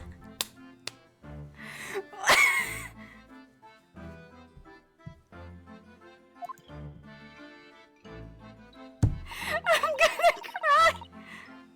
We are so sorry to have kept you waiting, Mr. Natsume. Oh, no, think nothing of it. Relax. If I were a cat, I would purr with pleasure at the company of such fine compatriots. Noble, nurturing, never failing Nipponese. Oh, now, let's not get carried away. Oh, I quite agree. Oh, frick. There's nothing more reassuring than the familiarity of one's native land. On the other hand, it is through friendship transcending international borders that one truly appreciates the fact. Such is belief, at least. It's my belief. Oh, it's it's you! The miserable rotten spy! Herlock Sholmes! Why did bro, like, pose up when he said that? Like, yes, it is me! Mr. Sholmes, what are you doing here? Screenshot it! I think I've screenshot it before.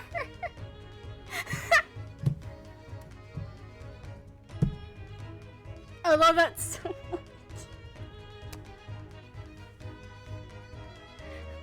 Bro's just like, yes, it is I. Mr. Sholmes, what are you doing here? I have no intention of doing anything per se. Save observing, of course. Whatever do you mean, Mr. Sholmes? Well, having encountered some curious reading material in that gloomful room, and having unmasked the secret identity of that eccentric pair, I decided I should drop in on my way home to see how our devastated friend is faring. Gloomful room? At least your accommodation here offers a window, my dear fellow. In that sense, it is the superior option. Anyway, I must commend you on your taste in books. My day has been a delight and cost me not a penny. You, how dare you! You Herlock Sholmes!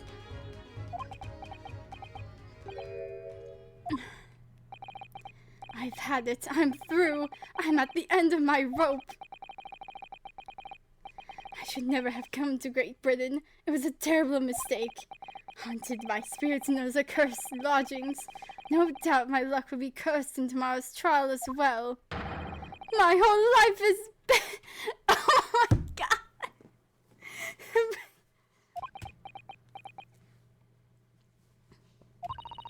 What are you thinking, Mr. Naruhodo? He mentioned that once before, didn't he? That his lodgings were cursed, I mean. And there is much truth in Mr. Moustache's words. What? Cursed is a wholly appropriate description, I would say. For the man's lodgings, and indeed for tomorrow's trial. What's that supposed to mean? I can move! Let's go see Iris! Hold on, let me save here real quick.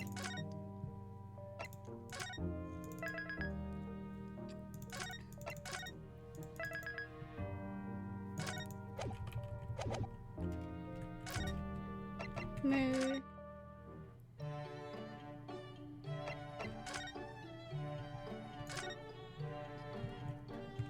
Look at her! She's just typing away at her little typewriter.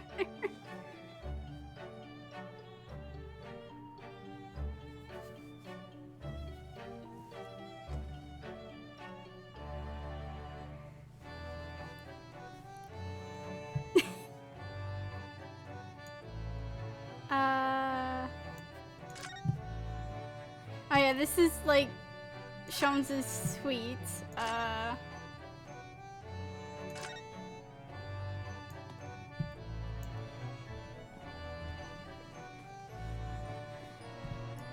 There's a lot going on in this room, in these rooms. Okay, well there's Iris. Oh.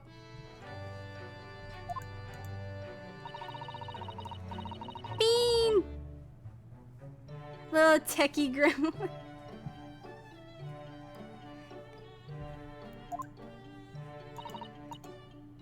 Yeah, wait,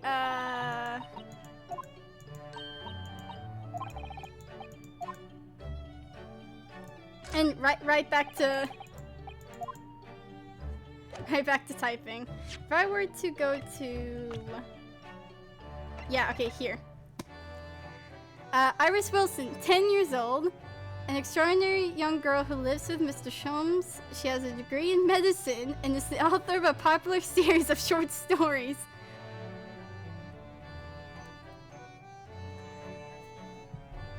Ma'am, how... Actually, I want to look up,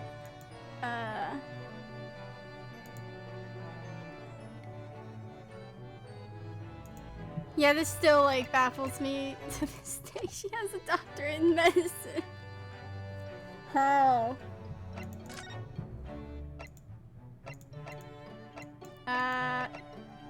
Anything going on here? Is the Chief Justice back? No? Alright, he lives another day. He doesn't get his, like, shins, kicked. Is the cat back? No, cat's not back. You can see it there, though. Little cat. Okay. No, we haven't asked about everything. We need to...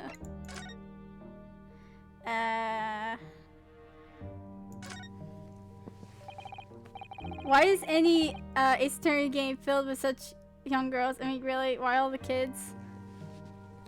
I don't know.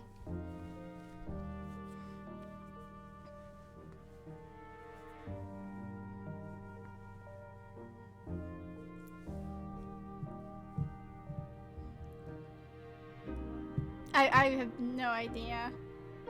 Mr. Natsume, what did you mean by what you said just now? About the trial tomorrow being cursed? Oh, no.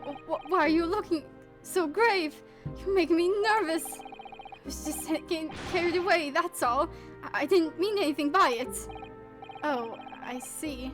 That's really agitated him. You don't mean the trial really is cursed somehow?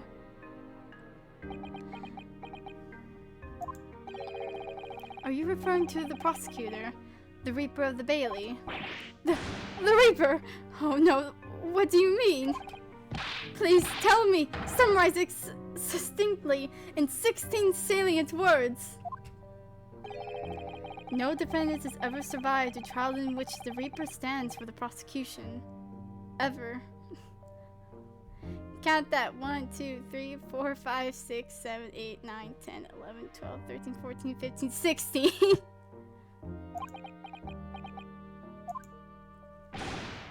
Oh my goodness, can it really be true? Was that 16 words exactly? Also, I think his hand went right through the bars.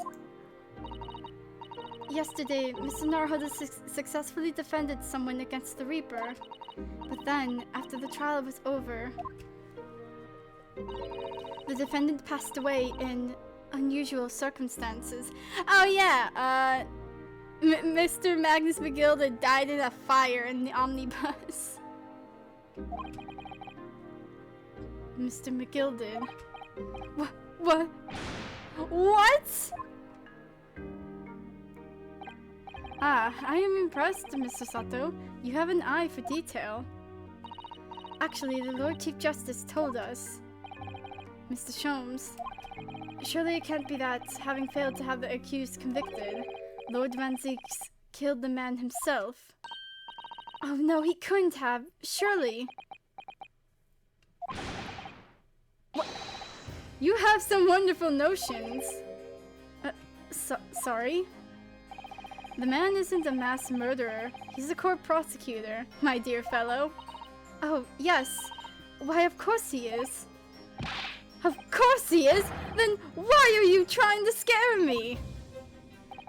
It could be said, however, that the real truth about the man is even more terrifying than your hypothesis. What on earth do you mean by that?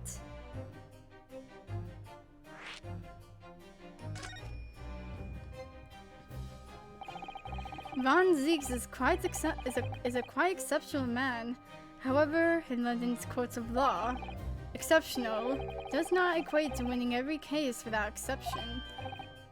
That's good! Saseki-san looks like he's going to cry of tears of joy. As you are no doubt aware, in a British criminal trial, there is both a judge and a jury. The judge officiates based on the letter of the law, whilst the jury offers public opinion and common sense. It is an excellent system, whereby the defendant's guilt is considered from several points of view. However, public opinion in particular is somewhat easily manipulated. Right. Criminals and corrupt lawyers, for that matter, can use it to their advantage. By any means at their disposal, contriving evidence, calling imposters as witnesses, and so on.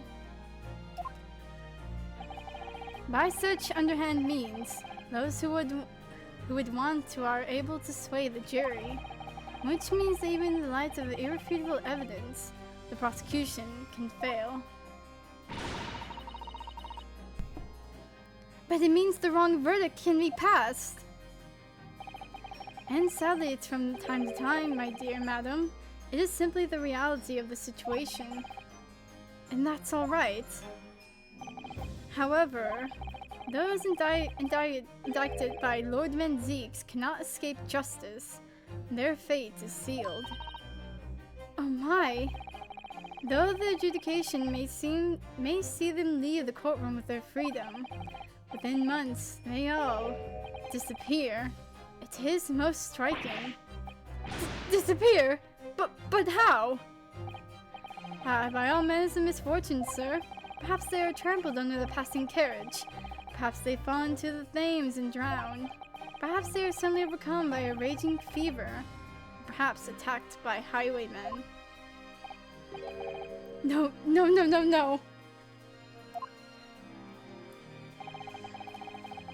All examples of the reality of events here in London, I'm afraid, Mr. Naruhodo.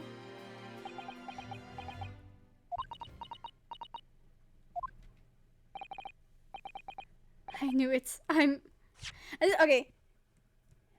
Hold on, I'm gonna let him hold that face for a second because...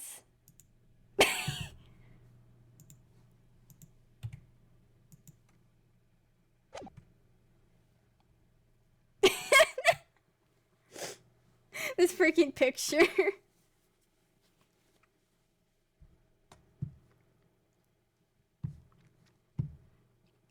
Look, it's a splitting image. Why do you have that ready? Oh, I didn't have that ready. I had this like way before. Because I didn't realize that this man was based off of the actual Natsume Saseki. I literally just got this image during the stream because I forgot about it.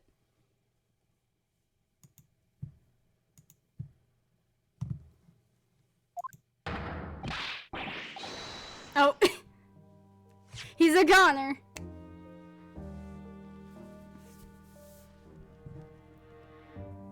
I knew it. I'm a dead dodo, done for, doomed.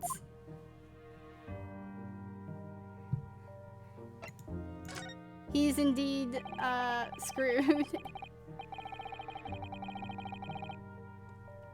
When you said accursed lodgings before, you were referring to your room at Mr. Garridub's house, I assume. Do you mean to say you believe the place is cursed? It's been a year now since I came to Great Britain, but I'd only been in London a week before I started noticing strange feelings in myself. That didn't take long then. Everywhere I looked, there were foreign faces staring at me, laughing behind my back. I was sure people were talking about me. I started to become nervous about going outside. They were always staring at me, all the time, from dawn till dusk. So I shut myself away in my room. But even that didn't help. The fear wouldn't go away. You must have been very lonely, having been away from your homeland for such a long time. I've had to move a number of times, most recently to that room on Briar Road. A week ago now. Yes, why did you choose there? It seems a little inconvenient. The rent is cheap. I have so little money, it appealed to me straight away. Of course, I asked why it was so affordable. The landlord just simpered and said, "The room is cursed." Oops. He quickly tried over his mistake, but it was too late.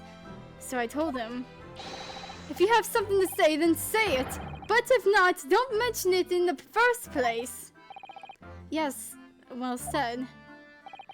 But it was true. It was all true.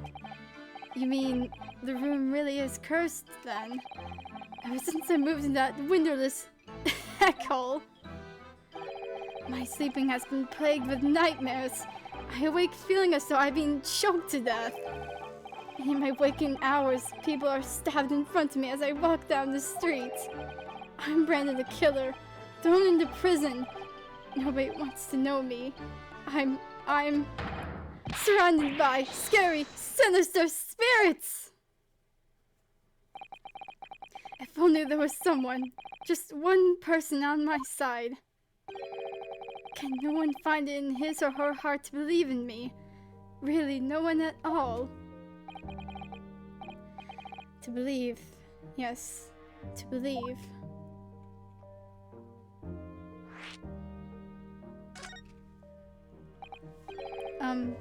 Mr. Sholmes.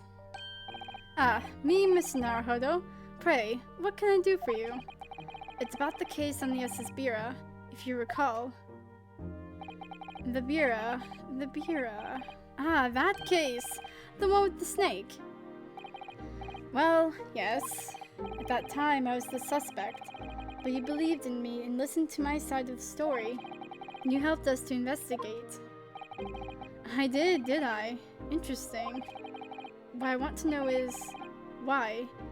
Why did you believe in me? I see, yes. You mean, because you were a grimly dressed, shady Eastern fellows found with the victim in a locked room.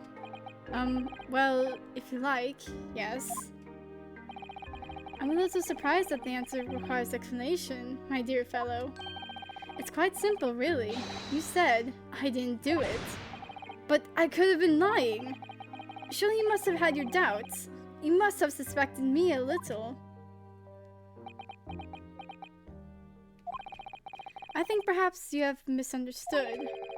I neither recall believing in you, nor in that which you were telling me. What? You see, the only things I believe in are those I choose to believe in. What do you mean, Mr. Sholmes? I make up my own mind about what is to be believed and what is not. If I should like to believe in something, I do. Circumstances can hang as far as I'm concerned. But I could have betrayed your trust. In that case, I should have made an elementary error of judgment. Nothing more. Betrayal of trust is an overused excuse, in my opinion. Meaning, whether or not one should trust another is, in the final analysis, down to oneself. It is a matter of whether or not one can trust oneself. Yes, he is right! He's right! Look him to Mr. Naruhodo Esquire! Whether or not I can believe myself.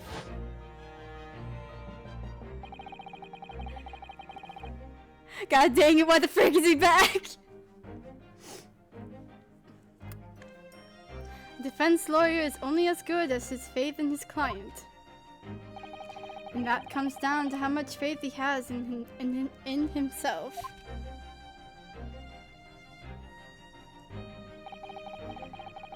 You're so right, Kazuma.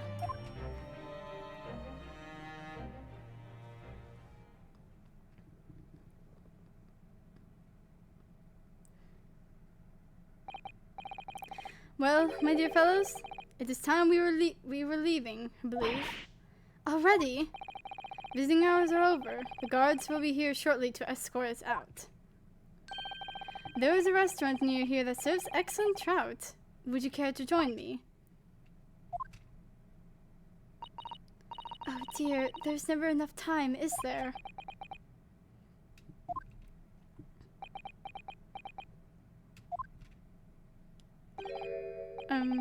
Mr. Natsume, if you'd like, in the trial tomorrow, I'd be happy to represent you.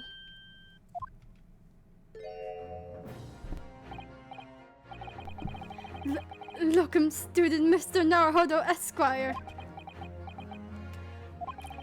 As I said, I only experienced a British courtroom for the first time yesterday, and although the man I was representing was found not guilty, I lost sight of something crucial.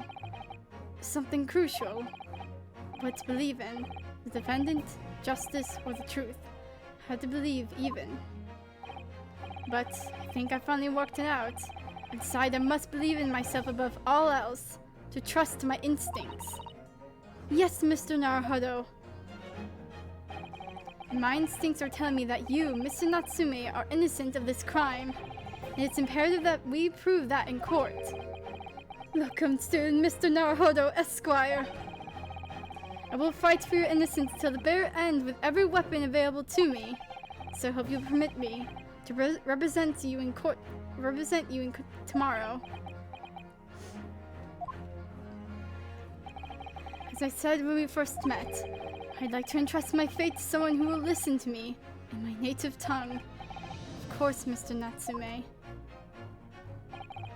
It would be fair to say, Mr. Naruhodo, that your mind was in many ways made up from the outset. You merely need the evidence of today to fully realize it. Yes, I think you're right about that. It's still been a roundabout journey, but I got there in the end.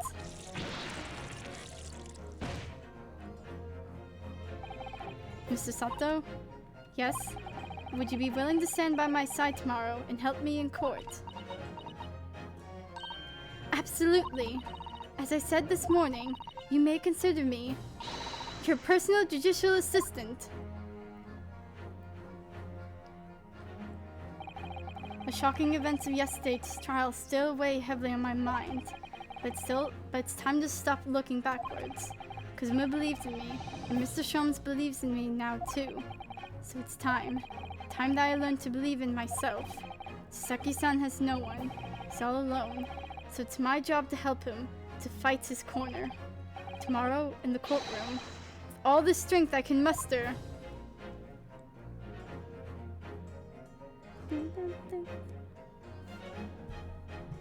And this is where I'm going to end the street. What the fudge?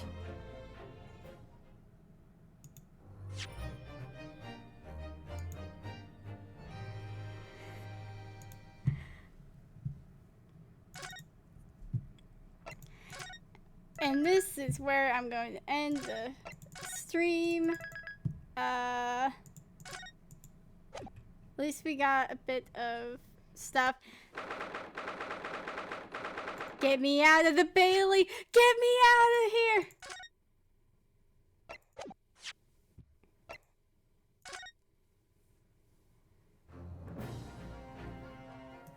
Ah, frick.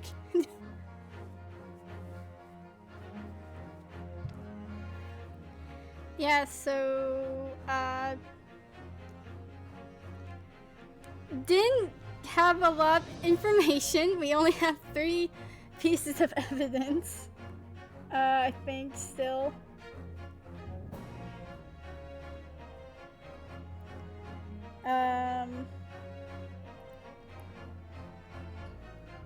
But we have to talk to some witnesses and whatnot in the trial and face the Reaper. Yippee! I cannot wait.